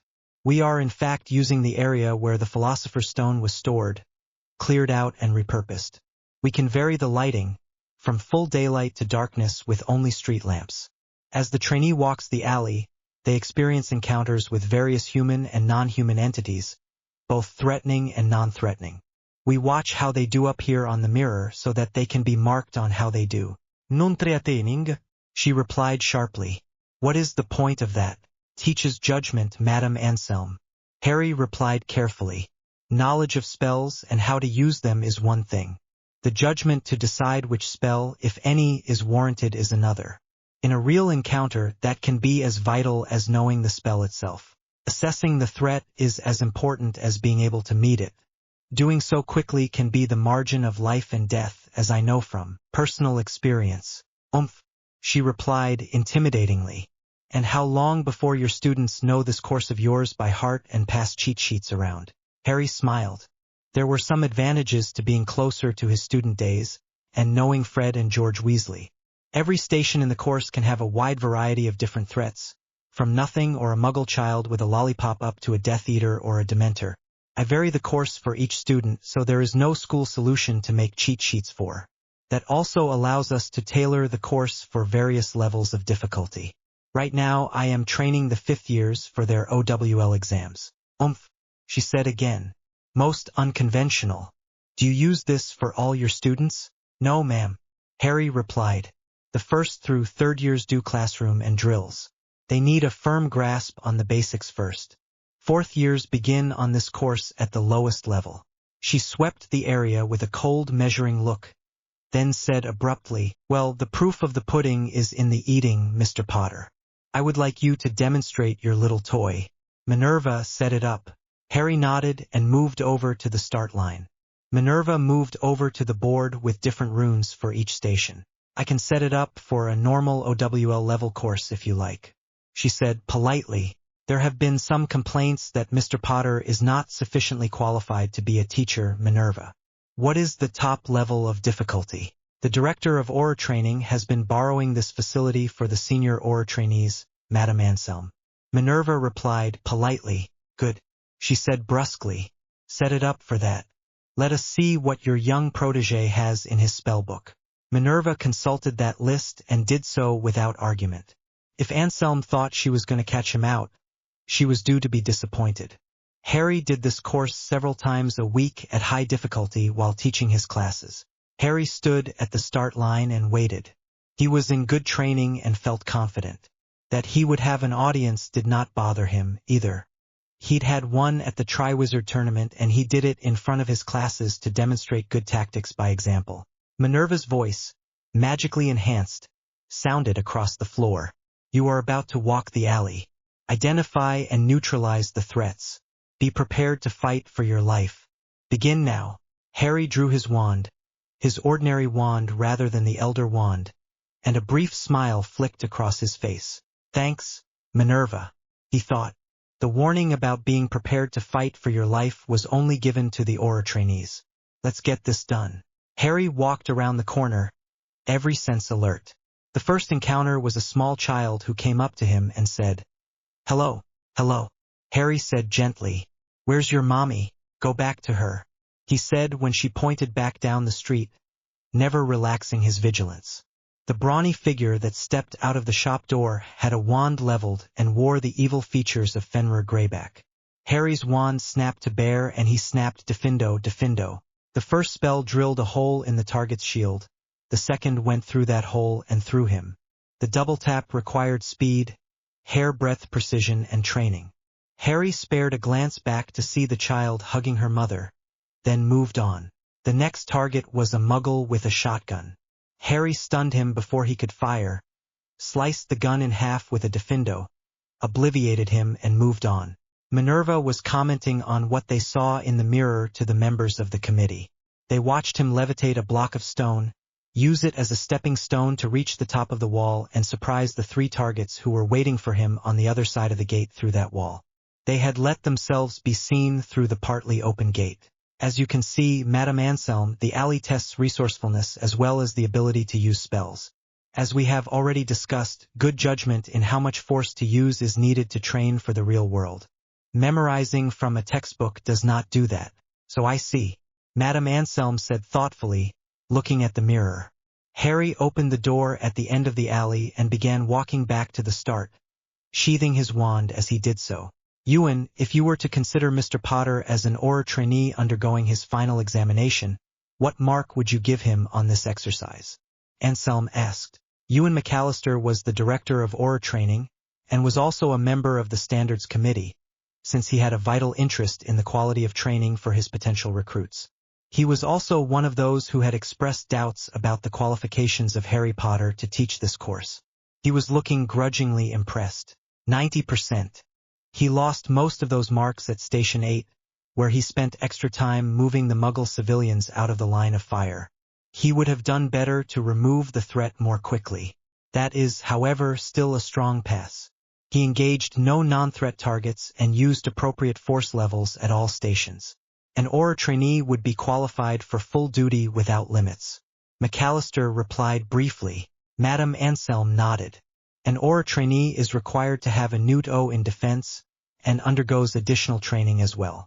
Mr. Potter has just passed a demanding test at that level, with no warning or preparation. I would say that he deserves the qualification of Newt O in defense against the dark arts. Do I hear dissent? There are those who will say that the most powerful wizard in the world has an unfair advantage. Came one mild comment. Minerva replied starchily, those people are not very observant. Harry used his ordinary wand, not the Elder Wand, and called on none of the powers of the Warlock. She chuckled a little and added, that is a set policy. The integrity of the castle's foundations is, after all, a matter of serious concern. Silence gave assent to that rather uncomfortable truth. Dissent? Anselm repeated. There was none. Then it is so ordered. McAllister's voice seconded the motion. The voice vote passed the motion unanimously. Anselm watched Harry as he walked back up toward them. It was clear to her very experienced eyes that while he had clearly been working hard, he was not exhausted or out of breath. She nodded approval. What a man taught and how he taught it told much about him. Potter's method tested not only personal courage and skill with spells, but quick wit and the ability to think quickly, plan and act under pressure. It also placed great emphasis on the defense of the innocent. Mr. Potter. Anselm greeted him as he walked up to them. Impressive. The committee has decided that you are to be granted an O qualification at the Newt level, which will answer the criticisms that you are not qualified to teach this course at so prestigious a school as Hogwarts. Thank you, Madam Anselm, Harry said politely, feeling very relieved. You have earned it, Mr. Potter. There have long been serious concerns about the defense program at Hogwarts, and from what we can see you have made a commendable effort to address those shortcomings. She cocked her head with curiosity. Does this facility have a name? A somber look fell on Harry's manner. Yes, ma'am. I call it Diggory's Alley. Perhaps, if I train and prepare my students well enough, we will have no more tragedies such as befell him. Boadicea Anselm nodded slowly. We may all hope for that, Mr. Potter. I wish you good fortune in that quest.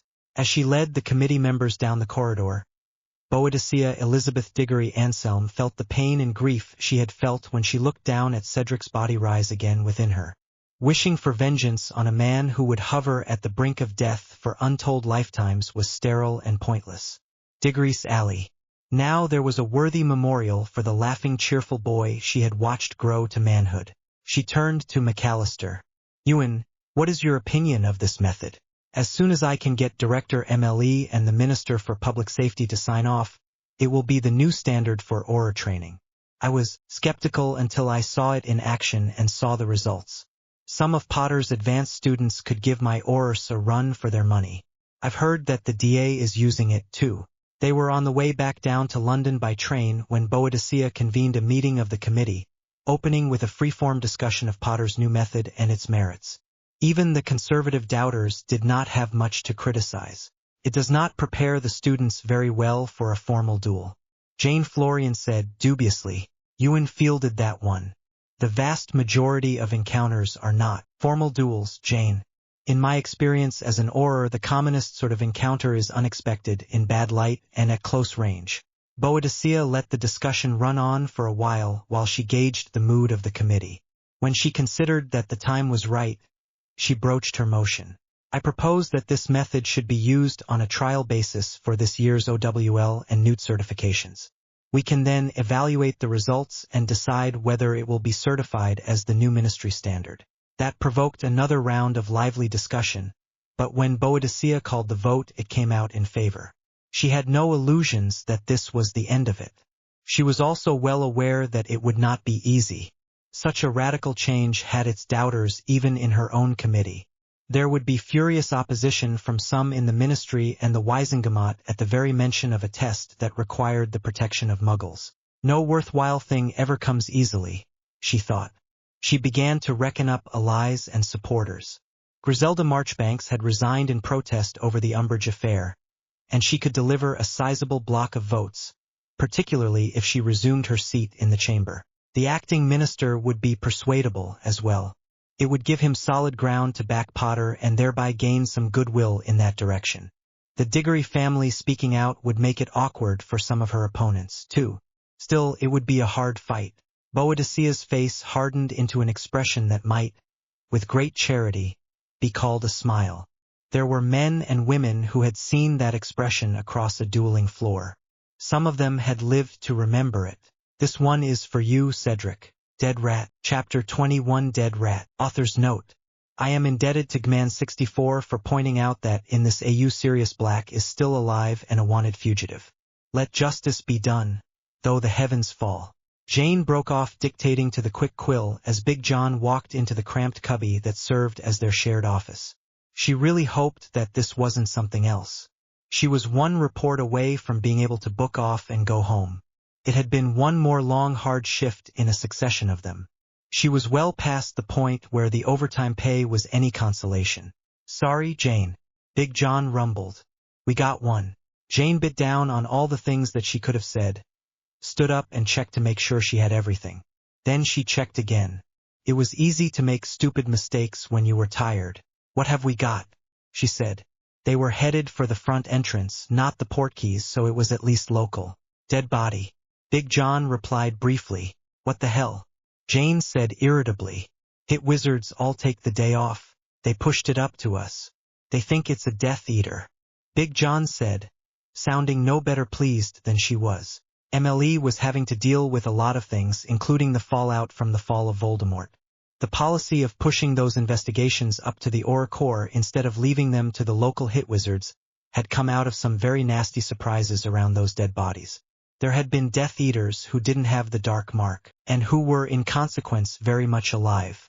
That meant those dead Death Eaters might yield clues that would lead to living ones. That also made for a lot of false alarms. Jane hoped this was one of those false alarms. Then they could wrap this up quickly and see the end of this shift. They took the Flu to the scene, a small magical enclave in West London, mostly rooms to let and a small pub. A ward around the scene kept the gawkers at bay. It let Jane and Big John through, sensing the badges on their wands. Big John said, "Jane, this is Jim Albumin, Cursebreaker." "Jim, my rook, Jane 12 Trees." "Pleasure," they said simultaneously. "Jim, what have you got?" Big John said, "Getting to business." "Pretty nasty," Albumin added. "The usual run of wards that you see if someone has something to hide, plus this." He flicked his wand into the doorway and away again instantly. An evil-looking jagged blade slashed across the doorway, then vanished again. Triggered by anyone with a badge trying to enter. The hit wizard was lucky, if you can call it that. He put his shoulder to the door instead of using his wand. He's in St. Mungo's with a big chunk taken out of his shoulder. But he'll recover. "How long to make safe?" Big John asked. "A few minutes," Albumin replied. "They've got the landlord over there if you want to talk to him." The landlord had been the one who reported the body, and he didn't strike Jane as being very diligent or careful about his tenants. In fact, he pretty clearly did not want to be. The answer to such questions as the identity of his tenant or how he got paid added up to no idea, and cash. His sole interest was in having the body removed so that he could rent the rooms again. Interrogation of the neighbors yielded no more of any use, either. It wasn't the sort of neighborhood that encouraged backstoop conversation. Albumin waved them over and said, "Made safe to enter. Detailed check of the interior will take quite a bit longer." "That's all right, Jim. We'll be careful. We spot anything, we'll give you a shout." At Jane's puzzled look, Big John elaborated. "People with something to hide put the traps on windows and doors. Traps inside are more likely to hurt you than an intruder. We need to watch for portkeys, though." They went through the rooms, wands at the ready. It didn't take long to clear the place. The smell was coming from the small living room. There was the body of a man lying face down on the floor. There was no doubt that he was dead and had been for quite a while. Jane watched as Big John went methodically to work. The wand on the floor floated up and set itself to one side. He then cast a quick succession of diagnostic spells. Jane recognized most of them, but a couple were new to her. She made a mental note to ask about them later. For now, she kept her wand ready, alert to back up her partner. When it came to Death Eaters, dead was no guarantee of harmless. Whoever it was had certainly been a Death Eater. The dark mark was burned bone deep into his arm. The hand on that arm lacked a finger. The hand of the other arm was missing altogether, though there was an outline shaped like a hand where the arm ended, scorched into the floorboards. Both it and the dark mark showed traces of the same powerful dark wizardry. Jane made the connection. Voldemort's work. "All right," Big John said. "Let's see who you are, then." He flicked his wand and cast Wingardium Leviosa. The body floated up and turned over so that they could see the man's face. It reminded Jane of nothing so much as a rat. Certainly he had not led a healthy life. The pale, pinched look of his face said that he had not seen the sun nor lived well in a long time. The outsized front teeth in the narrow mouth were yellow and stained. Big John stared down at the face of the dead man for a long moment. Then the spell broke and the body slammed back down onto the floorboards. His face set in an expression of grim, angry recognition. "Snap me wand and call me a bloody muggle," he said, still staring down at the dead man's face. Jane was shocked, not so much at the foul language itself but that Big John would use it in front of her. Scrupulously avoiding that was one of his few concessions to her gender. "I don't recognize him, Big John," Jane said carefully. Every Auror knew the faces of the Death Eaters, both the dead and the living. Especially the living. They were attainted outlaws to be killed on sight. They had nothing to lose and everyone's hand against them. "No, you wouldn't, Jane," he said, still staring down at the man's face. Far as I knew, he'd been dead for years. That is Peter Pettigrew. He was the victim in the Sirius Black murder case. Him and 12 innocent muggles. Sirius Black. The one who escaped from Azkaban. The one who was never caught. That's Sirius Black. Jane said. You didn't need to be an Auror to know that name. Well, so much for any hope of wrapping this up quickly. The very same. Big John replied heavily. Now that I think about it, Dumbledore pushed to get the case reopened a few times. Never went anywhere because there wasn't any evidence. Not to mention that no one wanted to poke that dragon. The last time was just before the escape. Never thought about that, but now I do wonder if there was a connection. He set himself like a man going into something that was going to hurt a lot. Bag and tag his wand, Jane. Under your name, not mine. My name can't be on any of this. He shook his head slowly and his mouth set into a hard line. No, not even that. I hate to do this, Jane. A man should clean up his own mess and atone for his own mistakes. I can't. All I can do is pass it on to someone who can. This is not my case anymore. You're the lead on this Auror 12 trees. What do you want done? Jane paused for a long moment, realizing that she had just been told that her probationary time was done. Why is that? I was the lead investigator on the Sirius Black case. 'Twas my first big case, the one that made my reputation. Jane looked back at him in shock. She had never thought of Big John as old, but he looked every day of his many hard years now. A last word of advice, Jane. Don't make the mistakes I made. Don't assume. Sometimes what's obvious really is. Sometimes it isn't. Where this jerk is concerned, don't assume one damn thing. Don't let yourself be played the way I was. Jane bit her lip and thought for a minute. This was going to be her first independent case, and there wasn't going to be a bigger one. As far as the whole magical world knew, Sirius Black had been the Death Eater who had betrayed the Potter family to Voldemort and committed mass murder, starting with Peter Pettigrew.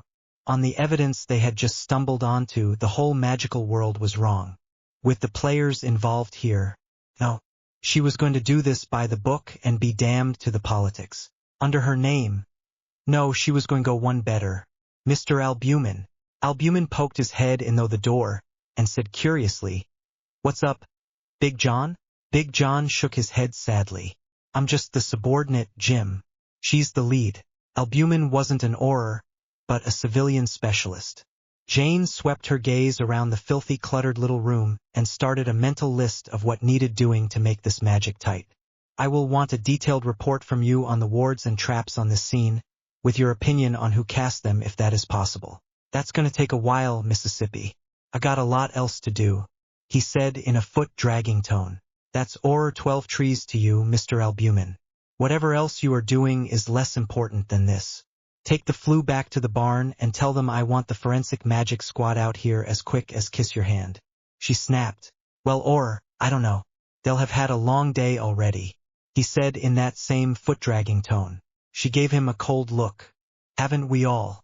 You tell them that I'm reopening the Sirius Black case for significant new evidence and see if that doesn't put some dragon blood in their wand. Notify the Deputy Chief of Investigations and tell him where the scene is and that I'll be here." Albumen looked gobsmacked, staring at her. Jane jabbed a thumb at the body on the floor.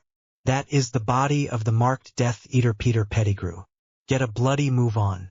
Albumen added urgency to gobsmacked and left hurriedly. Jane heard his footsteps as he hurried out to the pub where the flu was. "If you like, I can tell the hit wizards to detain the neighbors and the landlord for questioning," Big John said. It was a suggestion, not an order framed as such as it might have been an hour ago. "Please do, Big John. Have them get statements from all of them. They can say this was a Death Eater. Might shake something loose," Jane said. Releasing information was the lead's decision. The norm for this sort of neighborhood was to not tell the Aurors the time of day.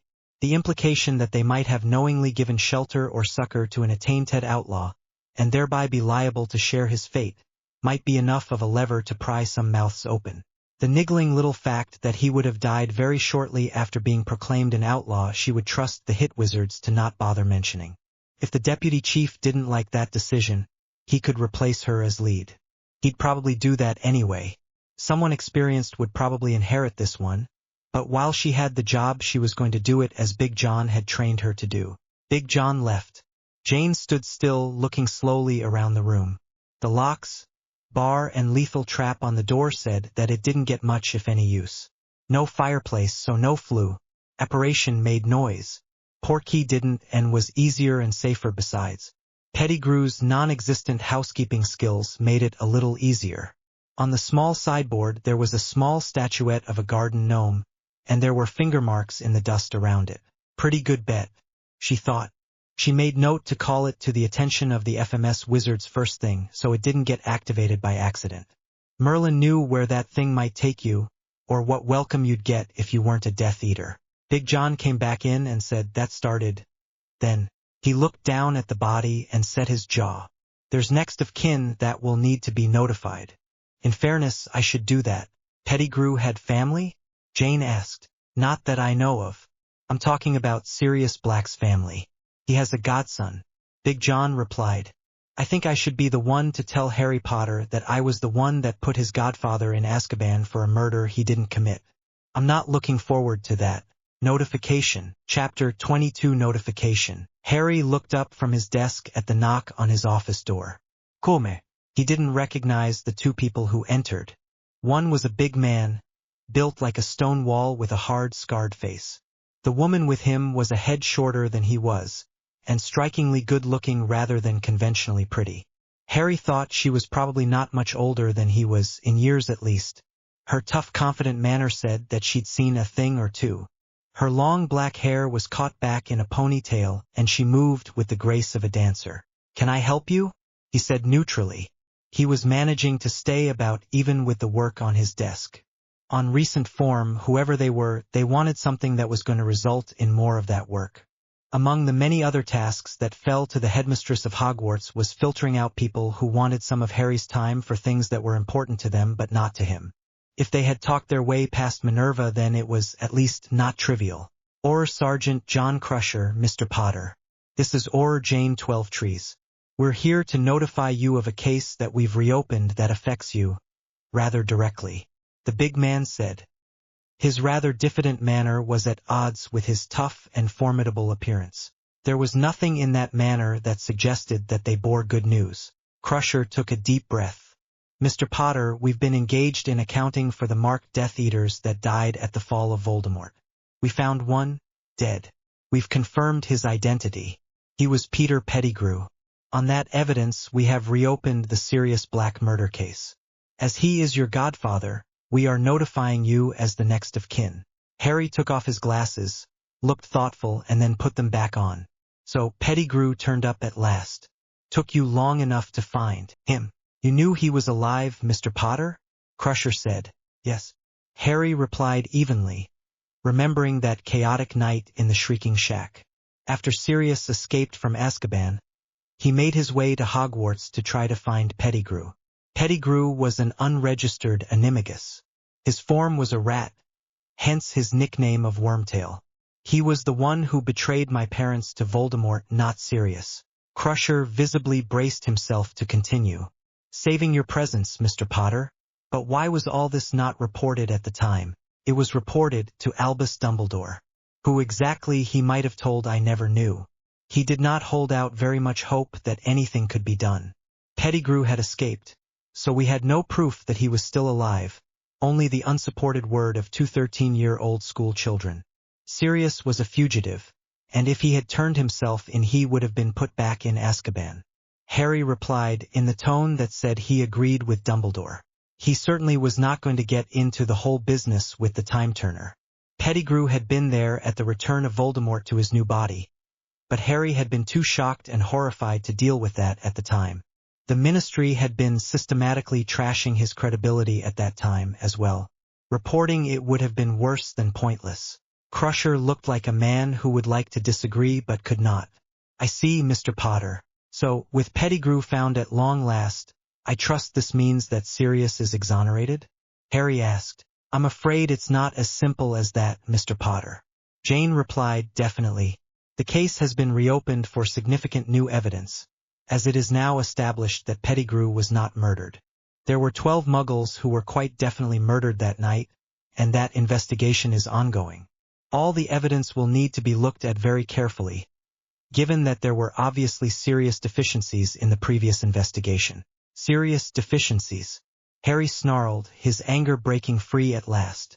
You bloody think? Crusher stood silent and waited for Harry to speak again. Harry visibly imposed control on himself and said, Why is he not exonerated? Jane answered in a firm, factual voice. According to the statement Black gave at the time, he was looking for Pettigrew to kill him for betraying the Potters to Voldemort. We do not know exactly what happened that night.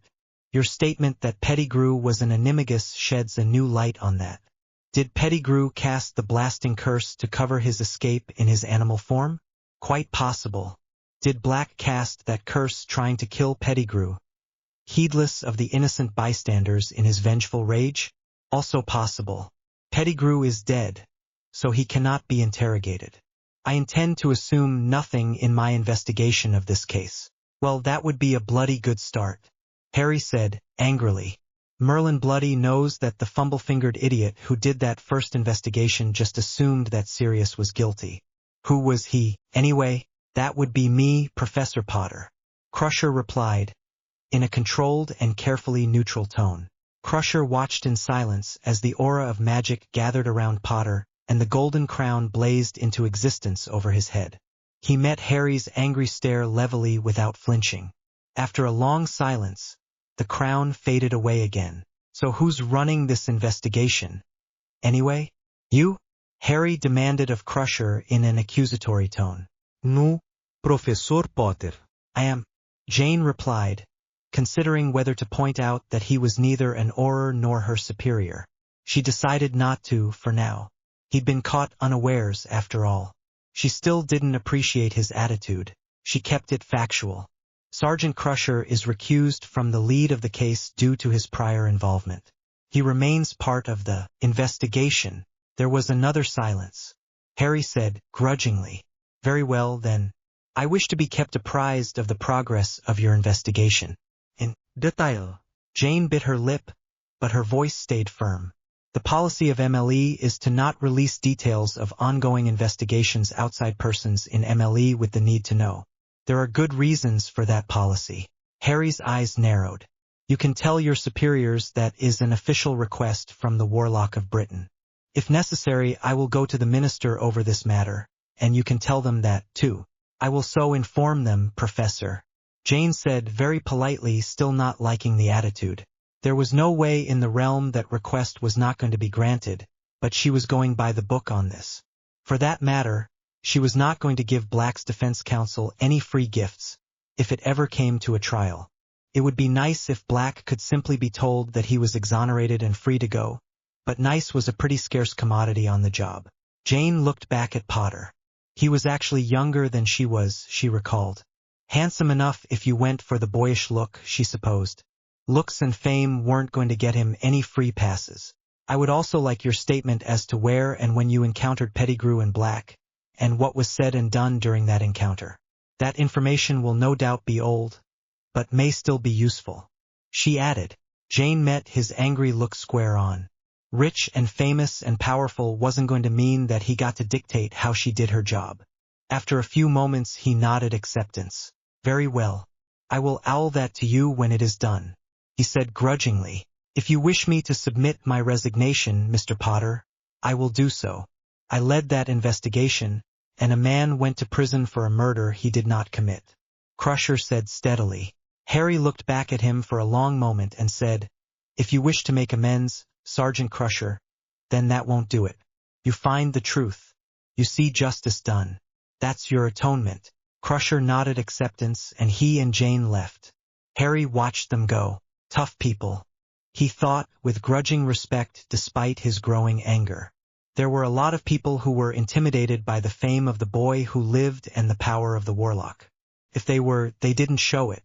They had given him the bad news as straight as a double shot of fire whiskey. God damn it to hell, he thought and slammed his fist down on the desk. Just bloody once. Couldn't it be simple? Sirius wasn't a murderer. He would never believe that he was. He had been framed by Pettigrew. Now there was finally proof of that, proof that couldn't be ignored. He wasn't 13 anymore. He couldn't be patted on the head and told that what he'd seen with his own eyes didn't matter. He remembered the night in the shrieking shack when he had found out that Sirius had not been the one who had betrayed his parents. The bright hope that he had known that he could have family who cared for him, never have to go back to the Dursleys again.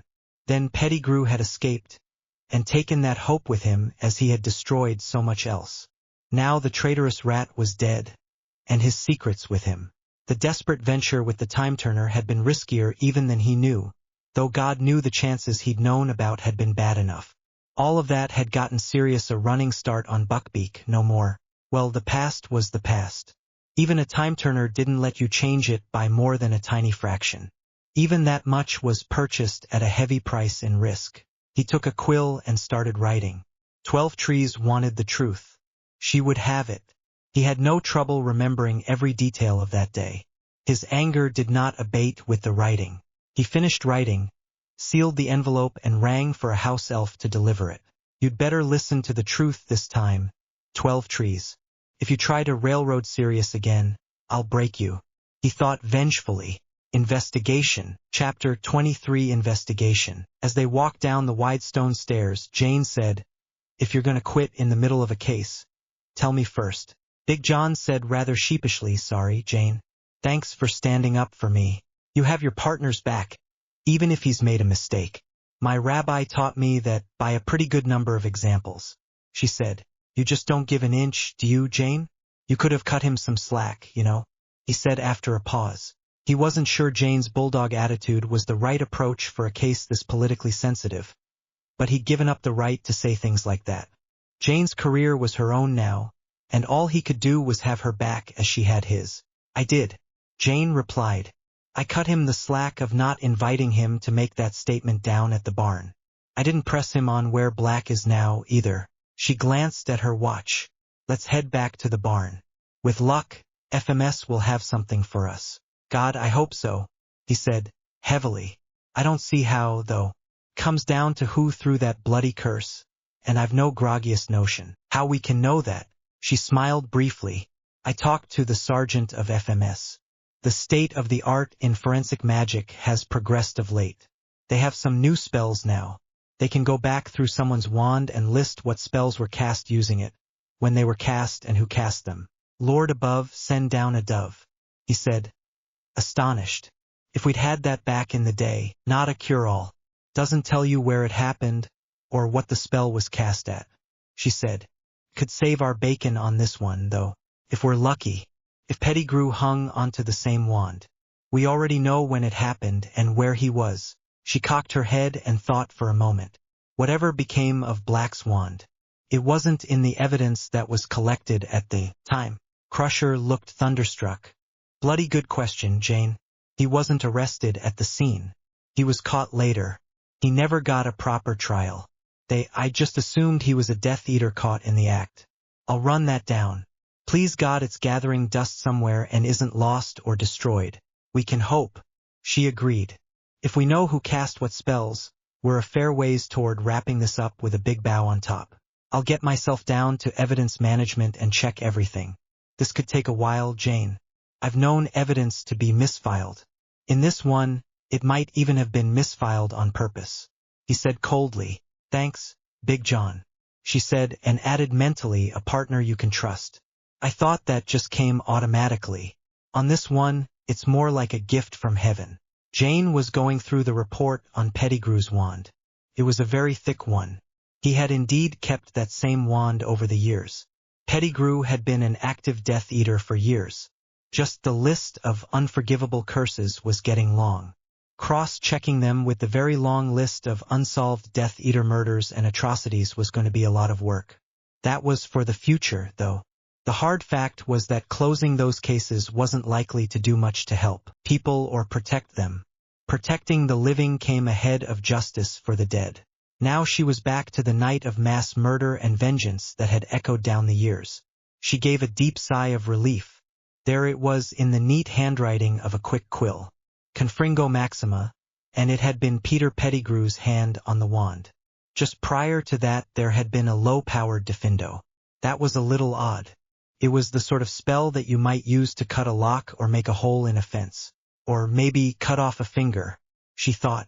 They now had Potter's account of the night in the Shrieking Shack when Pettigrew's identity had been discovered at last. Potter himself was clean by his own account, which she was inclined to believe since it was backed up by the fact that Pettigrew had survived and escaped. Black and Lupin would not have been inclined to mercy, that was for certain. The resolution required to do something like that didn't really sound like the cringing coward that Potter described. But hate and fear were a pretty potent cocktail, too. Pettigrew had been quick enough to seize the chance of escape when his captor's guard had slipped that night. It would have saved everyone a hell of a lot of trouble if they just stunned him and bound him. But they had been school kids, not trained oars. The picture was fitting together. Pettigrew running for it after the murder of the Potters. Black was the only one who knew that he was the secret keeper instead of Black himself. Pettigrew's luck is out, or maybe Black knew him well enough to predict where he would bolt. Either way, Black finds him. Black is too angry to make Pettigrew show his hands, or just stun him. He wants to tell him what a miserable traitor he is before he kills him. Pettigrew eases out his wand behind his back, slices off his finger, casts Confringo Maxima as a distraction, and makes his getaway as a rat. That fit with what had been said in the Shrieking Shack, according to Potter's statement. If that was all there was to it, case closed. There was a big hole in that tidy picture. Wanting to kill someone wasn't a crime. Trying to kill someone was if you didn't have good cause. If Black had cast a lethal curse at Pettigrew, who was to all appearances unarmed and not a threat, that was assault with deadly magic, or maybe even attempted murder. Intent was right there from Black's own mouth to Potter and others. It didn't end there either. A trained Auror would clear his line of cast before throwing a deadly spell. Black was not a trained Auror, and he had been in a homicidal fury besides. If Black had thrown a lethal spell into a street crowded with innocent people, and injured or killed someone, that was criminal negligence or even man defeat. Reckless disregard for human life, with a side order of endangering the statute of secrecy. She had Big John's account for just how hard that cover-up had been. People before and since had made a lot of Black being seen laughing maniacally. Jane thought about that and discounted it. Eyewitness testimony from frightened people under stress was notoriously unreliable. Even if it was true, it didn't mean much. Had he been laughing at the thought of avenging his friends? Screaming in horror? Maybe it would be better if Black's wand was never found, she thought. She grimaced and looked up at the crest on the wall calendar. The motto said uphold the right, not when it's convenient. Big John came into the cubicle and sat in his worn old office chair. Nolak, Jane. Evidence custodian kicked me out or I'd still be there. Everything documented and witnessed by the book. Went through every case 6 months either side of it, just in case something was misfiled. You? Good news, actually. It was Pettigrew's wand, and his hand on it when the Confringo was cast. There was a diffindo right before it, about right for Pettigrew slicing off his own finger. She said, "You don't look all that happy," he said. "I've been thinking," she said. "We get paid to do that. Nothing says we have to enjoy it." He replied, "What were you thinking about?" Jane outlined what she'd been thinking about. He nodded judiciously. "Legally, you're absolutely right about the man defeat. Practically, you'd have to be able to establish which spell killed which victim. That broom won't fly. I was at that scene, Jane. As bad as I've ever seen it was. There weren't even bodies, just pieces of them. The Muggle authorities dealt with the aftermath and the bodies. Best we could do was the statute cover-up." Jane nodded. No evidence and no way to get any. That one was done, and she could look Potter or anyone else in the eye and say so. "Do we keep looking for the wand?" he asked. It was a simple question. He wasn't hinting one way or the other. Jane leaned back in her chair. "I'll accept that it's not in the evidence storage." Arresting officer? Hit wizard named Malice Corcoran. He was alone at the time of the arrest. Died 3 years ago. Report was bare bones. Big John replied at once. Black was arrested, presumably searched. "What happened then?" she said thoughtfully. "Short and ugly, Jane. He was put right in front of the magistrate for a preliminary hearing. Barty Crouch Sr. was the chief prosecutor and he played the mass-murdering Death Eater card. Black was shipped to Azkaban that night, supposedly to await trial. Trial never happened. Jane grimaced. Those had been bad times, but that was still pretty rough. Hate and fear twisted a lot of things like regard for due process and impartiality. Big John had done his best, but it had been out of his hands. Moving on, she said, so, what's the procedure for a new intake at Azkaban? Well, pretty straightforward. They're strip-searched, head shaved, deloused, showered and photographed. Their clothes and personal effects are put into storage. They're issued a prison robe and put in a cell. Black would have been segregated as being a Death Eater. Personal effects. Jane said slowly. Possible? Not likely. Big John answered slowly. The wand would have been evidence. If it wasn't just destroyed at the scene. That was what we all thought at the time. Normally that would be so. Jane said. From what you tell me, it was one bloody big shower of flobberworms. A mistake could have been made. He never got a trial, so the evidence list never would have been reviewed. We'd need a warrant to get the governor of Azkaban to let us into the personal property storage. Big John said. His dubious expression was an unspoken comment on how long it might take to get such a warrant. There had already been some hints that she was pushing two removed for guideline compliance. Jane had two stock replies to such hints. I don't work for you. If she didn't, is that an order? I want it in writing. If the dropper of the hint was senior to her. No one had pushed it any further. That wasn't to say that they were happy about it. She was undoubtedly getting a reputation as a hard-ass out of this. There were worse reputations to have. We're pursuing a lead on the only prisoner ever to escape from Azkaban. Jane said. That could get us some cooperation from the governor. I doubt if he's happy about the hole in his perfect record. Not bad, Jane, he said. Still could be a dead end. Then we've done our diligence. Jane said. We go to the Crown with what we have. He smiled gently. I've trained some good ones, Jane, but none as good as you. Never even occurred to you to just let it go. Did it? I learned from the best, Big John, she said. We'll go tomorrow morning. Property Seizure. Chapter 24 Property Seizure. Author's note. Several reviewers have pointed out that Harry could simply have given the Aurors a pensive memory. They are absolutely right. There is a reason for that. Taking a portkey to Azkaban required, inevitably, parchment work.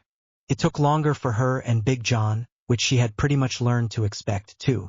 The supervisor of the prison transport office had to sign off on the request, which was procedure. Jane looked at her watch and mentally allotted the time before she went down to his office and got in his face. How long are you giving him? Big John said, noting her expression. 10 minutes. Jane replied tersely. You get mad stubborn when you're pissed. Don't you? He said. His tone was mildly amused.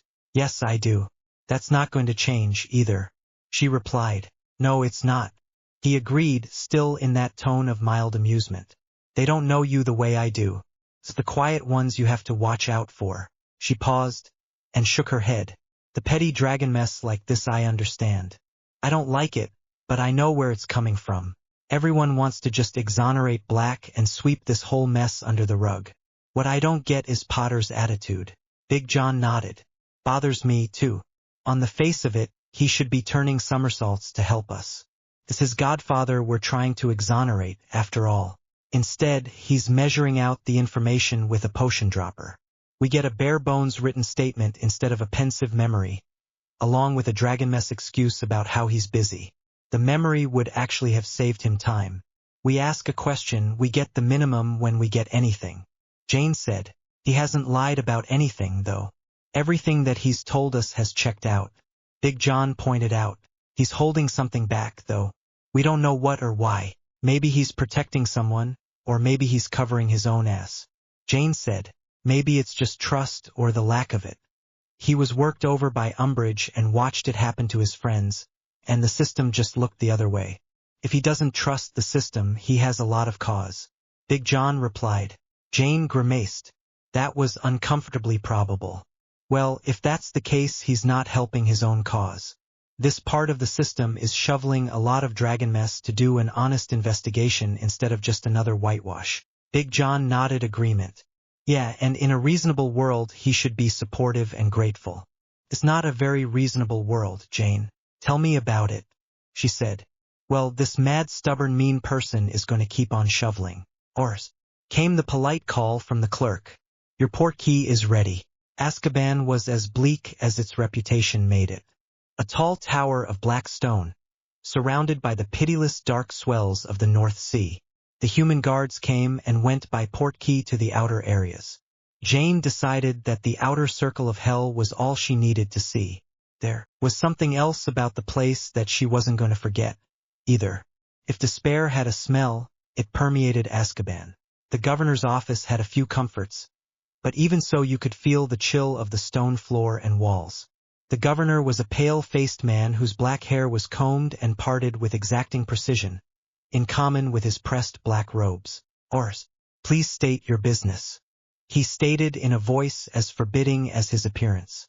Governor, we are pursuing a lead as to the whereabouts of the escaped prisoner Sirius Black. We have reason to believe that his personal effects may hold clues as to where and with whom he has been hiding. The governor's saturnine expression hardly changed, save for the momentary arch of one eyebrow. Well, it is certainly past time that there was some diligence in this matter. The man is a mass murderer, as I have reminded the ministry times beyond count. Quite so, sir. Jane replied politely. This case has been open for far too long. We do have a lead, but time is of the essence if we are to have a chance to capture him. He has eluded pursuit for years, after all, which is why you are here without a warrant, was the cold reply. Exigent circumstances, Governor. Jane replied respectfully. She could back that up in court, too. Potter and Granger had helped Black escape once by their own admission. They could again, and they knew the hunt was up. She made a slight bow, as she might to a judge on the bench. I am assured that your authority is final in all matters relating to the administration of Azkaban. That is quite correct, he replied in the same forbidding tone. Very well. He picked a quill from the stand on his desk, dipped it into the inkwell and wrote on a piece of parchment. He signed it with a flourish and handed it to Jane. This is an order for the release of the prisoner Black's effects to you. Thank you very much, Governor. Jane replied, taking the paper. You can thank me by catching him and returning him here where he belongs. The governor said, We will certainly do our best to recapture him, sir. Jane replied, His disposition is not within our control. Who knows what other crimes he may have committed? If you will excuse us, we must make haste. Jane and Big John headed down the flights of stone steps to the property storage area and presented the order to the functionary at the half door to the small cramped office. The custodian took his time about showing up after Big John yanked on the bell pull. He was an elderly, gnarled-looking man, dressed in the dark robes of the prison's uniform. He blinked at them through round, rimless glasses. Yes, he said, his reedy voice making him sound sullen and petty. Jane presented the governor's order. Her hope that might energize him a bit did not seem likely to be granted. He took his time reading the order, then said grudging, Well, I don't know. I just don't know.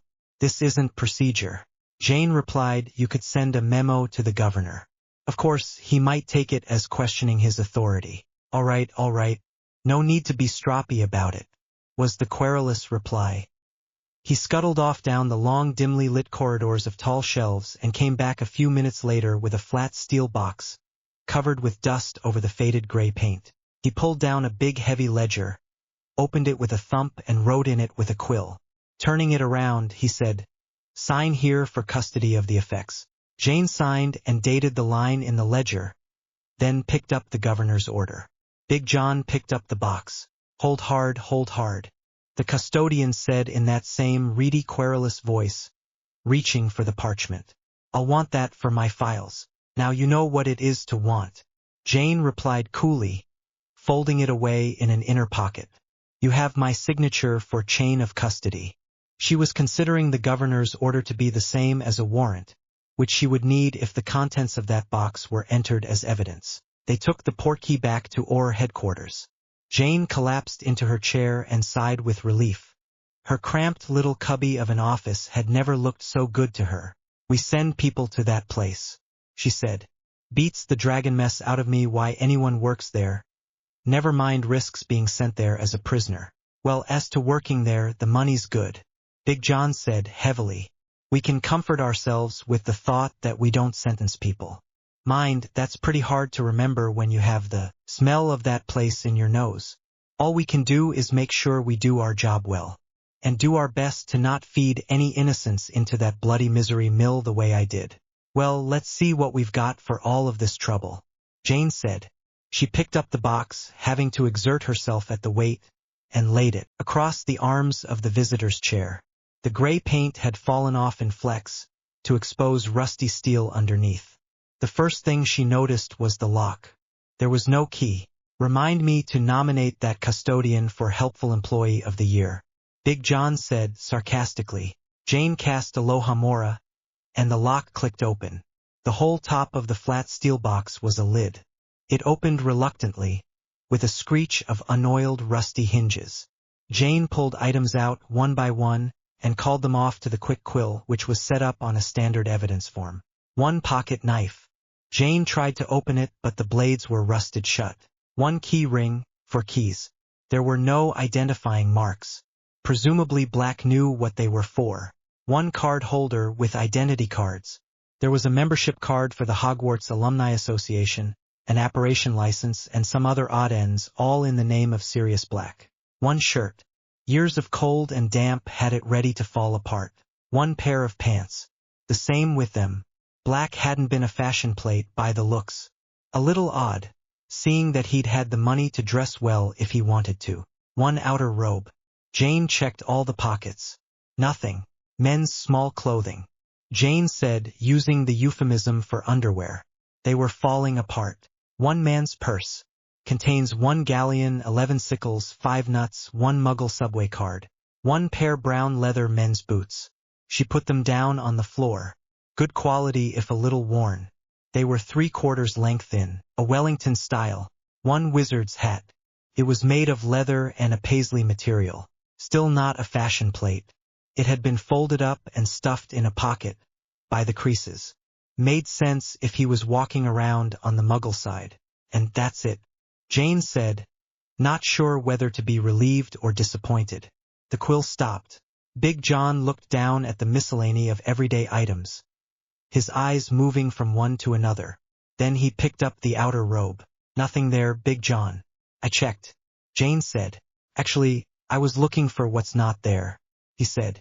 People carry their wands in all kinds of places. He didn't wear custom-tailored robes, and I see a button he sewed on himself. What I don't see is a wand pocket in the lapel or the sleeve. So where did he carry?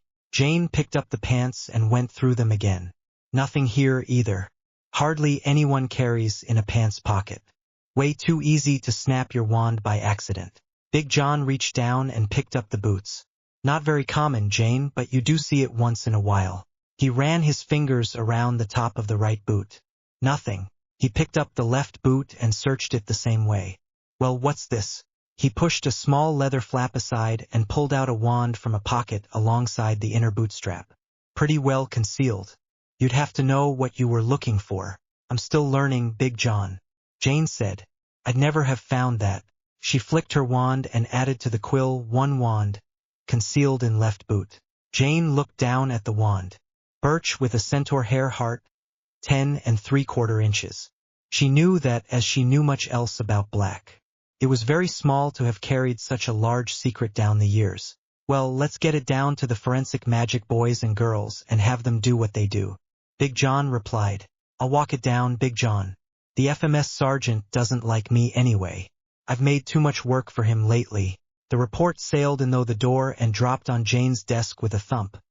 Right in the middle of her lunch instead of in the in-basket where it was supposed to go. Evidently the FMS sergeant was still unhappy with her. Big John looked up from his own sandwich and tea. Lawson's kind of a petty twit, isn't he? So it seems, Jane said, picking up the report and using a cleaning spell to get the bits of sandwich and spilled tea off the cover of the report. She cleaned up the remnants of her lunch and got herself another cup of tea from the always hot teapot that she and Big John had chipped in together on. It made a better cup than the communal pot and was more convenient besides. All right, let's see what we've got. Jane said, opening the report. There it was, no question about it. There was an anti-apparition ward which was innocent enough. What followed was not innocent. Reducto maxima. Twice. She pulled down the crime scene report and the one on Pettigrew's wand and put together the timeline. Well, I had to give it a chance to be simple. She said heavily. Bloody hell. All right, let's reconstruct.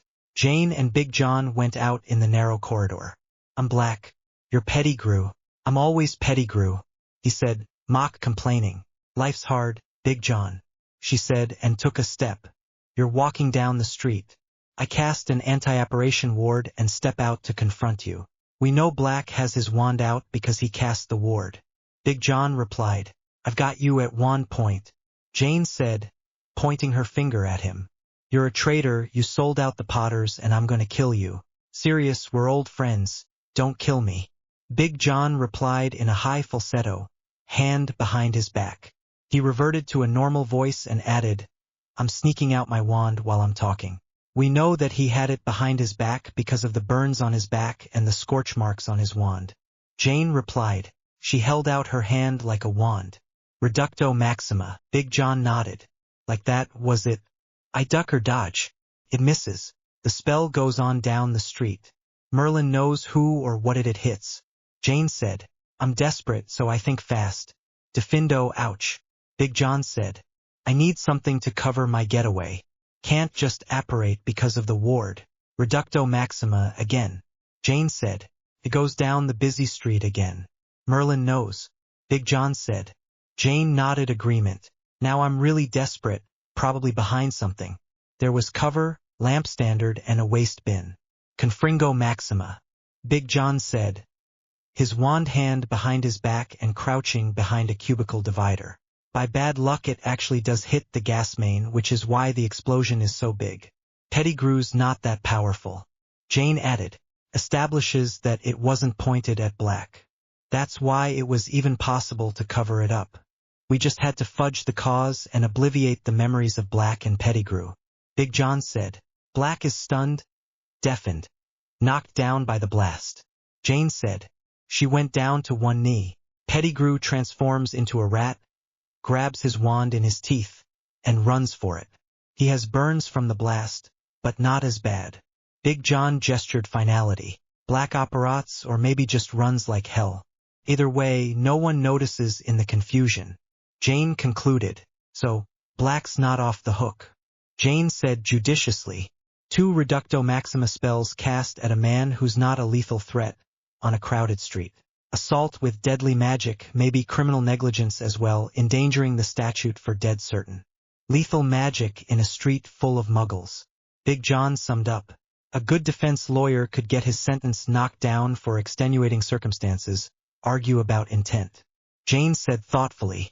This is what we have. Only way we get any more is if we interrogate Black. Prosecutor's business, none of ours. If they want to cut a plea bargain or drop a charge altogether, we've nothing to say about that. Big John said definitely. Well, let's get the report written. We make sure it's right and put it up through DMLE's office to the prosecutor's office. The report actually went out 3 days later. DMLE's office sent it back twice for tweaks to the wording. There were a couple of suggestions that the report should be watered down. Jane listened politely and ignored them. Truth to Power, Chapter 25 to effect an arrest. Author's note. Several reviewers have pointed out that you can take the flu up to Hogsmeade and get transport to the school itself. You can. What you can't do is save any time doing that. An explanation has been added to this chapter. The pretty much expected request that she couldn't refuse for the lead investigator to go see Harry Potter at his office in Hogwarts was waiting on Jane's desk as a memo from the director MLE when she got in the next morning. Wish me luck, Big John, she said, checking to be sure that she had everything that she thought that she might need. She closed and locked the leather case. Jane took a train up to Hogwarts. These days it was the only way. There had formerly been a flu connection there. Apparition had never been possible. The nearest flu was in Hogsmeade now. The cause was well known if unspoken. Dumbledore's army showing up unannounced in the Wisengamot chamber had tightened down security on the ministry complex by a lot. Making sure that the DA couldn't just pop down for tea was another reason that was understood but not talked about. Hogwarts security had been tightened down by a lot, too. It didn't save you any time to take the flu up to Hogsmeade. Once there, you had to send a message to the school stating your business, wait for them to grant permission and lower the wards, then ride a thestral cart to the school at its usual speed of taking its sweet bloody time. The manifest for the express went up to the school ahead of time, and it went through the wards without even slowing down. Unless you wanted an excuse to sit on your arse drinking butterbeer in the Three Broomsticks for half the morning, you took the train. The administration office at the barn was very well aware of all that. The formerly secret passages between Hogwarts and Hogsmeade were sealed off as well. The arguments as to whether they should be destroyed altogether were, according to the barn's rumor mill, ongoing.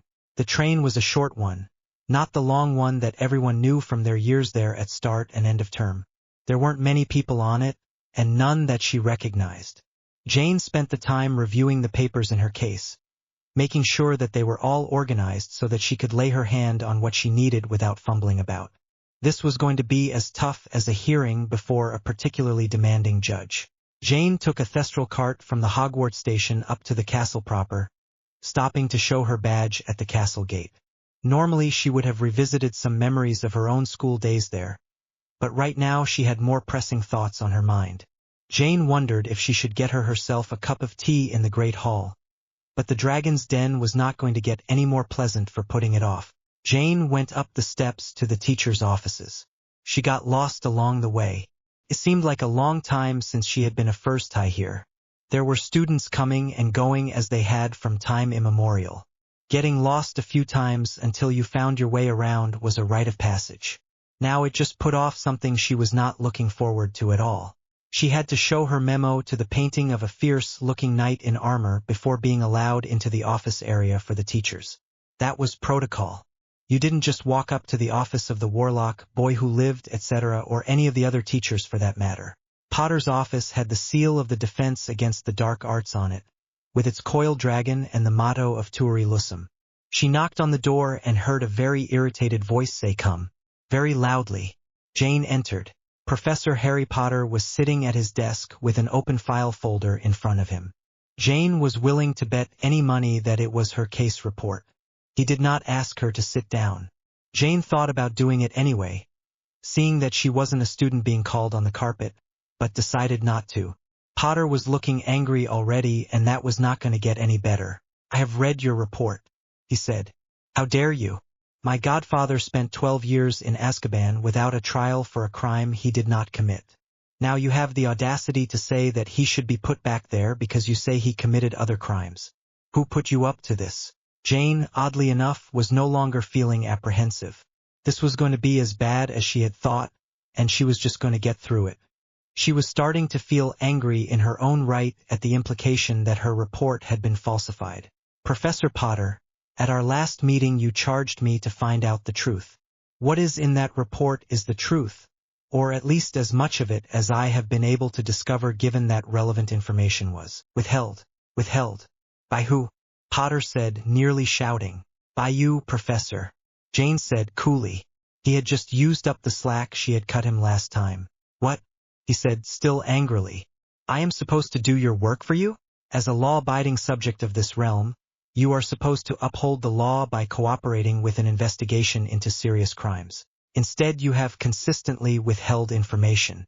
You gave me a bare-bones written statement instead of a far more accurate and detailed pensive memory. You have used your office and your influence to gain access to information about this investigation that you had no need to know. You have been consistently unresponsive to requests for additional information. She made a dismissive gesture. I was not going to get that memory except voluntarily. I don't know that I would be able to trust it anyway. Professor Harry Potter, the highly trained Occlumens, would certainly be able to edit it to suit his own purposes. How dare you accuse me of lying? He demanded. Jane's own temper was getting up a pretty good head of steam, and she wasn't going to back down for this arrogant pretty boy. She had put her career on the table at the start of this whole case. If Potter used his power and influence to destroy her career, then he did. All she had ever wanted was to be an honest cop who protected the innocent, and if she couldn't have that she would resign and go clerk in a store somewhere. She was starting to think that all the noise about reforms was just that. Depose the tyrant, become the tyrant. She thought bitterly. They teach you that in History of Magic, or did you reinvent it for yourself? You have not lied to me, Professor. As far as I know, she said, her tone unyielding. Your arrogant and uncooperative attitude has made this investigation far more difficult than it had to be. If you actually wish to see this investigation conclude, if you actually want the truth told, that is easily done. What are you saying? He demanded. If you do not know where Sirius Black is, you certainly can get in touch with him. If you want his side of the story told, let him come in and tell it. He was there. No one else still alive was. He is supposed to trust you? Potter asked contemptuously. He does not have to trust me, Professor. Jane said, very carefully making sure that she kept from shouting right back at him. He can trust you. What are you talking about? Potter demanded. Jane bit her lip. Very hard. When she had control of herself, she continued. Professor, if Sirius Black surrendered himself for trial, he would have the influence of the most powerful wizard in the realm to ensure that he got a trial and that it was a fair one. You have done that before, as is well known. I am an Or. I seek out the truth as best I can. Justice is not in my remit. The courts of the realm dispense that. Has he been the victim of injustice? I certainly think so. If you want justice for him, that will have to come from a court. That cannot happen until he appears before one. Jane had been certain that that home truth would not sit well with Potter. She had been right on the galleons about that. He just sat there, looking angry. He fought against Voldemort. He was one of the Order of the Phoenix. Where were you when Voldemort was raising an army and the ministry was sitting on its hands? He burst out. Potter was still angry and not listening. So much for the legend of the just man. Jane refrained from saying that. It was not going to help. It wasn't easy either. That can be presented at the trial if you wish to do so. It has nothing to do with his guilt or innocence of what happened on that night.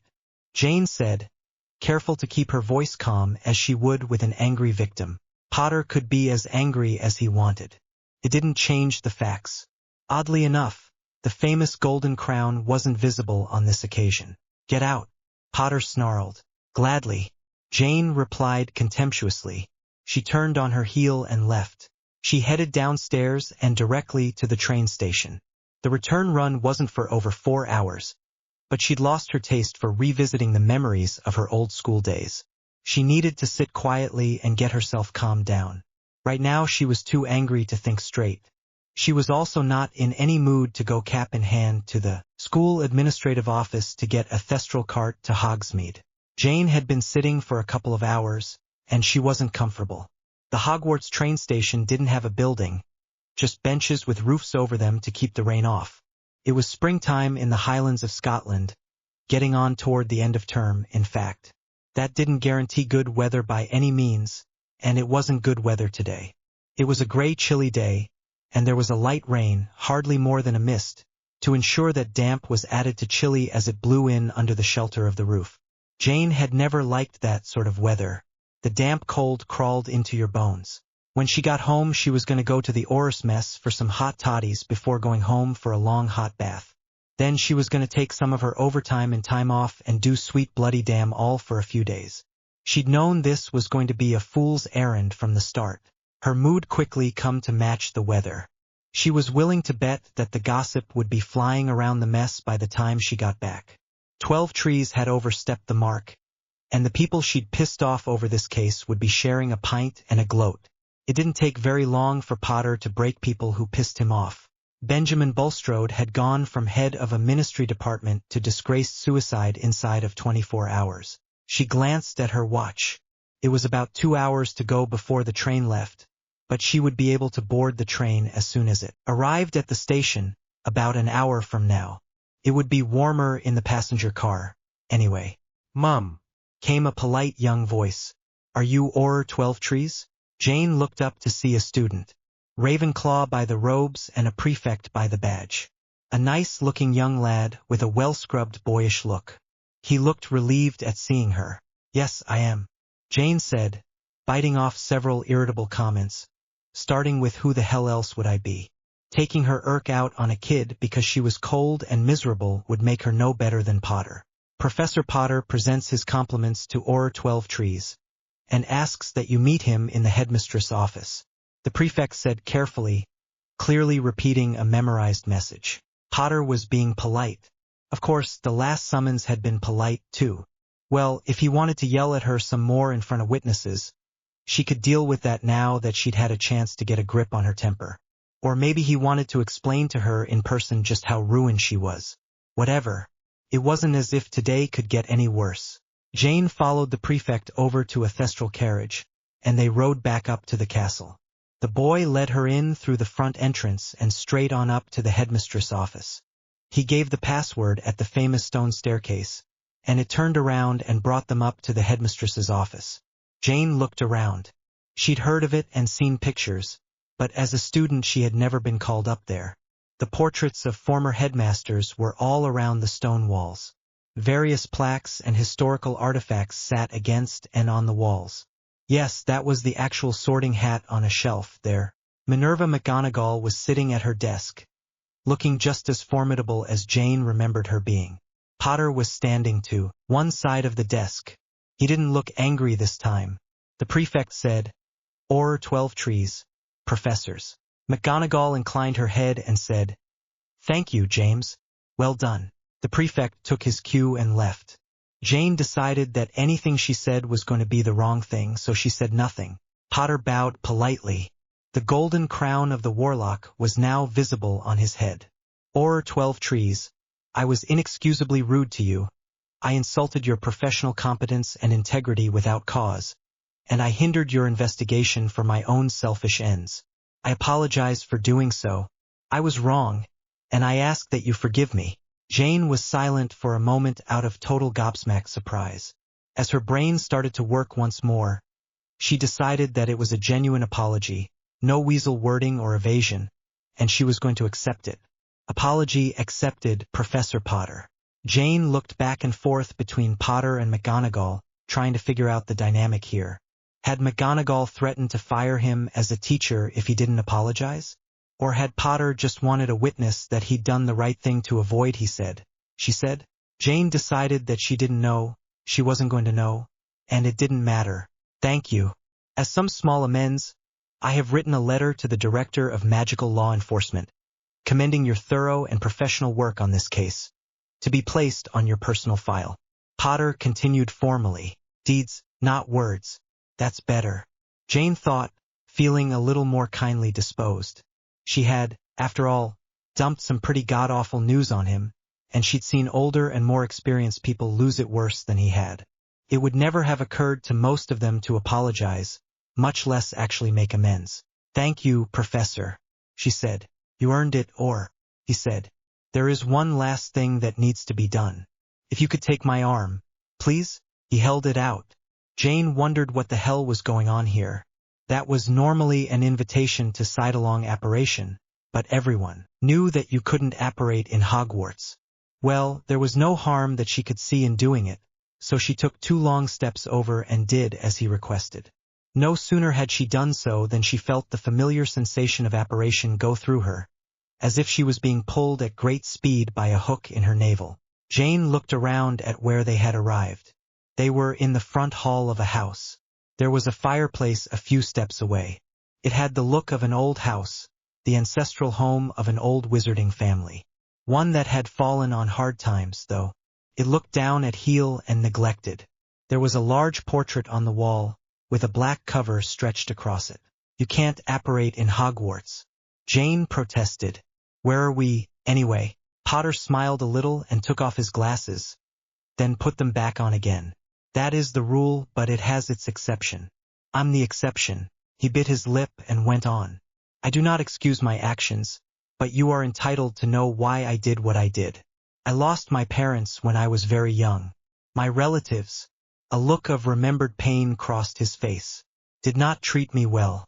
Sirius was the very last I could call family, a symbol of all that was taken from me. I wanted to protect him. Well, snap my wand. I might have done that in his place." She had always been protective of her younger brother and sister, especially after her parents had lost their business. They'd both had to work long hours just to make ends meet, and she had to look after them. It was easy to look at what Potter had gained in wealth and power, and forget what had been taken from him. There was a rule in MLE that you did not investigate your friends or family. There was a good reason for that rule. I have had good influences in my life too, he went on. Friends and protectors who taught me about integrity and honor. They have a price, and often a heavy one, but the cost of losing them is far worse. I put a foot very near to that line, and you prevented me from stepping over it. I owe you a great debt, Jane 12 Trees, for having the courage to speak truth to power. I do not think you will ever need your honor saved, but if you ever need help you have but to ask. He smiled like someone who had a weight taken off his back, and visibly returned to the present. As to where we are, this is 12 Grimald Place, once headquarters of the Order of the Phoenix and the ancestral home of the noble and ancient House of Black. The current head of the family resides here, and he will be back shortly.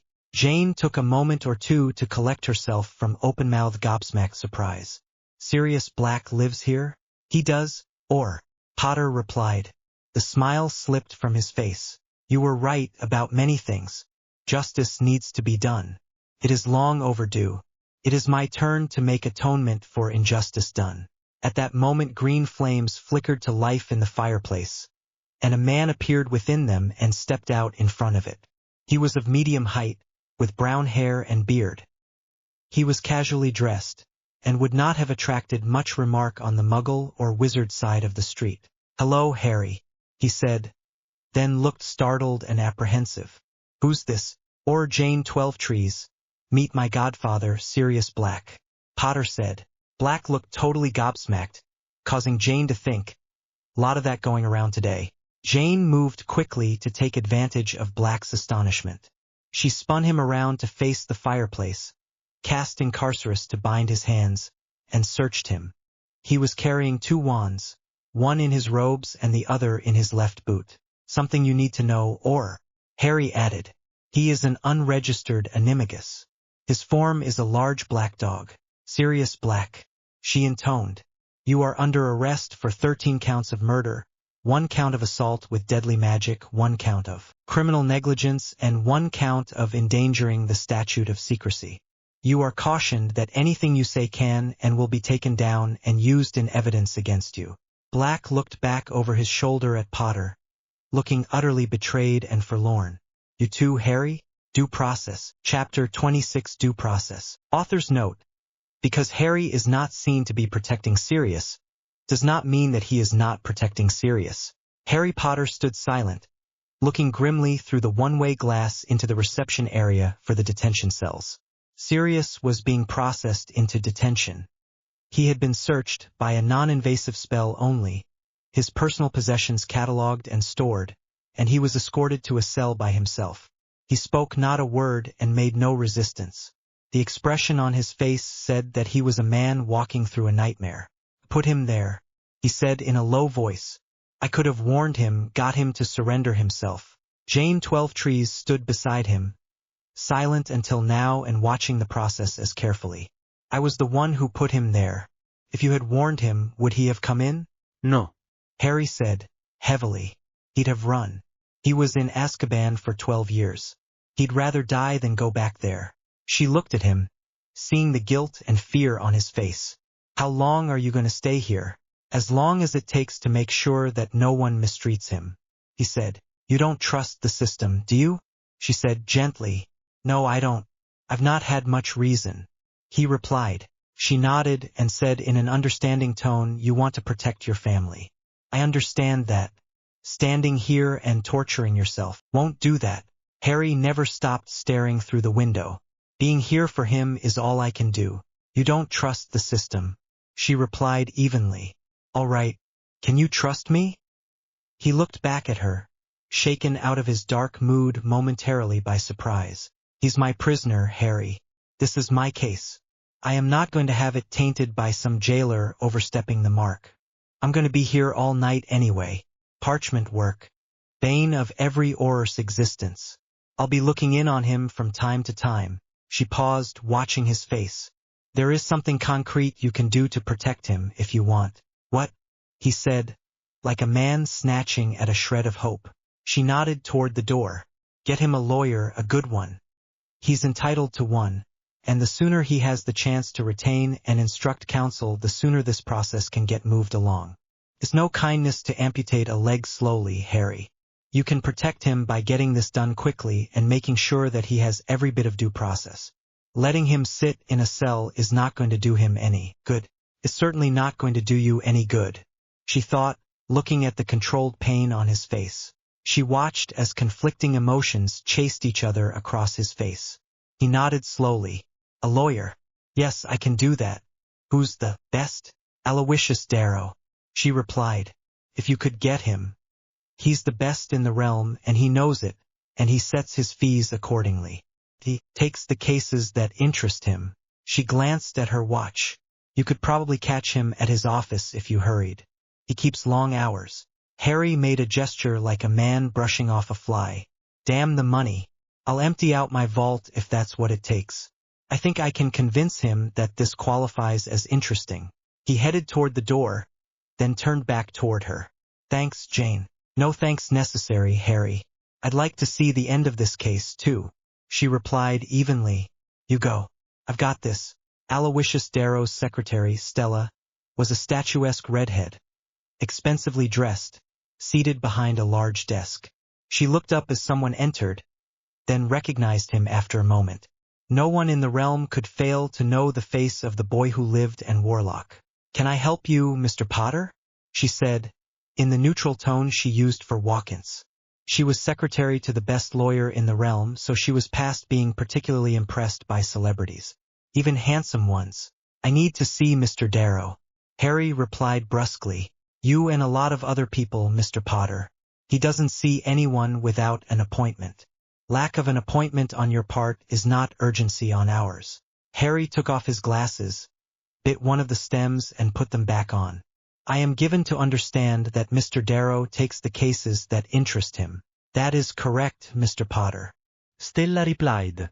She was a little surprised. Potter was not trying the usual I'm important because I'm famous, that she was all too familiar with. Please ask him if he's interested in defending my godfather, Sirius Black. Harry replied. Sirius Black is a wanted fugitive. She said warily. He was a wanted fugitive. Harry replied evenly. I will discuss further details with Mr. Darrow. Please wait here, Mr. Potter. Stella replied, and went on into the inner office, closing the door behind her. Aloysius Darrow was a plump man who only needed a beard to look like Father Christmas. His robes were colorful paisley, and the hat on the hat stand behind him was eccentric even by wizarding standards. Stella, my dove, what do we have? Please tell me it's something interesting. Ancient and noble houses feuding over inheritances and jerky are thin gruel at best, he said jovially. She smiled. We have a walk-in. He charmed his way past you, Stella. That puts him in a fair way to be interesting. Who is he? Darrow replied, interest added to the joviality. Harry Potter. The Harry Potter. He wants to know if you are interested in defending his godfather. Stella replied, enjoying the moment a little. It was pretty hard to surprise Aloysius Darrow, but every once in a while she managed it. Well, that does sound interesting. At last report Sirius Black was holding on to his title as the only absconder that Azkaban has ever had. Darrow replied. His smile got a little more cherubic. From what Potter said, that has changed. Further details he would only discuss with you. Stella replied. Darrow clapped his hands together gently a couple of times. A touch of mystery. Well played, Mr. Potter. Stella, the strict rule of the office must be observed. Why don't you make him an appointment for, 5 minutes from now? Then shoo him in. 5 minutes later Harry was shown into the office. He looked uncertain at seeing the plump jovial-looking figure behind the desk. Mr. Darrow? The same. He replied like a kindly father. Why don't you have a seat and tell me what brings you to my office? Sirius Black woke from a troubled and uneasy sleep. He woke slowly, and realized where he was and that this was not a bad dream. He had lived as a hunted fugitive for years, and this nightmare had always been just over his shoulder. Harry, he had never in the world expected that. He shut his eyes again at the pain of that memory. Mr. Black. The voice was firm, unyielding. Sirius opened his eyes to the hard reality of the steel-barred detention cell. The uniformed guard was standing outside the bars. Sirius slowly swung his legs over the side of the bunk and sat up. "You have a visitor, Mr. Black." The guard continued. "You'll want to make yourself presentable." He was escorted to the washrooms. Half an hour later he felt better, physically at any rate. He was washed, shaven, and allowed to dress himself in clean clothes that fit. Breakfast was brought to him in his cell and he found that he actually had some appetite. He was escorted to a small room with a steel door and seated in a chair at a steel table. He was mildly surprised that he was not restrained and that the guards left again. The man who entered was a total contrast to this bleak environment of bars and locks and uniforms. He was short and plump, dressed in robes that were a riot of color. He smiled reassuringly. "Good morning, Mr. Black. Pleasure to make your acquaintance. I'm Aloysius Darrow. I'm retained as your defense counsel," he said, his manner suggesting they were meeting over tea in a drawing room. Sirius took a moment to recognize the name. He had expected some court-appointed hack. "Who retained you?" "Not the most important thing, Mr. Black," Darrow replied. "Suffice it to say that you have powerful friends and you are not alone." His manner turned businesslike. "Have you been treated properly?" Sirius nodded. No plans. "Clean clothes and a decent breakfast help. Freedom would be better." Darrow smiled. "Good. Let's see if we can't get it for you. We will start at the beginning." Sirius quickly found that the amiable Father Christmas exterior hid a razor-sharp mind and a photographic memory. Starting at the beginning was not a bromide either. "Harry Potter to see the minister." The minister's assistant said formally, as befit a meeting of the powers of the realm. Harry nodded his thanks and entered. The assistant closed the door behind him. Harlan Greengrass, Miranda Greengrass, Amelia Bones and Kingsley Shacklebolt were waiting for him. Tea was offered and poured. Harlan Greengrass led off. "I will take it that this is about Sirius Black." "That's right," Harry replied. "As I am sure you know, he was arrested and is now in detention." Nods around the table accepted the obvious as the prelude to the business at hand. All at this table had read Jane Twelvetree's report. "The question I am faced with here, Minister, is what constitutes justice in this case. I am finding that a very difficult question," Harry said soberly. Amelia Bones adjusted her monocle slightly. "I have dealt with these matters for many years, Mr. Potter. I don't find that a simple question either." She put her hand on the desk and tallied points one at a time on her fingers. "It is now proven that he is innocent of Peter Pettigrew's murder. He did not throw the blasting curse that caused the gas explosion, either. He was certainly imprisoned without a trial, and not for a trivial amount of time, either. On the evidence, he did try to kill Pettigrew, but did not succeed. I could see my way clear to let those two issues cancel each other out, and petition the Wiesengemot for a pardon for him." She gestured to Miranda Greengrass, who nodded agreement. "Politically, I can assure you that would be quite possible. This is one of the unpleasant messes left over from Fudge's tenure, and I can say with confidence that there would be strong support for putting paid on this and moving on." Harry sat back in his chair, looking sad. He took off his glasses, looked down at them, then put them back on. "That is a very tempting offer, ma'am. It would give me a much better chance that my godfather would actually speak to me one day. I wish I could take it, but I can't." He fiddled with his glasses again, then sat up straight and said, firmly, "As you have told me, I hold a unique position of trust. I bear the crown of a just man. I have the obligation to live up to that, not just when it is easy but when it is hard." Harry pointed his hand toward Kingsley Shacklebolt, who had so far sat silent. "Full credit to you and yours, sir. The Aurors have done their part without stint. There has been a full and complete investigation, done without favor to anyone of any rank. If we are to have justice here, then it must be seen to be done.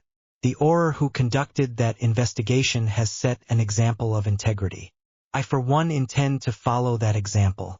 "Thank you, Mr. Potter," Kingsley replied gravely. Harry made a gesture of finality and moved on. "There is also the matter of his good name. Right now, as far as the rest of the realm is concerned, his name begins with escaped mass murderer. I don't think adding politically well-connected to the front of that will help to restore that. The minister steepled his hands thoughtfully. This he had not expected, but then Potter was not a predictable man. If he is to be exonerated, then there must be a trial. If it is a fair and open trial, then its outcome will not be predictable or controllable. He might well be sent back to prison. Yes, there is that risk. Honor and integrity matter, too. I have decided that restoring his good name is worth taking that risk.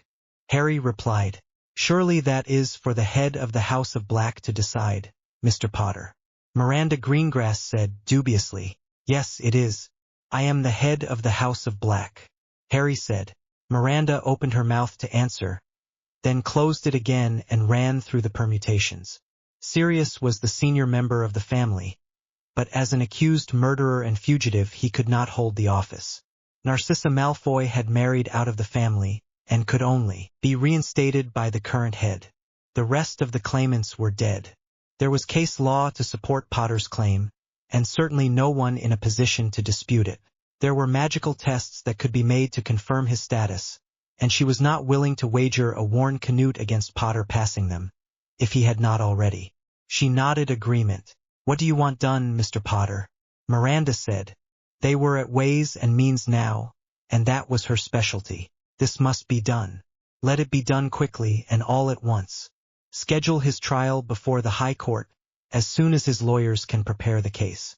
Get this over with, Harry said. His expression was grim and set, like someone waiting to have a wound cauterized. The people at the table looked to the Minister of Magic. Very well. Let justice be done. See to the arrangements. Greengrass said. The Trial of Sirius Black. Chapter 27. The Trial of Sirius Black. The visitors' gallery and the press gallery of the Wiesengomot chamber were packed to capacity, with all the seats full and every bit of space crowded with standees. There was a continual hum of excited comment and speculation. Rumors had been flying at the speed of magic for a week now, and today was the day when all would be discovered. The members filed in, all wearing their most formal robes, and took their seats. The acting minister was next. The speaker called the chamber to order. The tradition of the Wiesengomot was that the speaker needed to be a lawyer, preferably a judge, because he might have to serve as such if the Wiesengomot sat as the High Court. Greengrass had been a judge. Arlen Whiffletree had never been a judge, but he had been an exceptionally hard-nosed prosecutor in his time. Immediately, Amelia Bones arose and was recognized by the speaker.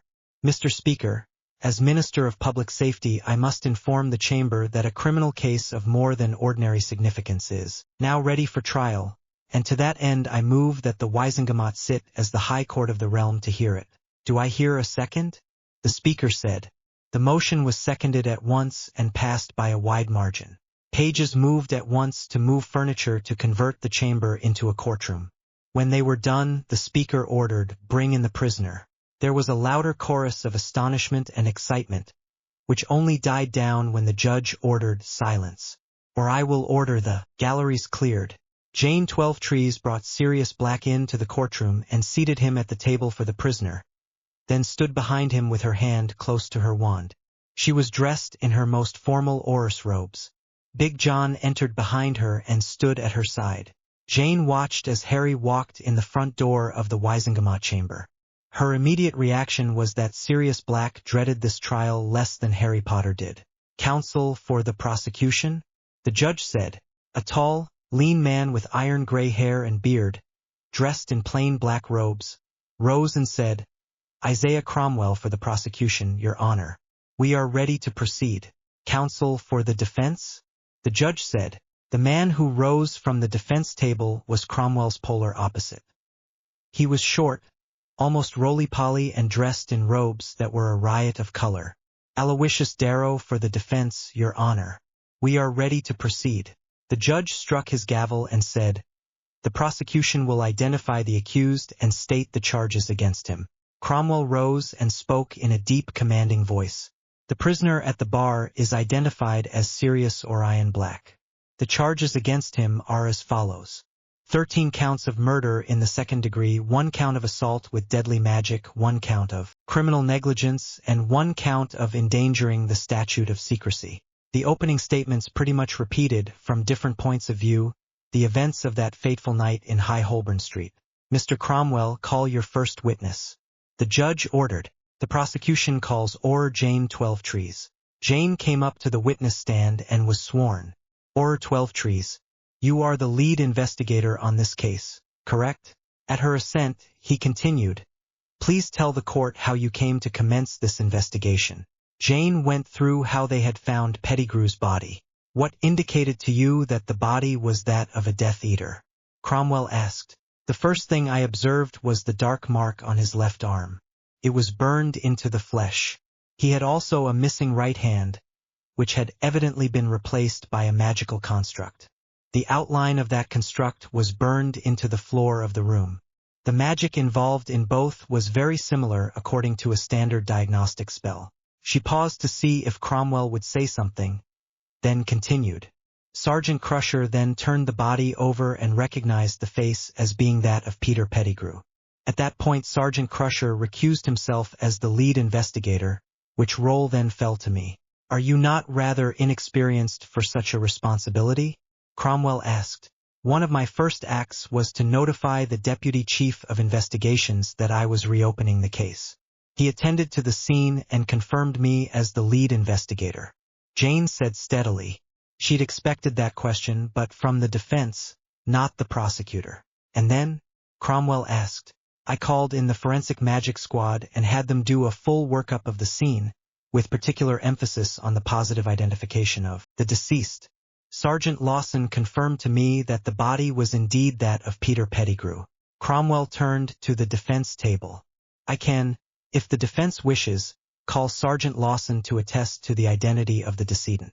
No need. The defense stipulates the identity of the decedent as being Peter Pettigrew.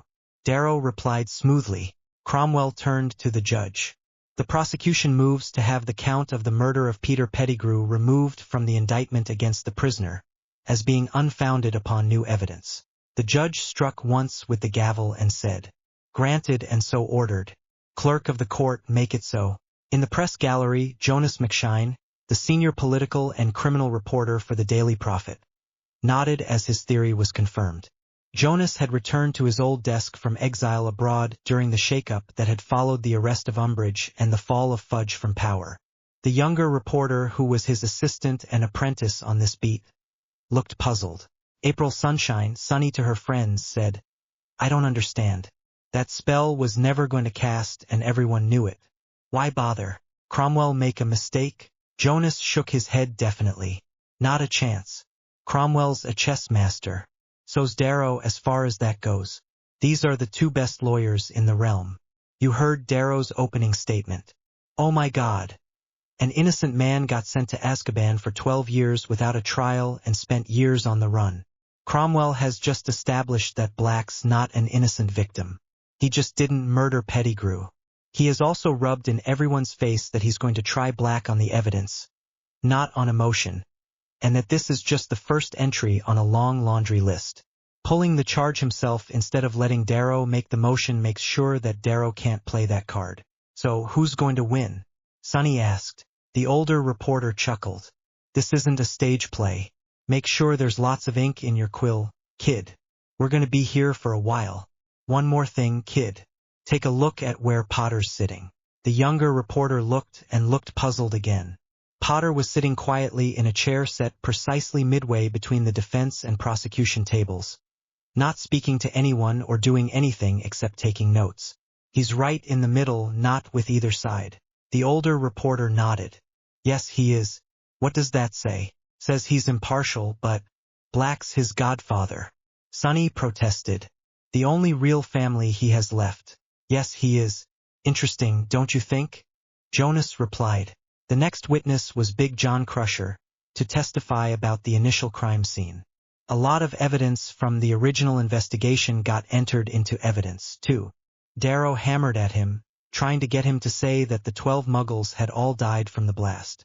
Crusher explained several times that there was no way to know that because of the condition of the bodies and because they had no access to them, since the Muggle authorities had done the cleanup. He went into enough graphic detail, with pictures, to cause some faces to turn sickly in the gallery and the Wisengamot benches. Darrow hammered at him some more on assuming that Pettigrew had been dead without seeing a body. Big John replied stoically that he had made a mistake, and that he'd been inexperienced then and would not have made that same mistake today. Why is he on about that? Sunny asked. She was very much aware that she was on probation here, but if she didn't ask, she wasn't going to learn. Inexperienced investigator then, inexperienced investigator now. Doubt is where you find it. McShine replied, making notes. Jonas watched as Crusher was excused, and looked thoughtful when the next witness was called. It was 12 Trees again, explaining the next steps she had taken in the investigation. Darrow had her explain the reasons for all her actions. He was evidently probing for weaknesses, but didn't seem to find any worth talking about. 12 Trees came across as methodical and credible. The older reporter made careful notes. Right, interesting, that is. What's interesting? Sunny asked.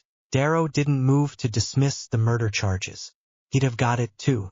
The original prosecutor dropped the quaffle right off the toss. For murder you need intent, and Black was trying to kill Pettigrew, not the Muggles. Man defeat, that would have worked. Reckless disregard for human life. 12 counts would still have put Black away for a long time. With the new evidence, they're dragon fodder. Who actually cast that spell? Could have been either. Why didn't he? And why didn't Cromwell withdraw them? Good questions. We'll see how it comes out in the endgame. Best lawyers in the realm. There's a reason. Then Cromwell called Sergeant Reginald Lawson of the Forensic Magic Squad. His testimony took quite a while, but no one complained. He was first qualified as an expert witness, which included having his service record and qualifications, both impressive, read into the record. Then he explained how the new spells worked to list out the spells any wand had cast, when they were cast and by whom. Darrow went after him hammer and tongs, obviously looking for some way to cast doubt on the new methods, but at the end they were accepted into evidence. After all the preliminaries, the heart of his testimony was short and devastating. Pettigrew's wand, with Pettigrew's hand on it, had definitely cast the Confringo Maxima. The judge let the chorus of surprised exclamations run its course, then gavelled for silence. I don't get it, the young reporter said. That evidence just absolutely exonerated his client. But Darrow did his level best to discredit it and get it excluded. That's right. Hang on to your broomstick, kid. This ride isn't over. Jonas replied. Now we know why Cromwell kept the murder charges. They were his hook to get the wand evidence in without tipping his hand to Darrow. Darrow saw it coming anyway. At that point the judge looked up at the clock, struck his gavel and said, Court is adjourned for the day, and will reconvene tomorrow at 9 o'clock. The two reporters were at the courtroom over an hour early. They walked down to the ministry building from the prophet's offices past the news dealers with front pages displayed showing the headlines of Trial of the Century and Wrong Death Eater. The initial formalities preceding the trial didn't take long. The press weren't the only ones who were looking forward to whatever new revelations the day might bring. The judge's gavel fell, and the trial resumed. Cromwell called 12 Trees, and had her describe the process of finding Black's wand, and then had the wand itself entered into evidence. Darrow objected immediately, and questioned every step of the process, starting with how they had obtained Black's property. Overruled, Mr. Darrow. The judge ruled. The governor of Azkaban has the lawful authority to release evidentiary materials to law enforcement officers upon reasonable cause. Then Cromwell excused 12 Trees and called Lawson. There were no preliminaries this time. Sergeant Lawson, Cromwell said, please list for this court the spells cast by the wand entered as Prosecution Exhibit 53 during the confrontation between Sirius Black and Peter Pettigrew on the day in question. Lawson replied precisely. At 8:01 and 27 seconds, this wand, with Sirius Black wielding it, was used to cast a Reducto Maxima. At 8:02 and 13 seconds, this wand, with Sirius Black wielding it, was used to cast a second Reducto Maxima. Cromwell nodded to Darrow. Your witness. Darrow got up. Sergeant Lawson, what did those spells hit? I have no means of knowing from the wand analysis what those spells hit or where the wand was when they were cast. I can only speak to when and by whom they were cast. Lawson replied in a careful, measured tone. No further questions, Darrow said and sat down. Lawson stepped down and Cromwell called 12 trees.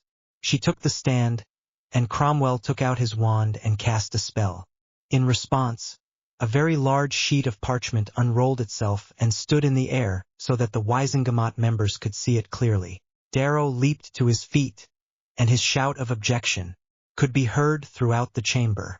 State your objection, Mr. Darrow. At a more moderate volume, if you please, the judge said. Apologies, Your Honor. I was disagreeably surprised. This, he pointed accusingly at the parchment, was not disclosed to the defense. Counsel will approach, the judge said. Both lawyers walked up to the bench. The theoretical privacy that afforded pretty well stopped with the court reporter pausing her quill. Both lawyers had carrying voices.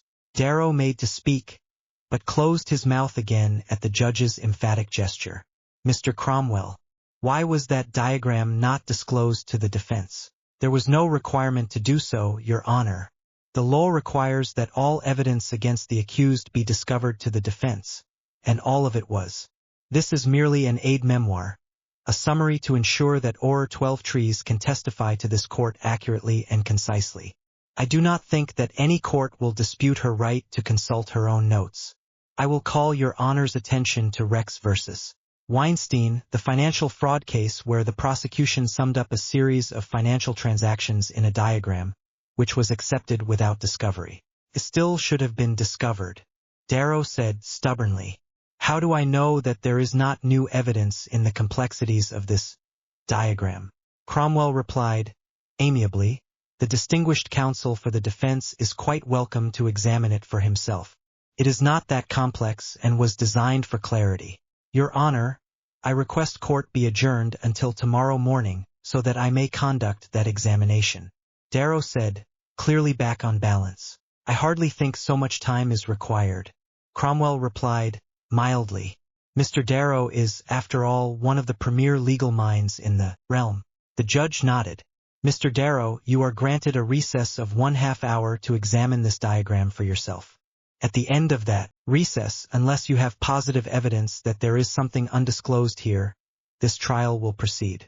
Darrow spent every second of that half hour looking at the diagram, checking each entry against his case file. Mr. Darrow, what are the results of your examination of that diagram? Grudgingly, Darrow replied, I have found no undisclosed evidence in this diagram, Your Honor. Trial will proceed. Hereafter, Mr. Darrow, if you allege that evidence has been suppressed, ensure that you have proof to back up that allegation.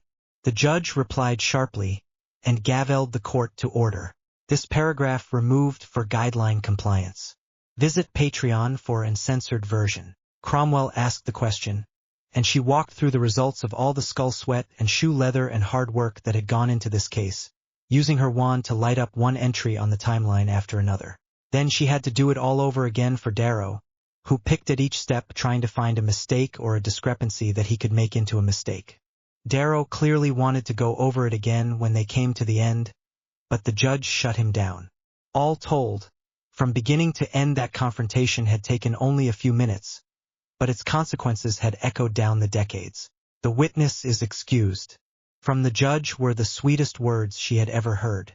Jane stepped down, went back to sit at the prosecution table, and gave a deep sigh of relief. Looking at the clock, she saw that she'd been up on the stand for over 3 hours. It had only seemed like a couple of lifetimes. Why did Darrow have his wand out for that diagram? Sonny asked. Because it was effective. The jury was going to remember it a lot better than a recitation of events.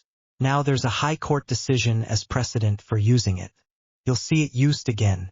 Jonas replied. He paused, then added, chess masters, all right. Now I see the play with the murder charges. Darrow left them because he wanted the vote to start off with 12 acquittals. Makes them more likely to vote an acquittal when it gets to the real charges.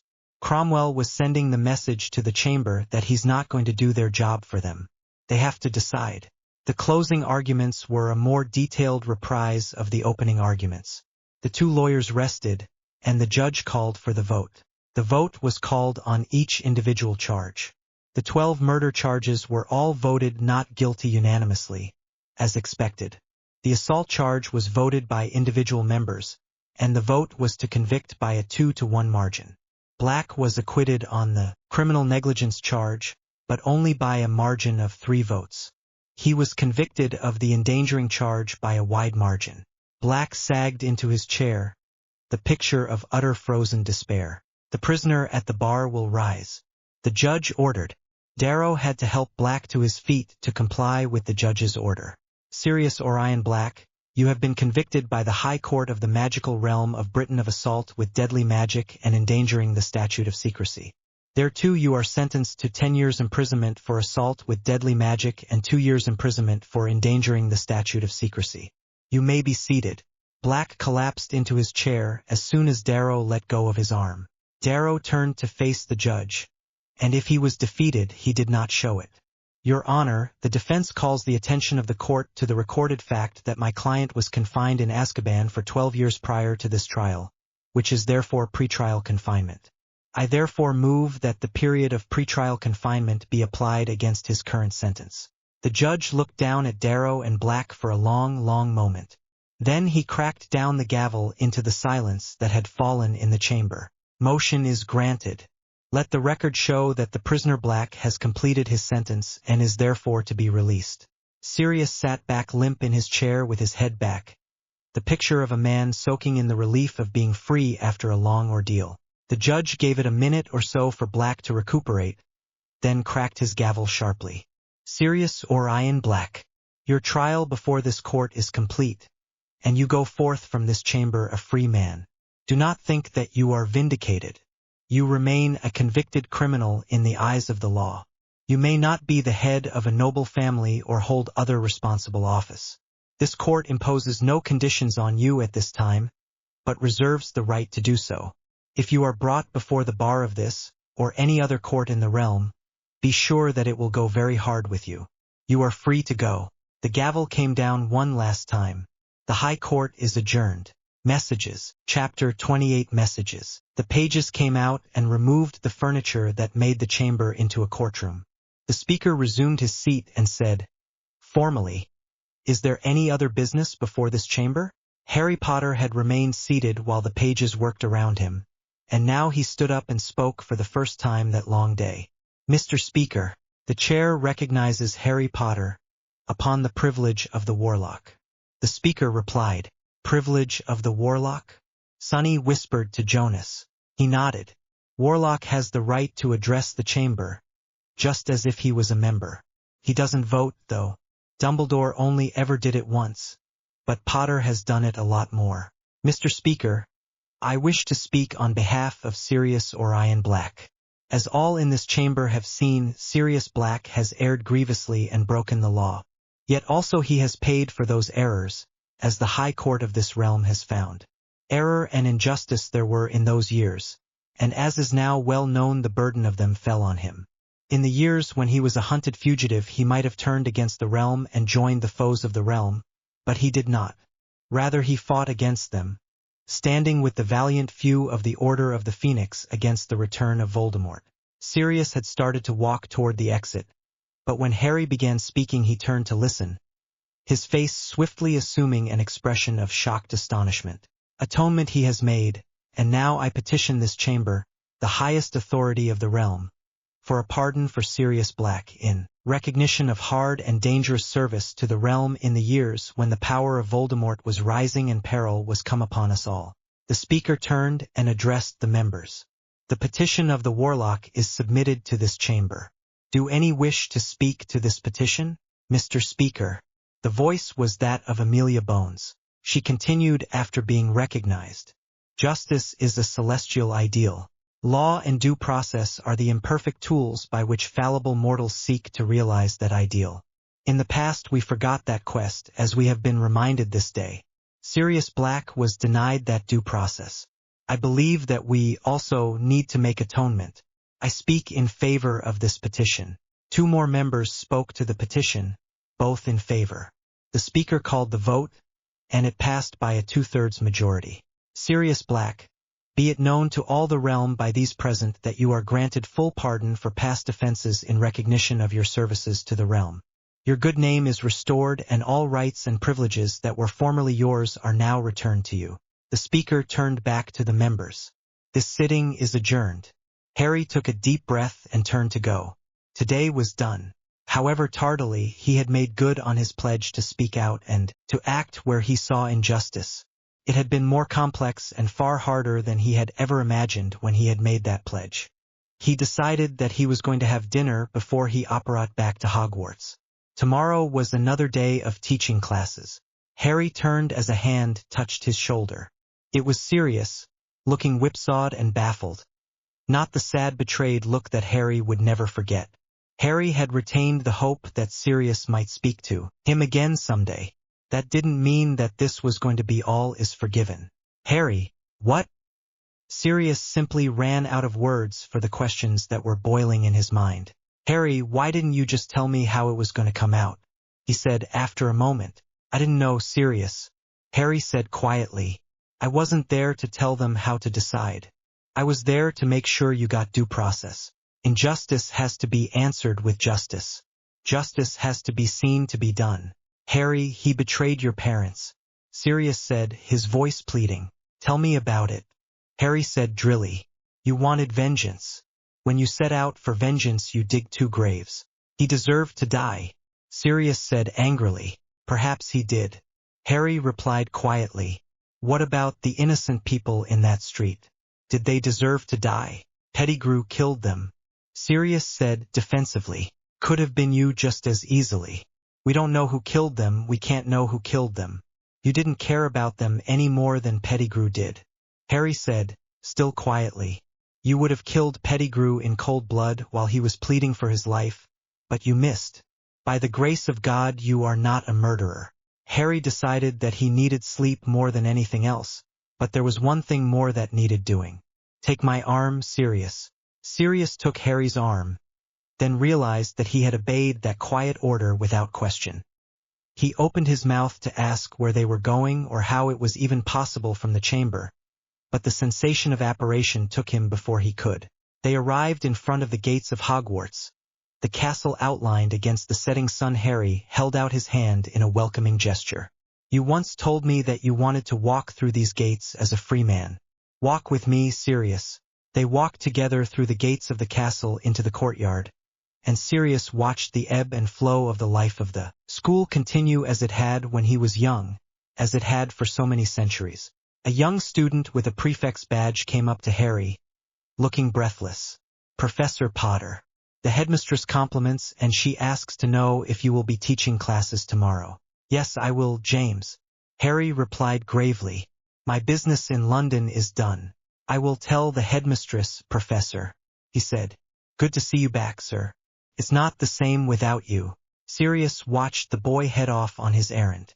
By years Harry was but little older than that student, but the unforced respect that the prefect had shown him was not always given to teachers of much greater age and experience. He watched as the news spread across the quad at the speed of magic as it had when he had been a student, and the looks of relief and pleasure that followed it. Sirius took a deep breath of the free air, standing in the quad of his old school as he had so often dreamed of doing during so many dark days and nights. Now it was real.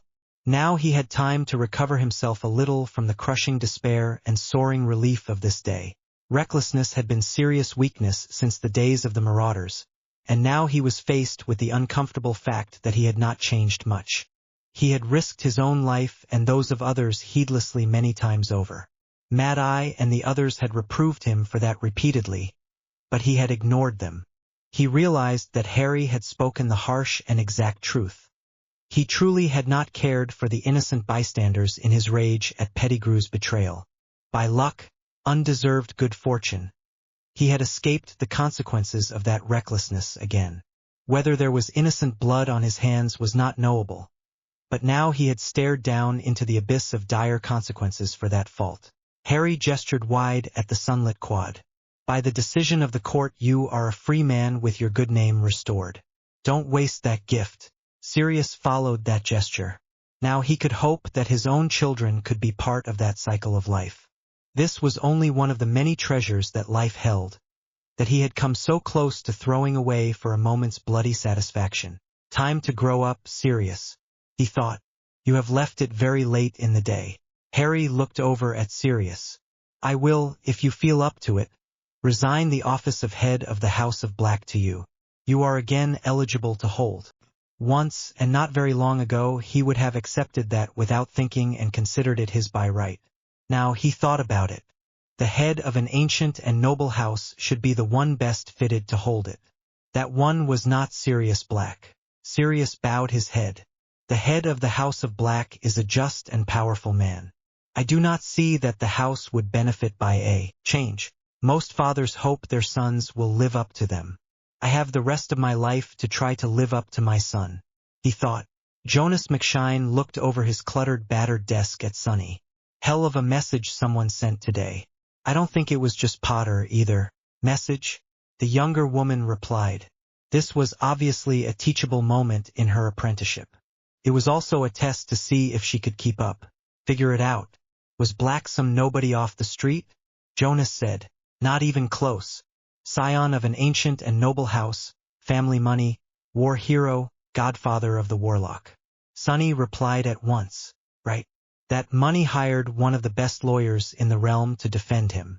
The warlock was right there in the courtroom. What did that get him? Jonas continued. Acquitted of what he didn't do or couldn't be proved. Convicted of what he did do and sentenced to Azkaban time. Sonny said, slowly. But how do we know it wasn't stage managed? Sentence him to time served and let him walk? Good question, kid. You're learning. The criminal negligence charge. How close was that? Jonas said. Near as a toucher. Sonny replied. There was doubt there. Just enough, as it turned out. Jonas replied. He got the maximum on the other two charges. The max on criminal negligence is 5 years. Potter still could have moved to have him pardoned. Sonny maintained. Sure. After he did his time. It was a high court decision. Wisengamot can't overturn its own conviction. Custom of the Wisengamot doesn't allow it. If they were going to do that, it would have been tried at the assizes, not the high court. Jonas replied. He shook his head and continued. Trying to stage manage a high court decision is dicey at best. Fudge tried that with Potter's trial over the Dementor attack, and it blew up in his face. Too many factions, too many moving parts. Greengrass is too smart for that. Whiffletree is a hardcore law and order type. As far as he's concerned, Potter is a loose dragon. He wouldn't give Potter the time of day. At the older man's gesture, she continued. The message is that money, family, and clout get you a fair trial on the evidence, and that's it. The older man nodded and gestured again for her to continue. Black was on the run for a long time. The younger reporter said slowly. How hard were they actually looking? He was a pretty convenient bogeyman for Fudge. As long he was on the dodge, this whole thing could just be let lie. Good. 12 trees. The older man said. Sonny didn't have to think about that. She didn't give a rat's for the politics. She found Black, took him in, and put together the case that convicted him. Nobody had the clout to shut down her investigation, either. Darrow went up one side of her and down the other and got nothing. The older man smiled grimly. You want that one coming after you? I'll pass, thanks all the same. Was the dry reply. Me too. The older man said. The trial vote. That went down as slick as goose grease. Was that an accident? Well, Sonny said uncertainly, then broke off at the other's head shake. This paragraph removed for guideline compliance. Visit Patreon for an uncensored version. I don't see it. He's apolitical, Sonny said. Comes across that way. The older reporter said, skeptically. More to the point, he doesn't have the network. Greengrass does. He was the speaker. Wouldn't have been a hard sell. There were a lot of people who wanted this behind them. Wand work still had to be done. Take a lesson, kid. You need to know the chamber on this beat. Memorize every seat in that room and the occupant of them, and know who the serious players are. That includes some people who don't have a seat. Miranda Greengrass isn't just the minister's arm candy. She's his wand hand and enforcer. So you've got the minister and the warlock backing up the Aurors on the street and keeping a hard eye on the courts to make sure they stay on the straight April said, slowly. Hell of a message, all right. Foreign Policy. Chapter 29 Foreign Policy. You are excused, Mr. Weasley, Rufus Scrimgeour said, abruptly.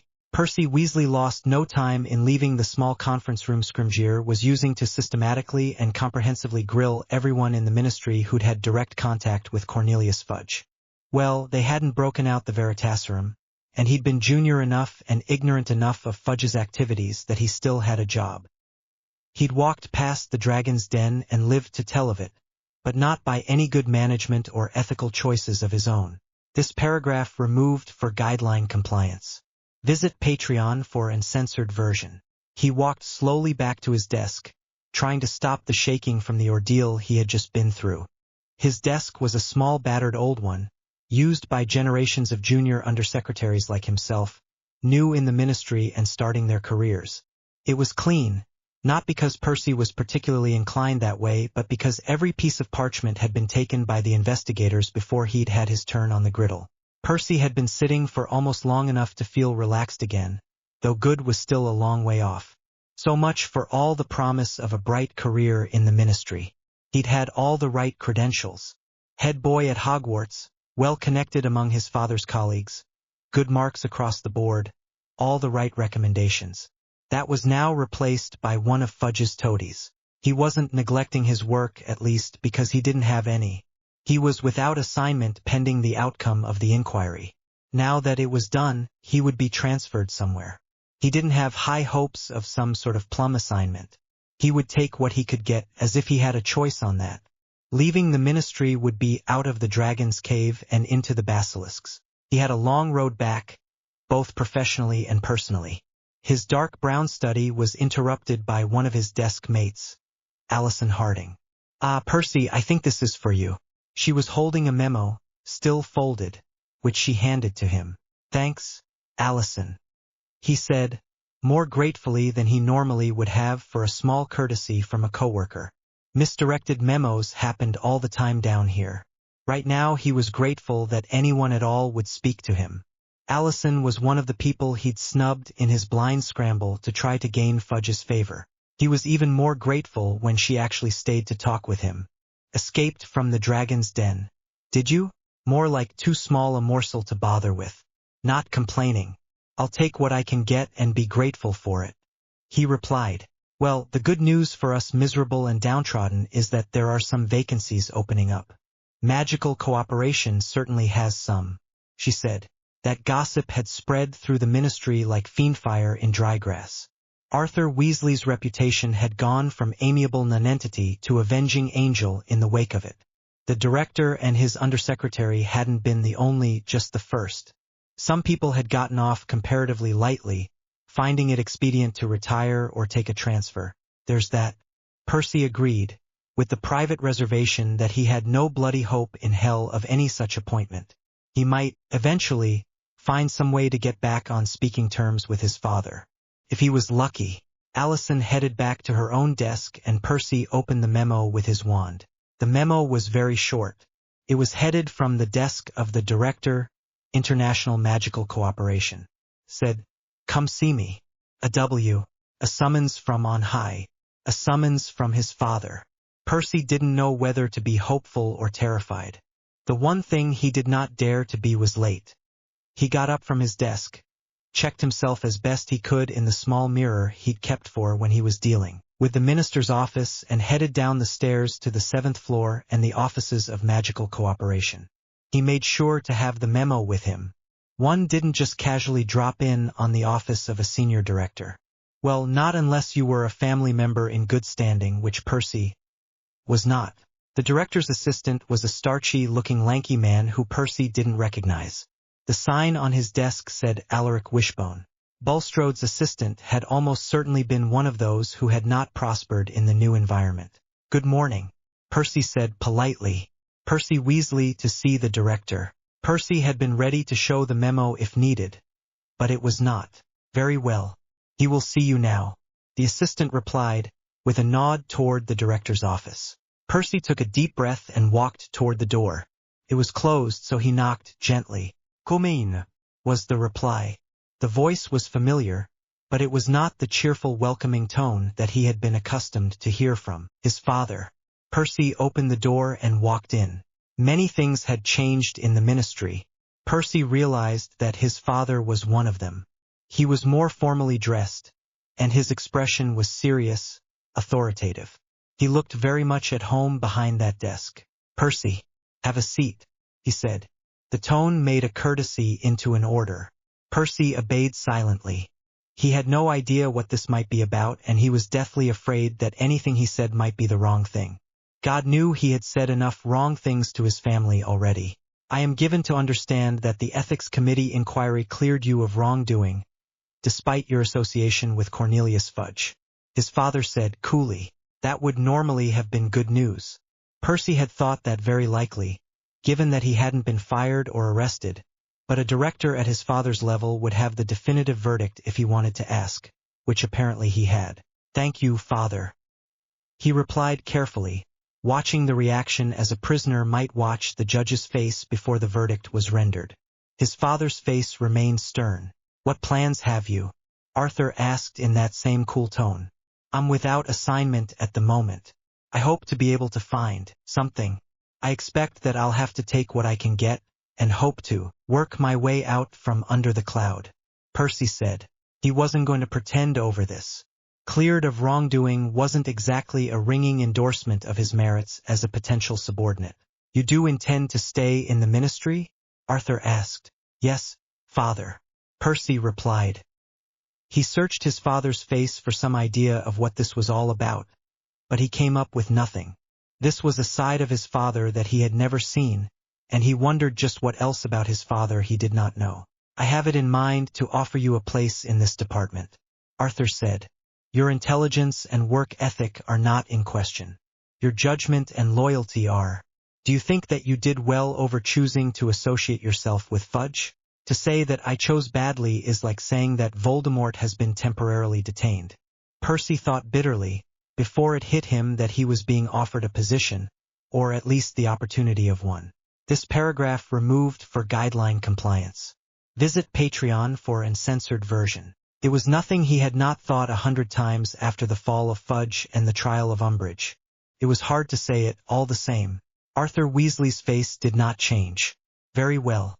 I have an assignment for you. If you complete it satisfactorily, then we will speak again."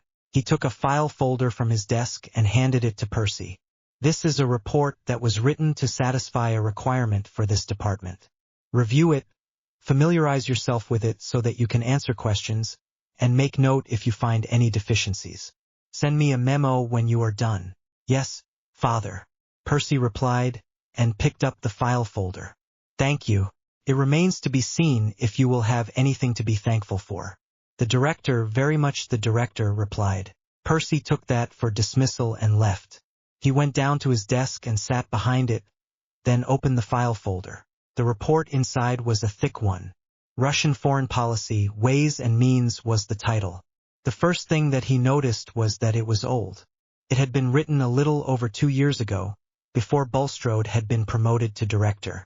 By the look of it, that report had gathered dust in a file cabinet since then. He made the first note of his memo. 2 years was a long time. Things could have changed. They probably had changed. Many things had changed in the realm in the last 2 years. The notes that followed tended, he noticed after a while, to feature the name of one man. That name was Dmitry Varanov. The question that he wrote down, then underlined, was exactly what Varanov had been doing in the last 2 years. The memo ran long by the time Percy was done. There was what Varanov had been doing these last 2 years, who he had been paying off in the ICW besides those named in last year's scandal, and what aim they might have aside from being generally disruptive and an obstructionist over just about anything the ICW might do. What connection Varanov might have had with Bulstrode was another question. Ministry gossip had come up with about 100 reasons for Bulstrode's abrupt fall from grace. Taking bribes from the Russians had been just one of them. Percy was now very inclined to think that it was the right one. The morning after Percy dispatched his memo to his father, it came back with a brief note appended. "Come see me to discuss this. A W." Percy took the elevator to Magical Cooperation with the same mixture of hope and fear churning about inside him. He made sure to take his working copy of the report with all of its annotations with him. Percy was admitted with a nod and a greeting from Wishbone, rather than the one cut below hostility that he had met before. That didn't mean he was in favor. It meant he wasn't an interloper. "Good morning," was the greeting from his father. The tone was at about the same not an interloper level that he'd had from Wishbone. "I received your memo. Tolerably complete.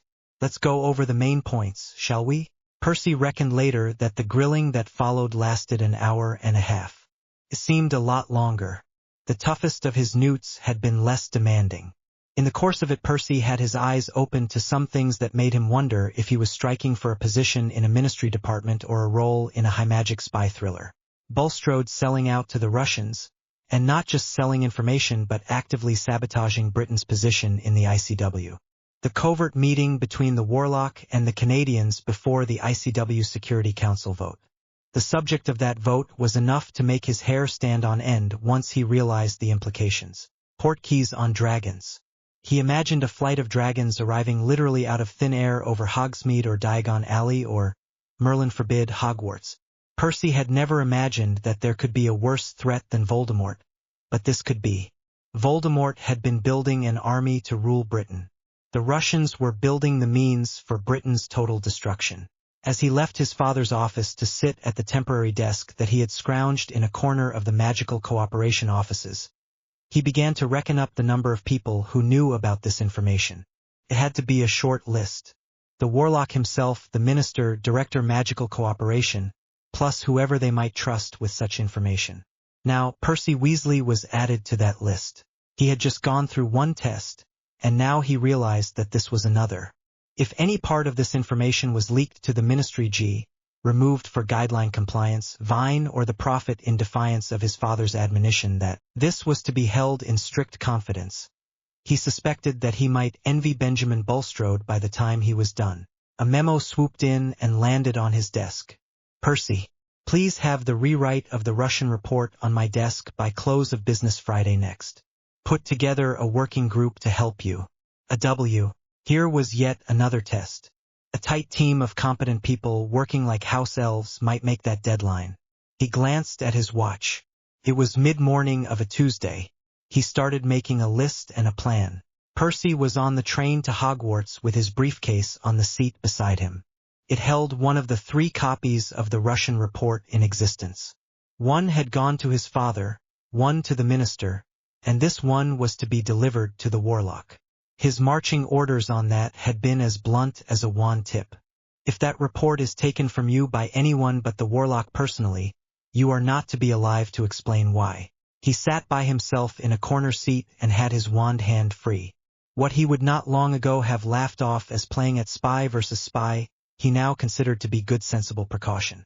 The frightening part about those orders was not that he had been given them. The frightening part was that he agreed with them. The Russians had bought Bulstrode hoof and hide. Who else they might have bought was a question that had no answer.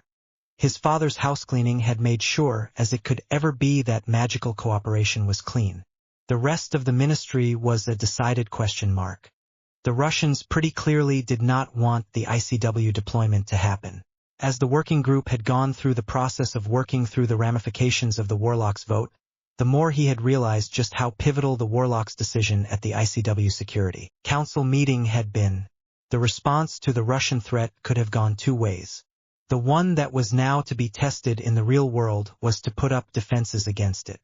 The Warlock's decision to support that measure was going to define the realm's foreign policy for decades to come. The other response would have been to convert their own dragon reservation into just such a weapon of indiscriminate mass destruction. Had the council vote failed, that would have been the only option. Harry Potter had not known, nor had any way to know all of this. He had made the decision on his own sense of right and wrong. Bulstrode and the Russians had gone to great lengths to ensure that he was kept in the dark. Percy had made very clear to him Arthur Weasley's grim determination that that was never going to happen again. His father's words rang in his ears. "While I am director, the single most important task for this department is to ensure that the Warlock's requirements are met." Professionally, this department let him down very badly. Personally, this family has a father because of him. Never forget that. He debarked from the train and took a thestral carriage up to the castle. Professor Potter was teaching classes, so he had some time to browse around among the memories of his school days. He glanced at his watch and set off up the stairs to the teacher's offices. Of all the tests that he had undergone in the last days, this would be the sternest. He was going to have to make his manners to Professor Harry Potter, Warlock of Britain. Trust. Chapter 30 Trust. The meeting convened in Minerva's office. Much had changed in that office. Much had not. Harry pulled himself away from the memories there, to the business at hand. There were some things to hash out. They were 6 at the table. Harry himself, Arthur Weasley and Percy Weasley, Miranda Greengrass, Minerva and Hermione. Percy was there as his father's assistant. Miranda Greengrass was there as the minister's representative. The rest were there because he trusted them to give him good advice. There were no formalities. Harry started. There are a lot of people who are complaining about the DA. They want it disbanded. They say it's my private army and I'm going to overthrow the ministry, on and bloody on. Some of them sound like fudge. For God's sake. Where do I stand on that? Am I doing something illegal? Miranda Greengrass fielded that one. The short answer is no, you aren't, Harry. Do you want the long answer? Yes, please, Harry said. This business of being the warlock had surprises at every turn. He had a hard time believing that Fudge or the Wisengamot would pass a law saying anything like that. The government of the realm has evolved over time, many centuries. What has come out of that is a three-cornered balance of power. The minister, the Wisengamot, and the warlock. The minister has a lot of power in a lot of areas, but there are areas where he doesn't, and the defense of the realm is one of them. That's the responsibility of the warlock. He's the guardian of the realm. With that responsibility go some powers to meet it. Where you see a threat to the realm, you have the authority to raise a force to meet it. So the DA was a rebel army until you became warlock, at which point they were the household of the warlock and perfectly legal. She said, precisely. So why didn't Dumbledore just raise an army and go after Voldemort? Harry asked. Bearing in mind that I wasn't privy to Dumbledore's thinking, I'd say there were a couple of reasons. First, he was trying to stop a civil war, not start one.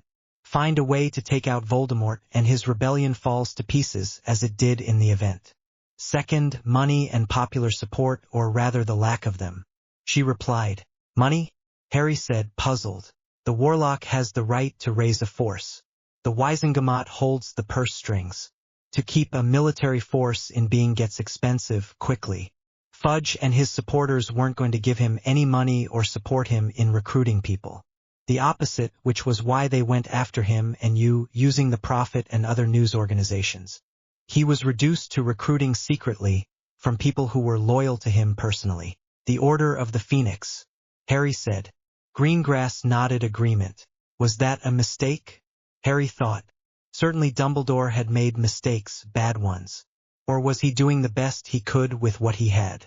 Harry had had this crushing job long enough to realize that if it looked simple, it was complicated, and if it looked complex, it was incredibly so.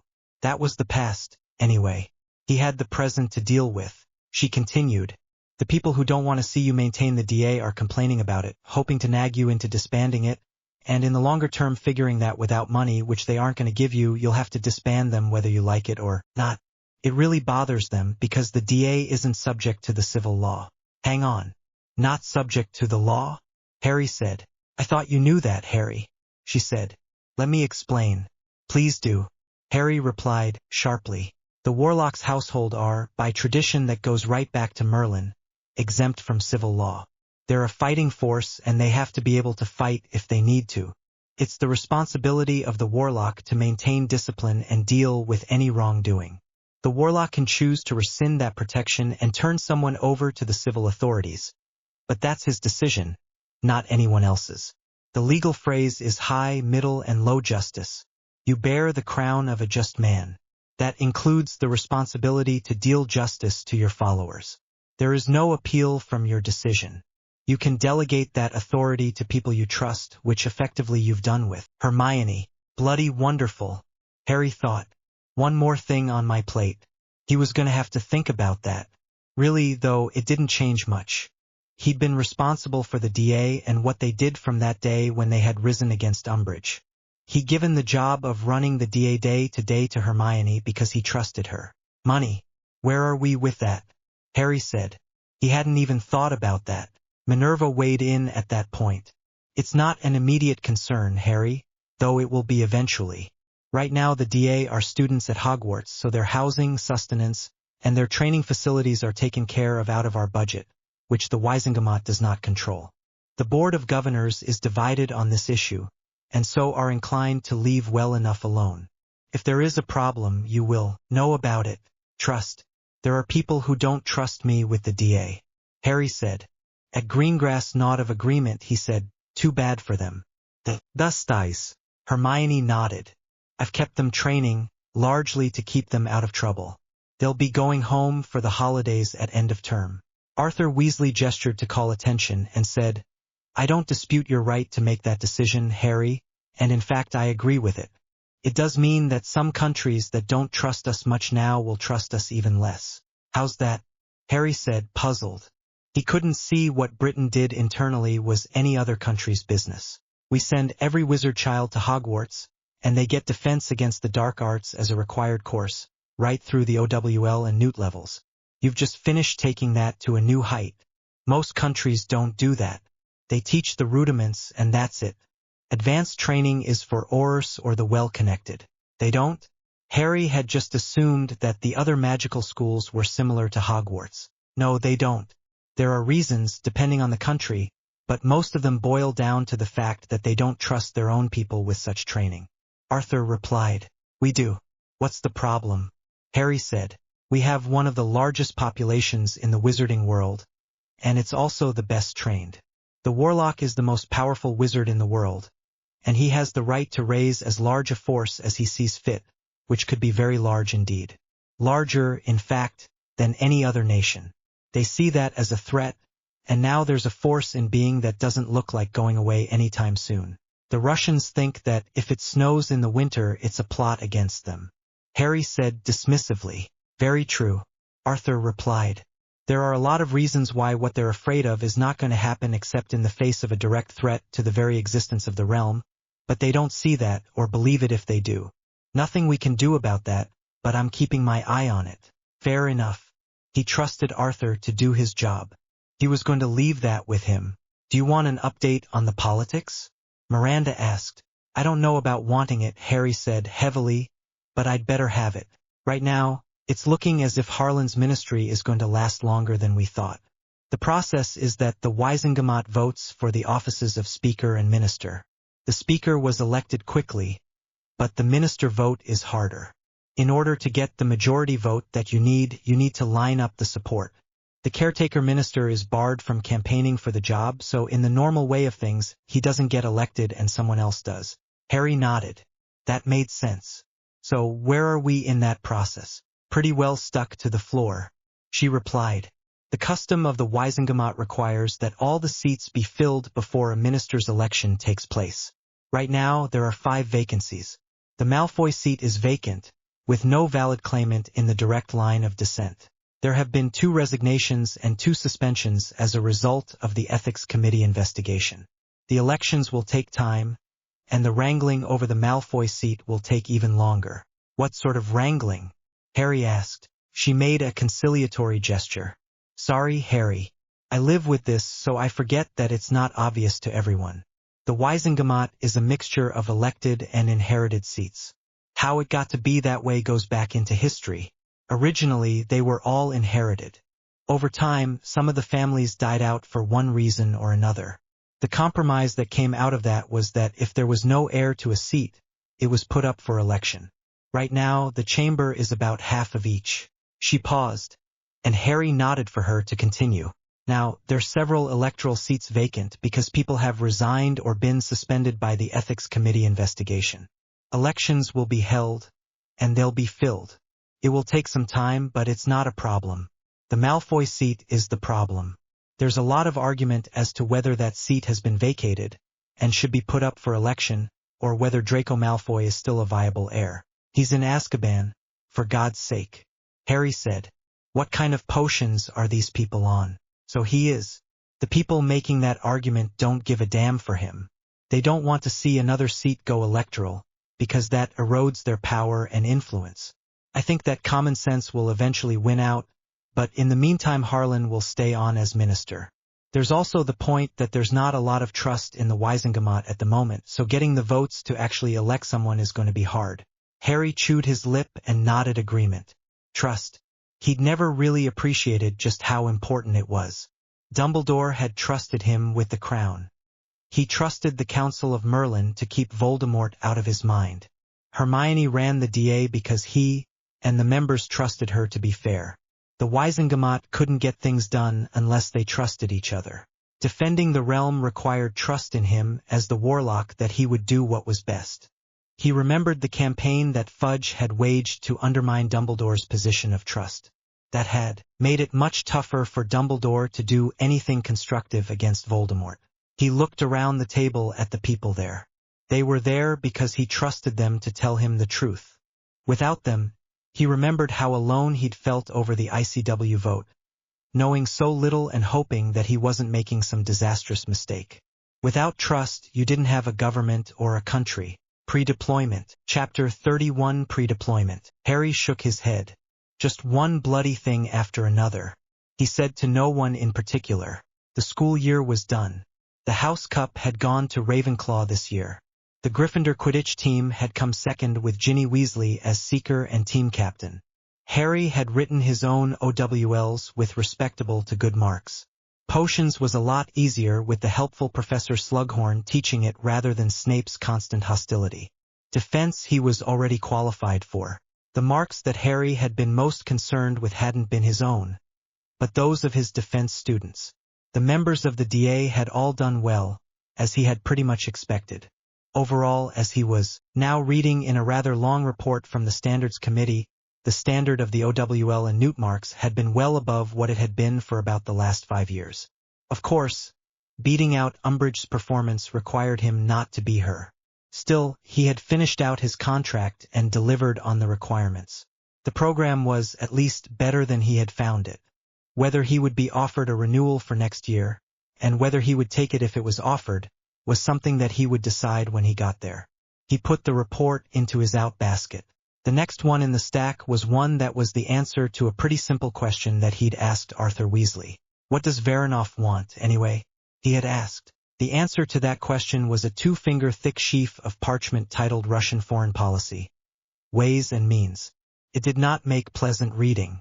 What Voronoff had done over the ICW Security Council vote was pretty much business as usual for the Russians. Living in the magical world with the Russians was a lot like attending school with Draco Malfoy, except that there weren't any teachers trying to keep order. What was worrying was that there didn't seem to be a discernible reason for their current round of plotting and scheming. What was very worrying were the ramifications of the Russians putting portkeys on dragons. Harry had not thought through those ramifications. There were a lot of them, and they were not comforting. There was even a section on what a system similar to the Canadian one would look like for Britain. Harry wasn't optimistic about getting the Wiesengemat to pay the cost of something like that. The Canadian ministry had only done so with the wand point of a very present threat pointing at them. Percy Weasley had lost none of his starchy, irritating manner, but he had laid out those effects very competently. Harry could work with that, and he made note to say as much to Percy's father.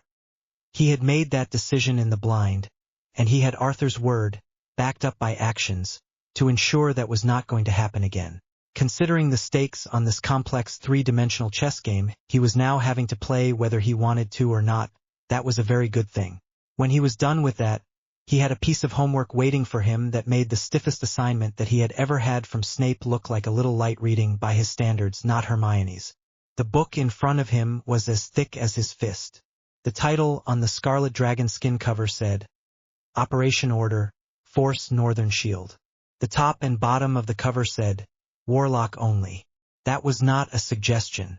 That book would open to the Elder Wand in the hand of Harry James Potter, Force Commander. Period. It had been delivered to him by the hand of Logan Hillier. The parchment pages were divided up neatly by sections, with helpful tabs so that he could go to any particular section if he wanted to. There were a lot of tabs. Harry had gotten a lot better at going through a long document and pulling out what he needed to know. This was still going to be a lot of work. Before he dove into that job, though, there was something else he had to deal with. He said, "Come," at the knock on the door. He would have liked to do this somewhere else, but that would not have been appropriate. Ron Weasley walked in the door and stood in front of his desk. He did not look as if he was glad to be talking to an old friend again. "Have a seat, Ron," Harry said. "I'll stand, thanks.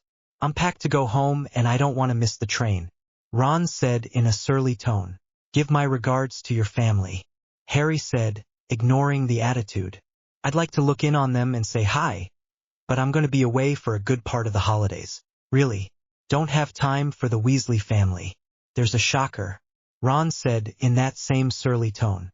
Jealous and stubborn, and overprotective of his sister. That had been the exact truth. As if you could speak anything else in the room of the round table. "So, who are you snogging these days? Little Miss Perfect?" Ron said, still surly. Ron and Hermione had been an item at one point and off and on since. Clearly they were currently off, and Harry wasn't sure if on again was going to happen.